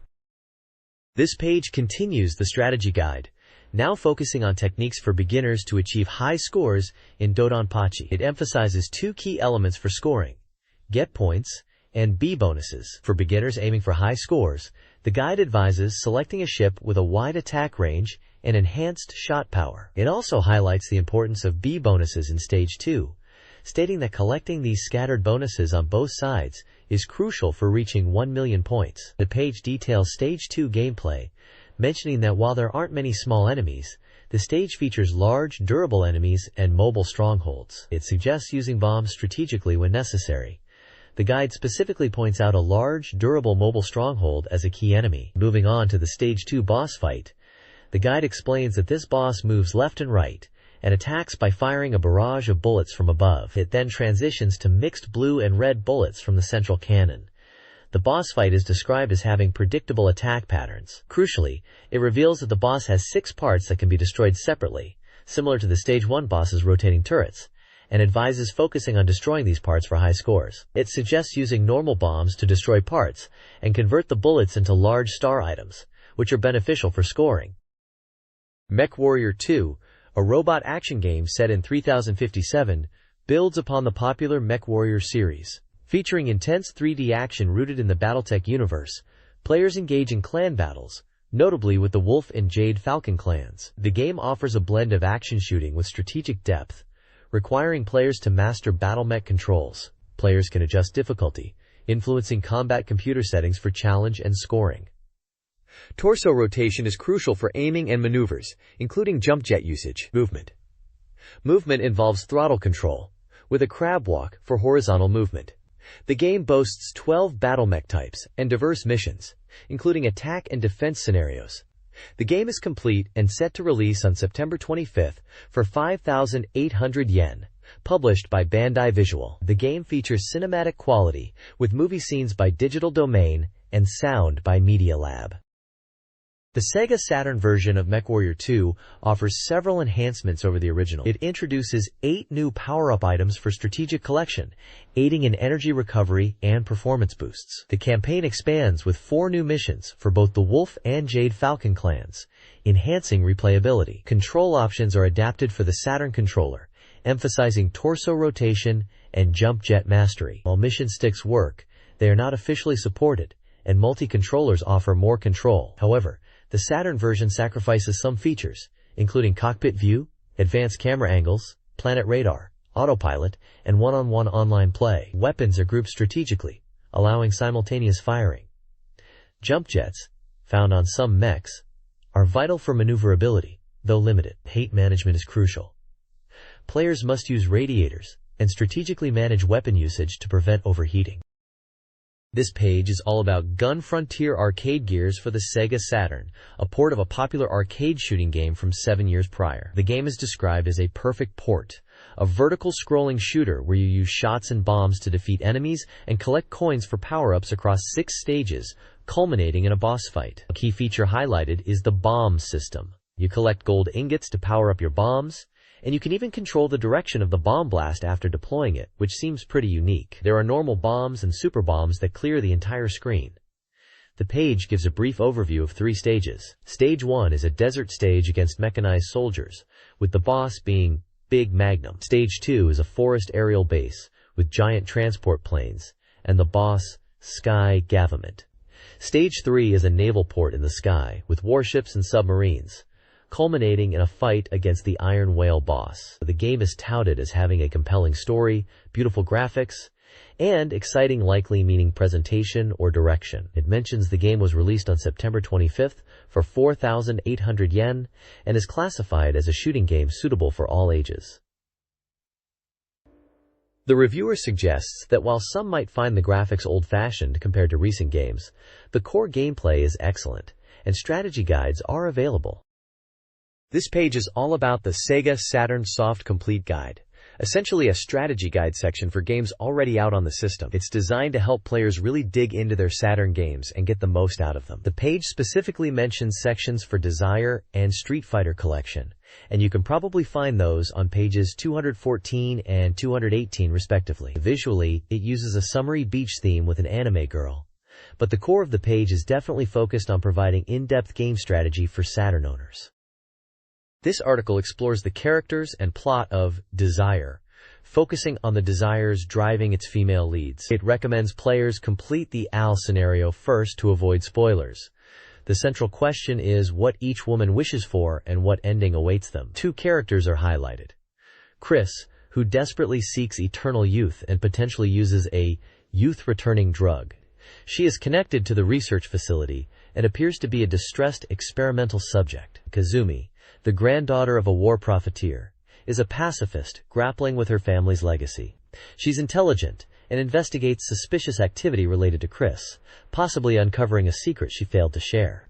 The article utilizes in-game screenshots and dialogue snippets to illustrate their backstories and hint at a complex and potentially dark narrative.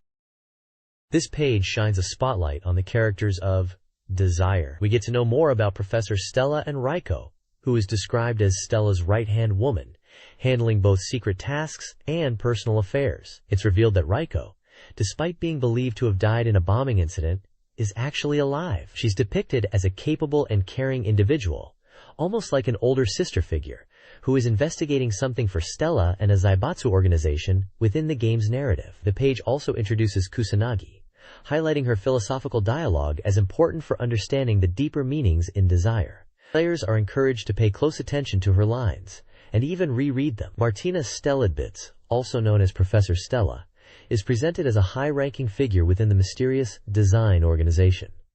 The content raises questions about her true motives and her potential use of a reaction device, hinting at whether she is acting out of scientific curiosity or driven by a more personal desire for her child's sake. The page emphasizes the importance of understanding each character's motivations and hidden messages to fully enjoy the game's complex story. The story of Desire intensifies as reporter AR continues his investigation on the island, now 4 days in. Initially focused on the mysterious Desire Research Organization and their potentially weaponized life-form gene recombination technology, funded by the Granchasuda Foundation, the plot thickens. AR, once suspected of the bombing, is cleared. Raiko, thought dead, resurfaces, revealing her survival to AR and subsequently her manipulative role in the events, including controlling Makoto. AR continues his search for Tina, meeting Cheryl, Kyle, and Sylvia. The medical center holds a key discovery. Raiko, encased in a sleeping bag, reveals herself as the mastermind behind the Desire Project and human experiments. Additionally, bonus content reveals the existence of collectible Desire trading cards and plans for further card releases featuring characters from both Desire and Eve Burst Error. This page delves deeper into the unfolding events within the reaction device dome scenario. It seems we are focusing on a dramatic turn in the story of Desire. We see screenshots depicting tense moments. One features a woman pointing a gun with the dialogue, "Having come this far, fate could not be avoided." Another screenshot shows a man with a gun, and the text, "Martina, you cunning woman, in the end, you betrayed me." The page teases a mystery message and Tina and reunion sections, further hinting at plot developments. The text describes Al reaching the reaction device room after obtaining an ID card from Makoto. He encounters the supposedly cute Tina and Professor Stella. Al questions Stella about Tina, but Stella coldly replies that Al wouldn't understand. Suddenly, Martina appears with a gun, apparently betraying someone, possibly Al. The text hints at a shocking last scene awaiting players and poses the question, what will happen to the two? It emphasizes the betrayal by Martina, mentioning it's revealed through gates at the medical center. The page sets up a dramatic climax and player anticipation for the game's ending. This page dives into the reveal of a hidden character in the Street Fighter collection for Sega Saturn, specifically in Street Fighter 02, known internationally as Street Fighter Alpha 2. The big news is that the mysterious intruder is none other than Cammy. The article notes that visually, this version of Cammy is similar to the one in X-Men vs. Street Fighter, but with slight differences in physique and reach. It details some of Cammy's special moves, including the cannon spike, which is described as a powerful aerial attack, the spiral arrow, a rush move that can be easily countered if guarded, the axle spin knuckle, and the hooligan combination, a command grab technique. We also get a profile on Cammy, revealing her backstory as a 19-year-old special operative from British intelligence who suffers from amnesia, having lost her memories from the past 3 years. The article hints at uncovering the truth hidden within these lost memories. Lastly, it highlights an original special move unique to Cammy in Street Fighter Alpha 2. This move involves Cammy attacking, followed by Vega appearing and unleashing his signature Psycho Crusher, which can be integrated into combos. The next page delves into general fighting game strategies applicable across 3 titles: Super Street Fighter 2, Super Street Fighter 2 Turbo, referred to as Super Street Fighter 2X in Japan, and Street Fighter Alpha 2, Street Fighter 02. It's all about mastering the fundamentals to become a stronger player in these games. The page discusses key concepts like understanding your ideal fighting distance and adapting your tactics based on it. It talks about building attack patterns around your preferred distance, using Ryu as an example, and the necessity of mastering combos to gain an edge in fights. It also covers strategies for dealing with opponents getting up from the ground, suggesting techniques like throws or jump attacks. Punishing missed special moves and learning reversal techniques are highlighted as crucial for defense and counterattacking. For each game specifically, the advice is tailored to their mechanics. For Super Street Fighter 2, the emphasis is on carefully observing your opponent's movements and reacting accordingly. Super Street Fighter 2 Turbo focuses on effectively using super combos. Finally, Street Fighter Alpha 2 stresses the efficient management and usage of the super combo gauge, aligning with the game's mechanics. Essentially, it's a guide to improving your overall fighting game skills in these classic Street Fighter titles. This guide provides character-specific strategies for Super Street Fighter 2 Turbo. Honda excels in close combat with throws. Guile focuses on zoning with sonic booms. Chun-Li uses versatile attacks and throws. Dhalsim utilizes his reach with Yoga Fire and Flame. T-Hawk relies on his Mexican Typhoon throw and dive bomb. DJ employs tricky moves and aerial attacks. Balrog utilizes dash punches. Vega controls the ground with slides and rolling crystal flash. Maryu emphasizes fundamentals, Hadoukens and jump-ins. Blanca uses rolling attacks and crouch attacks. Ken employs rushdown and close-range attacks. Zangief aims to land his spinning piledriver. Cammy uses quick movements and special moves. Fen Long exploits openings with Rekadenken attacks. M. Bison uses Psycho Crusher and head press.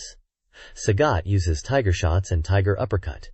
Guki, Akuma, utilizes aerial fireballs and powerful special moves. Street Fighter Alpha 2 character strategies are diverse. Ken benefits from jump and fall tactics and forward rolls. Nash excels with sonic booms.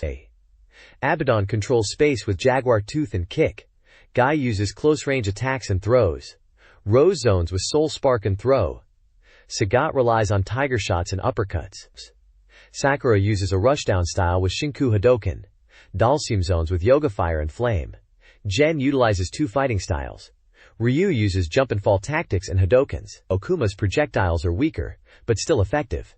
Chun-Li uses her standing medium kick and fast movement. Sakudum is a throw character. Birdie uses his standing medium kick and bullhead. Vega focuses on jumping attacks. Dan uses mix-ups despite being weaker. Rolento uses special moves and sliding attacks. Zangief wins with the spinning piledriver. Cammy's strategies will be in the next issue. Capcom Volume 37 celebrates Rockman's 10th anniversary, announcing the Rockman Great Exhibition at Tokyo Dome Prism Hall on November 9th. Attendees can expect gameplay previews and game music events. A special invitation lottery offers 3,000 people entry to another exhibition. The postcard application deadline is October 25th. The issue features player feedback on game show enjoyment, but also mentions long queues at previous events. The Big Push Room showcases Capcom character illustrations, highlighting Alex from Street Fighter 2i, Jill from Resident Evil, QB from Vampire Savior, and characters from Breath of Fire. A Capcom popular character ranking reveals the popularity of female characters like Chun-Li. The top 10 characters are listed as a contributors present. A Vampire Hunter ashtray is being offered. The Tokyo Game Show 9/5 event highlighted Capcom's offerings. Okamoto Yoshiki showcased the popular Biohazard 2 booth, along with X-Men vs. Street Fighter for Saturn. Inafune Keiji discussed Rockman - Mega Man Legends, a 10th anniversary title for a broad audience, planned for both PlayStation and Saturn. Takanaka Yoshiki presented Rockman X4, Mega Man X4, and promoted Breath of Fire 2i, highlighting its RPG elements and fishing system. He also mentioned working on Quiz na Aerodream. The Creators Conference featured interviews with Funamizu Noritaka and Nakayama Satoshi, discussing the Capcom lineup, the success of Chocobo's Mysterious Dungeon, and the conference itself. Key developers like Mr. Unishi, Mr. Sono, and Mr. Enokito were also interviewed. The next page highlights Capcom's new fighting game announcements. First up is Pocket Fighter, showcasing 10 popular Capcom characters in a super deformed style. The article mentions characters like Ryu, Ken, Chun-Li, Sakura, Zangief, Morrigan, Felicia, Lele, Ibuki, and Tabasa. It explains the basic gameplay is similar to other fighting games, using an 8-way lever and 3 buttons for punch, kick, and special attacks. Beyond basic systems, it teases elements like guard breaks, gems, item attacks, and mega crashes, emphasizing it's packed with features despite its cute appearance. Then there's Street Fighter 2i. Second Impact, Giant Attack, described as a sequel focusing on story. It introduces new characters, Hugo and Urien. The article mentions new special moves above X level, personal actions, and emphasizes improved presentation leveraging CP System 2i hardware. Private Justice Gakuen, Rival Schools, is touted as full 3D fighting. It emphasizes the 2D fighting know-how Capcom is bringing to 3D, promising intuitive controls and strategic depth. It mentions a twin platoon attack system consuming 2 bars of spirit gauge, with unique variations for each character. Another system mentioned is the Perfect Combustion Attack, a heavy hit consuming 1 spirit gauge, similar to super combos in Street Fighter, but character-specific. This page is all about Falcom Classics. It's designed to get you excited for the release of Falcom Classics, and features an interview with singer Hiroko Taniyama, who is described as a singer for Falcom games. The magazine is the monthly Falcom magazine, and it's volume 4 from October 3rd to 10th, 1997. There's also a mention of an Omake disc, like a bonus disc, being included with Falcom Classics. Finally, at the bottom, it teases the possibility of Falcom Classics 2, and mentions an interim announcement about it. The artwork shows anime-style characters and a grand piano, suggesting a musical or perhaps classical theme related to Falcom games. The second disc of Falcom Classics First Edition offers a treasure trove of bonus content. It includes a 30-minute CD drama with voice actors, a new story written by the YS scenario writer, and a voice actor movie featuring recording sessions. MPEG format video is included, with a recommended video player for the best quality. Fans also get exclusive image data, over 20 rare YS-related images. A user questionnaire offers a chance to win prizes, 500 Goddesses Fina figures, and 1,000 phone cards. The release date is set for November 6th. Pre-orders and early purchases are encouraged to secure the bonus CD. For more information, visit the Falcom and Victor homepages.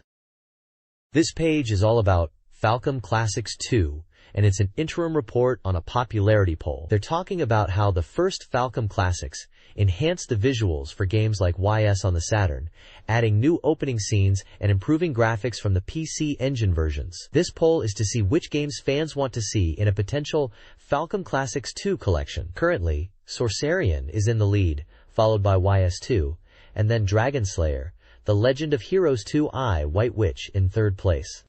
There's a list of other games that are also being considered in the poll, like Azteca, Xanadu Scenario 2, Romancia, Temple of the Sun, other Sorcerian and YS2 scenarios, Start Trader, Wanderers from YS, The First Dragon Slayer, Dinosaur, Lord Monarch, Brandish, Advanced Lord Monarch, Popful Mail, Dragon Slayer, The Legend of Heroes 2 and further Brandish sequels and scenarios, and Dragon Slayer. The Legend of Heroes 2 I White Witch again, but this time as number 18 on the list. They're really encouraging readers to vote, saying that the more votes a game gets, the more likely it is to be included in Falcom Classics 2. So it seems like fan feedback is a big factor in deciding which games will make the cut. The next page features an interview with singer Taniyama Hiroko, and it's all about Falcom Classics. Taniyama-san mentions that she's providing voice work for Falcom Classics. She admits she's not very good at action games due to slower reflexes, but she still bought and enjoyed Falcom titles like Xanadu and YS back in the day, and is excited to play them again on the Saturn. The interviewer asks about improvements in the Saturn versions, specifically mentioning help features that make the games easier for newcomers, like being able to return to the first-level church with a help command. Taniyama-san agrees this is helpful, noting that older games were often quite challenging. When asked about other Falcom games, Taniyama-san reveals she was a judge for a Sorcerian scenario contest in a magazine. She really enjoyed Sorcerians and thinks its format of short scenarios is great for busy players. She even expresses a desire for a modern remake of Sorcerian. Finally, they discuss adventure games, referencing her columns where she was known as an adventure queen. She recalls solving adventure games, including Falcom's Azteca, without using hint books. Below the interview, there's an advert for Falcom Classics, announcing it as a new release for the Saturn, a collection of 3 RPG titles in one pack as a bargain. It's scheduled to be released on November 6th, with both a limited edition containing 2 discs with character data, and a regular single-disc edition available. This page showcases 3 legendary RPG titles from Falcom, all bundled together for the SEGA Saturn. It's advertising a collection featuring Dragon Slayer, Xanadu, and YS. For Dragon Slayer, released in November '84, the key word is freedom. It emphasizes the core gameplay loop of defeating dragons, exploring dungeons, and using magic to solve puzzles. It highlights that the fun of RPGs isn't just the story.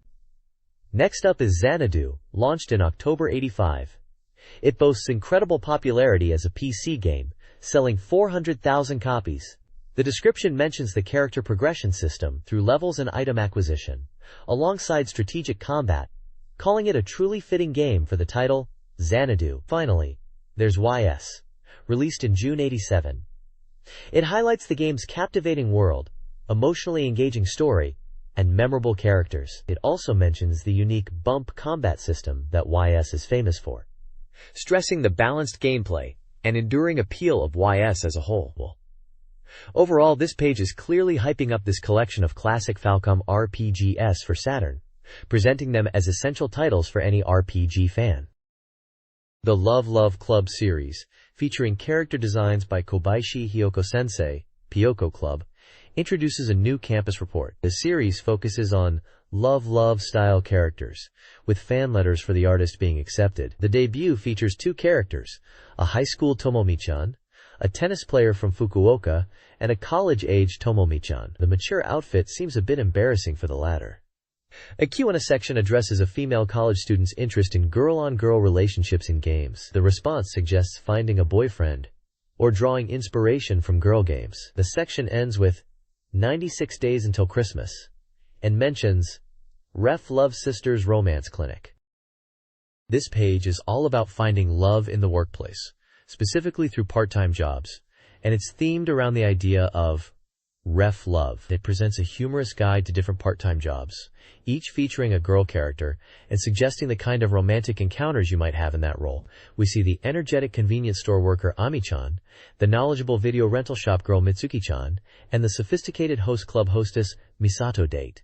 Other job ideas include being a home tutor for elementary or high school students, a security guard, and even working in a flower shop, like Tomomi, who was introduced on the previous page. For a cooler atmosphere, there's also the cafe waitress ran. There's a Ref Love Letters section that answers a reader's question about what Ref Love means, clarifying that it's a game title about experiencing love in a repeating cycle. Finally, the page encourages readers to send in their own stories of finding love through part-time work, keeping with the overall Ref Love theme and inviting reader participation. It's a fun and lighthearted guide mixing work and romance, presented in a very SEGA Saturn magazine style. This page jumps into the magical world of Cotton 2 for the Arcade Express feature, highlighting it as this week's new title. It's described as a brain-taste bombardment, character action shooting game, emphasizing its exciting and engaging gameplay. There's a section titled Yukuri-pan, which seems to be a playful phrase, showing off some gameplay. It mentions that Cotton 2 is a side-scrolling shooter, a sequel to a game from 6 years prior, but with even more intense gameplay. The page delves into the story, set in the fairy kingdom of Filament, where the magical treasure Water Willow maintained peace. Princess Apply, an energetic character, steals Water Willow to fulfill her wishes, but a whirlwind sends her and it into the forest. Apply then loses the Water Willow and embarks on a quest to find it. Character introductions highlight Cotton, a magic user obsessed with Willow, not caring about good or evil to get it, and described as a selfish girl. Silk is a fairy from Filament, always around Cotton, and described as a lonely 18-year-old girl with a serious personality. Apply and Needle are also introduced. Apply is the 13th princess of Pumpkin Kingdom, a magic user and a bit of a tomboy, while Needle is a 49th generation spirit serving the royal family, tasked with keeping an eye on Apply. Finally, there's a section showing gameplay elements with screenshots, and lists game features like being a shooting game, supporting two-player play, and being on the STV board. Cotton 2, described as a thrilling side-scrolling shooter, features 8-directional movement, shot, catch, and magic controls. Players progress through 6 stages, utilizing shot attacks powered up by experience. Colored crystals, blue ice, red fire, green wind, alter shot properties. The core mechanic is command shots, special attacks triggered by directional inputs. The seal system allows players to capture enemies, utilizing them for chain attacks, to trigger explosions and gain experience. Chasing attack/recovery uses sealed enemies for health regeneration. The game boasts diverse tactics, with sealed enemy behavior changing based on shot properties. Stages each have mid and end bosses. The stages are Wataboshi Hill, Ancient Sky Castle, Coral Sea, Cave of Bewilderment, Bewitching Swamp, and Mystery Chapel. The text humorously promotes the game over competitors. This page introduces Rush, Rush, the sequel to the popular sports game Decathlete, known internationally as Winter Heat. Developed by SEGA AM3, this game focuses on winter sports and features 8 different events. The page emphasizes the exhilarating speed and realistic feel of the winter sports represented. It highlights the game as a powerful and thrilling experience, aiming to capture the excitement of winter competitions. There are screenshots showcasing gameplay, including skiing and snowboarding. The page lists the 8 types of competitions available: speed skiing, ski jump, downhill, short track speed skate, slalom, bobsleigh, speed skate, and cross-country skiing. It also mentions that there are 8 playable characters in total, including 2 brand new characters. The game aims to bring the thrill of winter sports to players, with a variety of character types like all-rounder, Nordic, alpine, and skate styles to choose from. The text hints that this game is designed to be a winter sports equivalent to Decathlete, capitalizing on its success.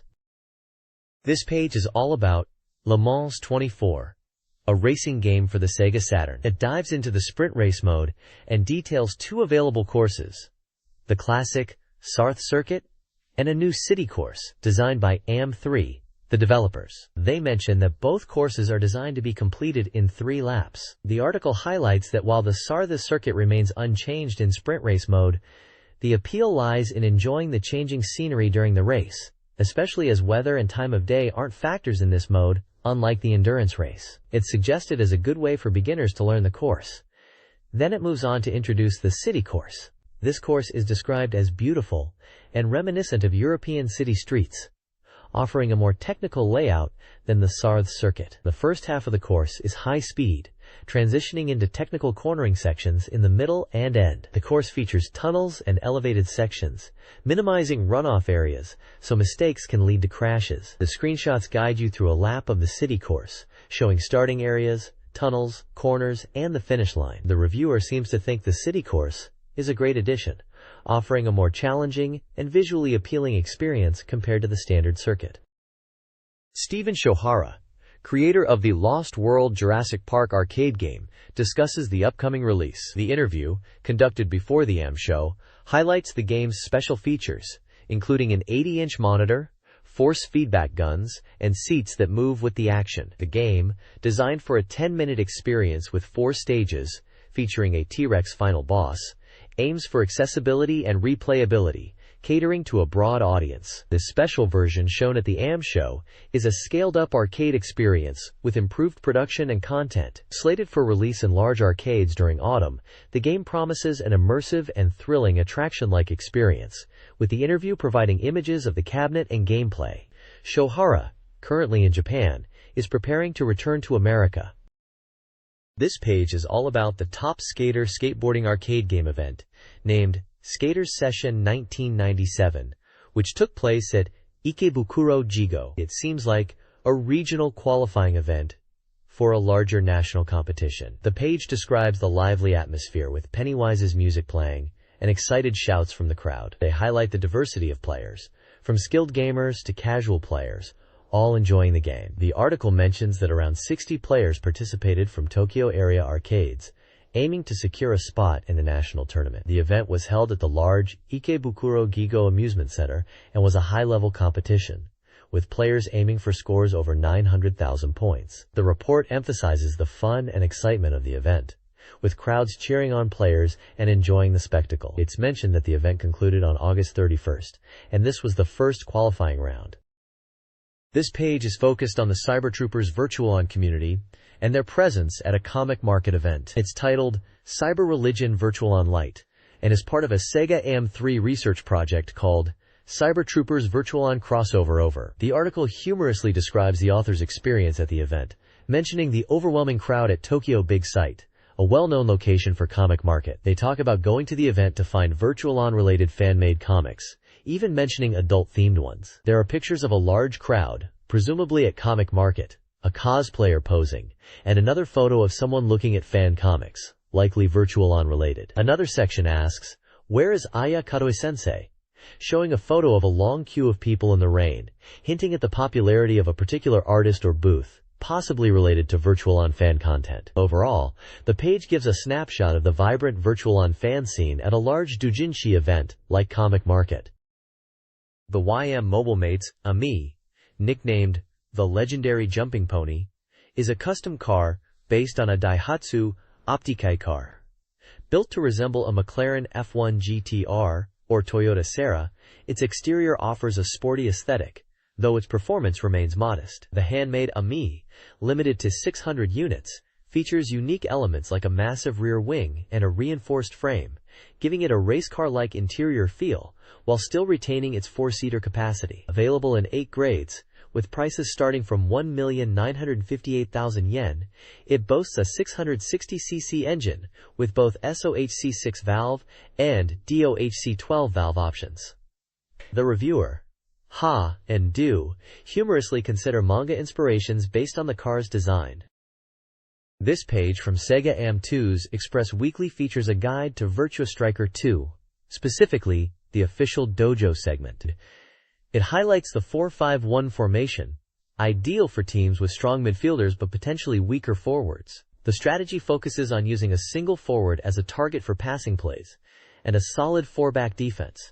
Effective midfield play is emphasized. The page also includes Secret Information, Operation Guide Mitsuyoshi Edition, revealing in-game voice instructions by Mitsuyoshi Takebe. Furthermore, Development Secrets 4 discusses the game's sound design, mentioning the creation of numerous jingles and the ambitious, though incomplete, 100-song project. They did create a rap song advertising the game, including country names and FC Sega. The page concludes with screenshots and promotes the game for the autumn season.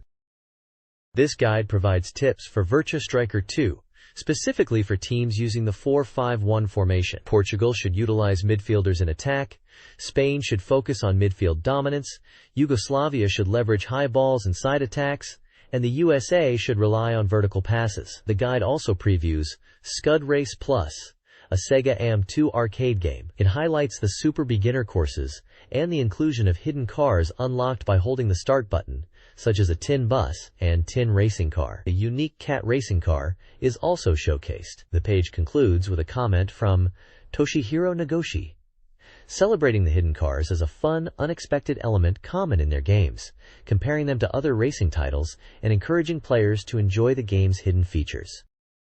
This page is a Sega Saturn software review section, covering the period from September 19th to October 3rd. It features reviews from 3 groups: female users, high rollers, and guest writers, each with listed members. The page highlights 2 games scheduled for release on September 25th. New Century Evangelion Digital Card Library, and Ishin no Arashi.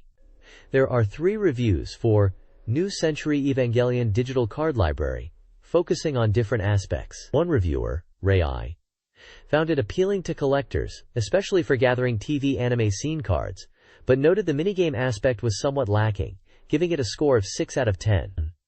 Another reviewer, Gaia, appreciated the game's concept of making card collecting accessible and enjoyable, highlighting the movie-included cards, and scoring it 7 out of 10. However, Mayoigu felt the game made it difficult to obtain specific cards, requiring repetitive minigame play, and expressing frustration, rating it a 4 out of 10. Ishin no Arashi is reviewed by Akashia Sanma, who recommends it to players wanting to immerse themselves in the historical atmosphere and enjoy strategic card battles set in the Meiji Restoration period. They praise the graphics and user-friendly system, giving it a score of 7 out of 10. Finally, there's a reviewer's economy section, with short comments from some of the reviewers about their preferences.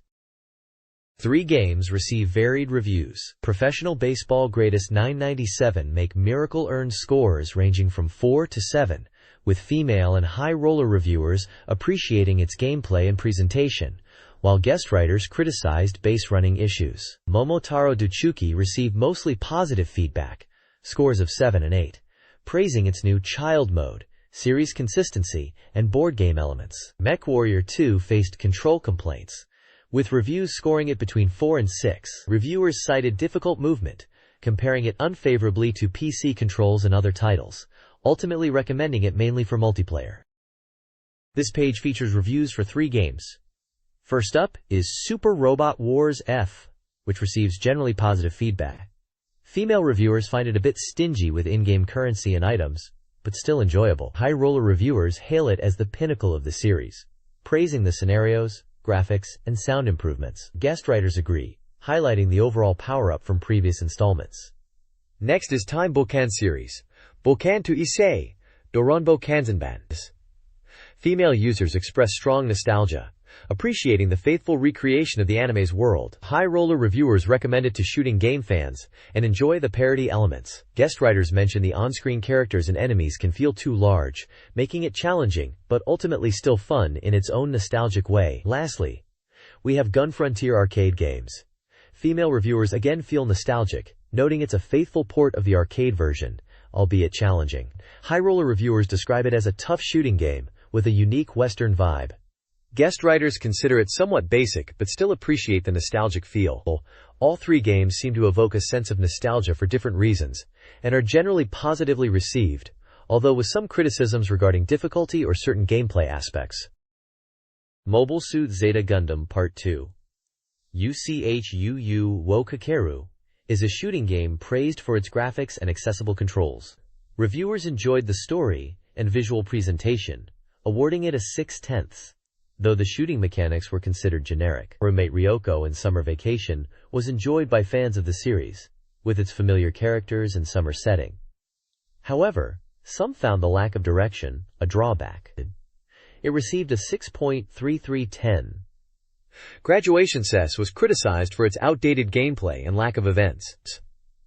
Despite the appealing character designs, the simplistic mechanics and repetitive nature earned it a low score of 4.33/10. The SEGA Saturn is getting some new titles. Zeldarschild, a strategy RPG releasing September 25th, is praised for its engaging battles, strategic depth, similar to Uncharted Waters 2, and replayability. Reviewers give it an 8/10. Samurai Spirits Amakusa's Descent, a fighting game, is a solid arcade port, lauded for its faithful recreation of the arcade experience, though loading times are a minor concern. It receives a 7/10. Kyan Kyan Bunny Extra, an adult visual novel, impresses with its art and explicit content, especially the voice acting, despite a stereotypical storyline. It also gets a 7/10. Finally, Hoshi no Kakera wo Atsumeyu, another adult adventure game, is the latest in a popular series, offering a classic visual novel experience with branching storylines, but with an outdated system. It receives a 5/10, but is recommended for fans. This page features reviews for 3 upcoming games. First up is Anarchy in the Nippon, a fighting game touted as being developed by veterans of the genre. Reviewers generally liked the game, with one highlighting the fun characters and another praising the 3D graphics as quite polished for a 3D fighting game. However, some found the visuals a bit unbalanced, and the game system not particularly innovative, feeling similar to Virtua Fighter but less refined. Scores ranged from 5 to 7 out of 10.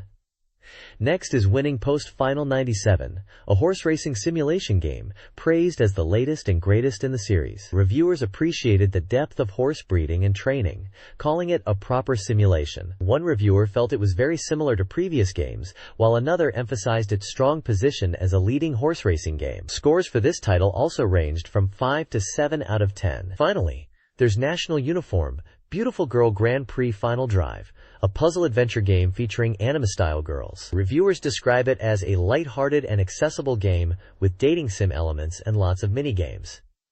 It's seen as having good value for money. While some found the story simple, others enjoyed the CG collection and overall presentation. Scores were generally positive, ranging from 6 to 8 out of 10, with one reviewer even recommending it as a worthwhile purchase. This page has more game reviews. Kicking off is Mori Motonari Chikai no Sanshiya, likely Mori Motonari Vow of the Three Arrows for international audiences, a strategy RPG that's shaping up nicely. Reviewers liked it overall, saying it's easy to get into and the story is engaging.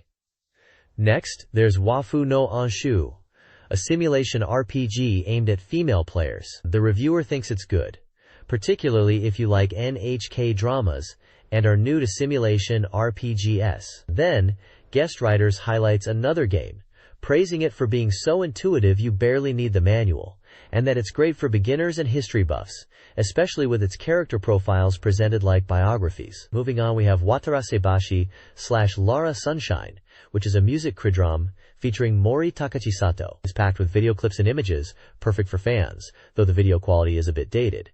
After that is Shutsugeki Minisuka Police, a mini-game collection themed around Minisuka Police. It's got a variety of mini-games and a photo collection aspect that will appeal to fans. Finally, there's Played All Disc Volume 6, Risaki Yoshida, a digital photo collection featuring Risaki Yoshida. It's described as relaxing and cute, offering loads of photos and some mini-games.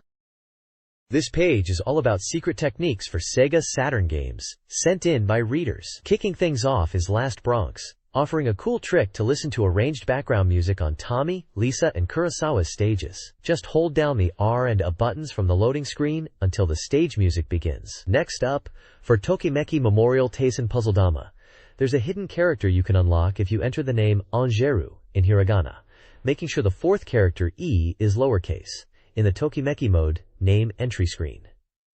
Then, for Marvel Superheroes, we get the command inputs to play as boss characters. You can use Thanos, Drive Doom, and Anita from Vampires. The commands involve directional inputs and button presses like Z, Y, X for Thanos, and A, B, C for Dr. Doom, and a more complex sequence for Anita. Anita also has some special moves highlighted, called Ghost Summoning and Bell Summoning. Finally, at the bottom, there's a call for more secret techniques for SEGA Saturn games for the Urawaza A Go section, inviting readers to send in their discoveries for a chance to win prizes like Saturn games or book coupons.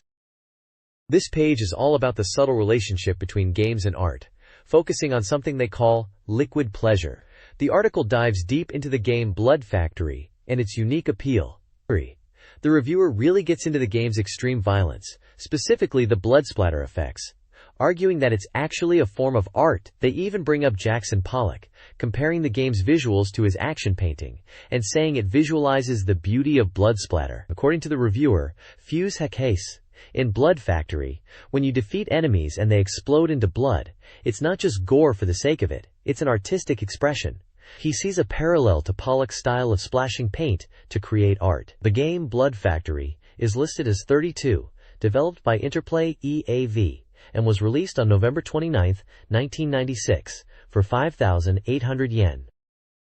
This page presents weekly horoscopes by Hakozaki Mother for September 19th to 25th.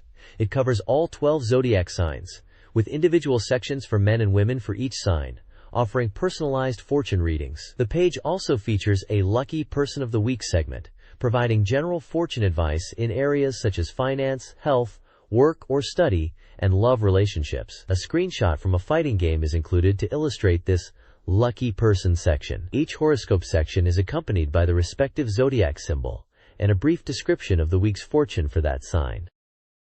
This page showcases a mail order service for various SEGA merchandise. It kicks off with a big feature on Virtua Fighter 3 t-shirts, listing 12 different designs featuring characters like Jackie, Sarah, Laju, Pai, Akira, and others, all for the same price. Beyond t-shirts, for Virtua Fighter 3 fans, there's also a Lion cycling shirt, a WINPC collection CD-ROM packed with digital goodies like wallpapers and screensavers for Windows 95, and a flashy reversible Jackie Tsukujin jacket. Moving on, there's a section dedicated to sentimental graffiti, highlighting new 1/6 scale figures of popular characters like Asuka Hoshino, Emiru Nagakura, and Rurika Yamamoto.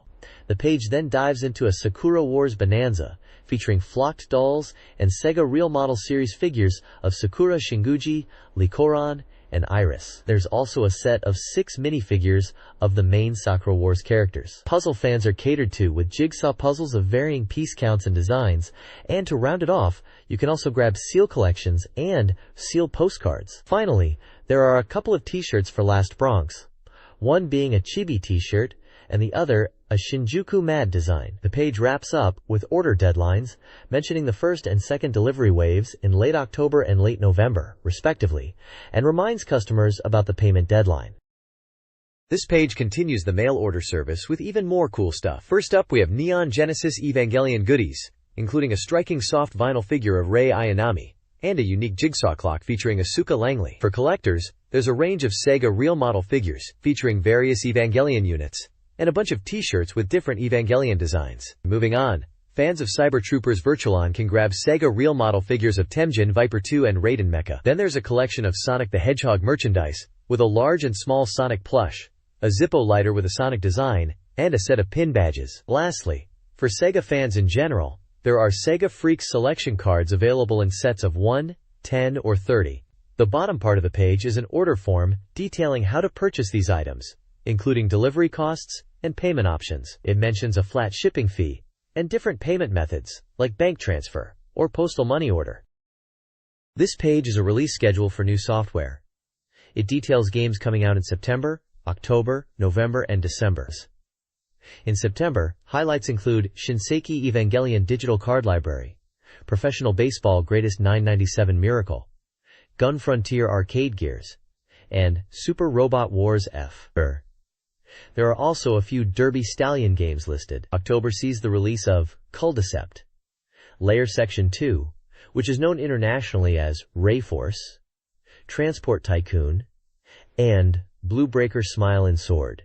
For November, notable titles are Falcom Classics and Falcom Classics Limited Edition Special Disc, Sakura Wars Steam Radio Show, Tetra Staristica, Battle Mobile Suit Gundam, which is probably Mobile Suit Gundam side story, The Blue Destiny, and Tetris S. December features Super Adventure Rockman, known as Mega Man 8 internationally, and Grand Dread. There's also a mention of Virtual Theater Games and Hopstep Idol in December. The page gives pricing information in Japanese yen, game genres, and publisher details. A star symbol is used to indicate new titles. This page continues the new software release schedule. It details games coming out in various periods like this fall, year-end 96, and summer 97. For this fall, we can look forward to fighting games such as Guilty Gear and Psychic Force. There's also the highly anticipated Panzer Dragoon RPG, which is likely a Giesel, Panzer Dragoon RPG, and Burning Rangers, alongside simulation titles like Professional Baseball Team, Mo Tsukuro. Moving into year-end 96, adventure fans have Riven, the sequel to Myst and Wizards Harmony 2. Arcade classics are coming to Saturn, with the Arcade Gears series, including Image Fight and X Multiply, Edward Randy, and Wonder 3.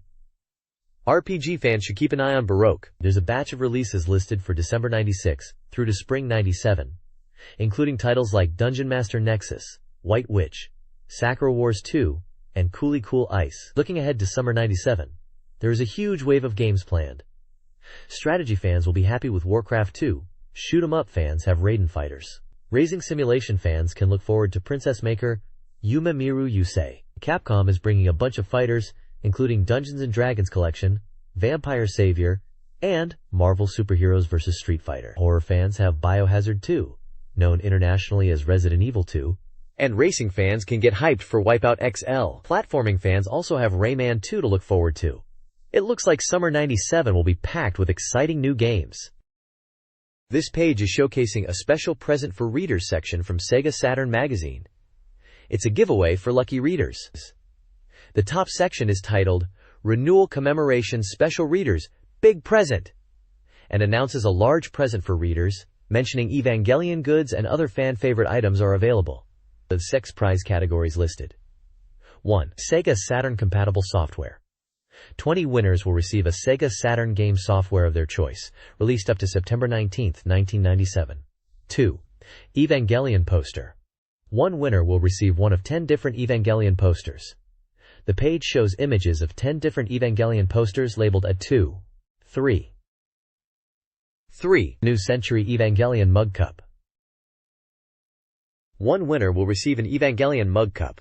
Images of various mug designs are displayed. 4.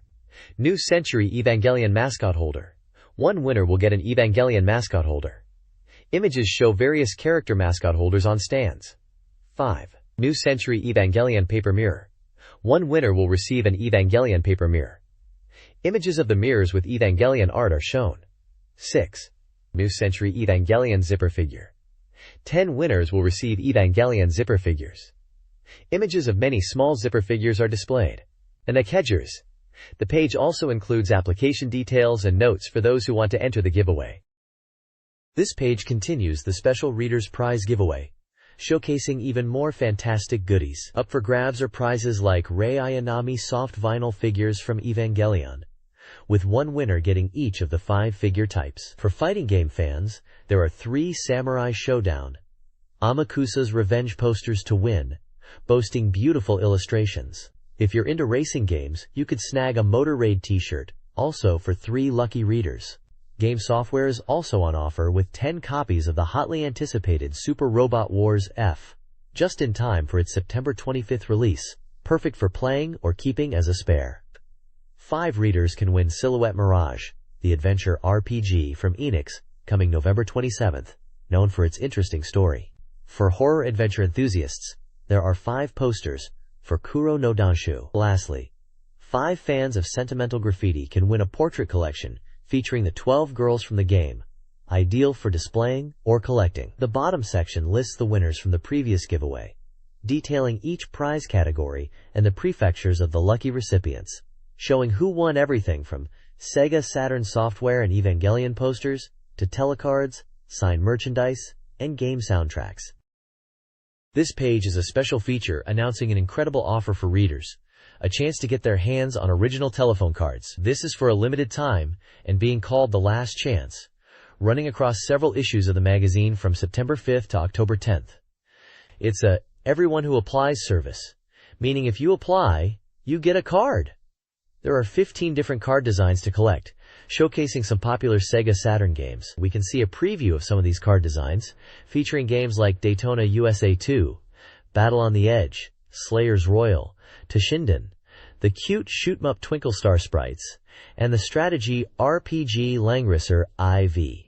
There's also a card for the visual novel Yuno, A Girl Who Chants Love at the Bound of This World, the fighting game Cyberbots, Full Metal Madness, and Samurai Showdown.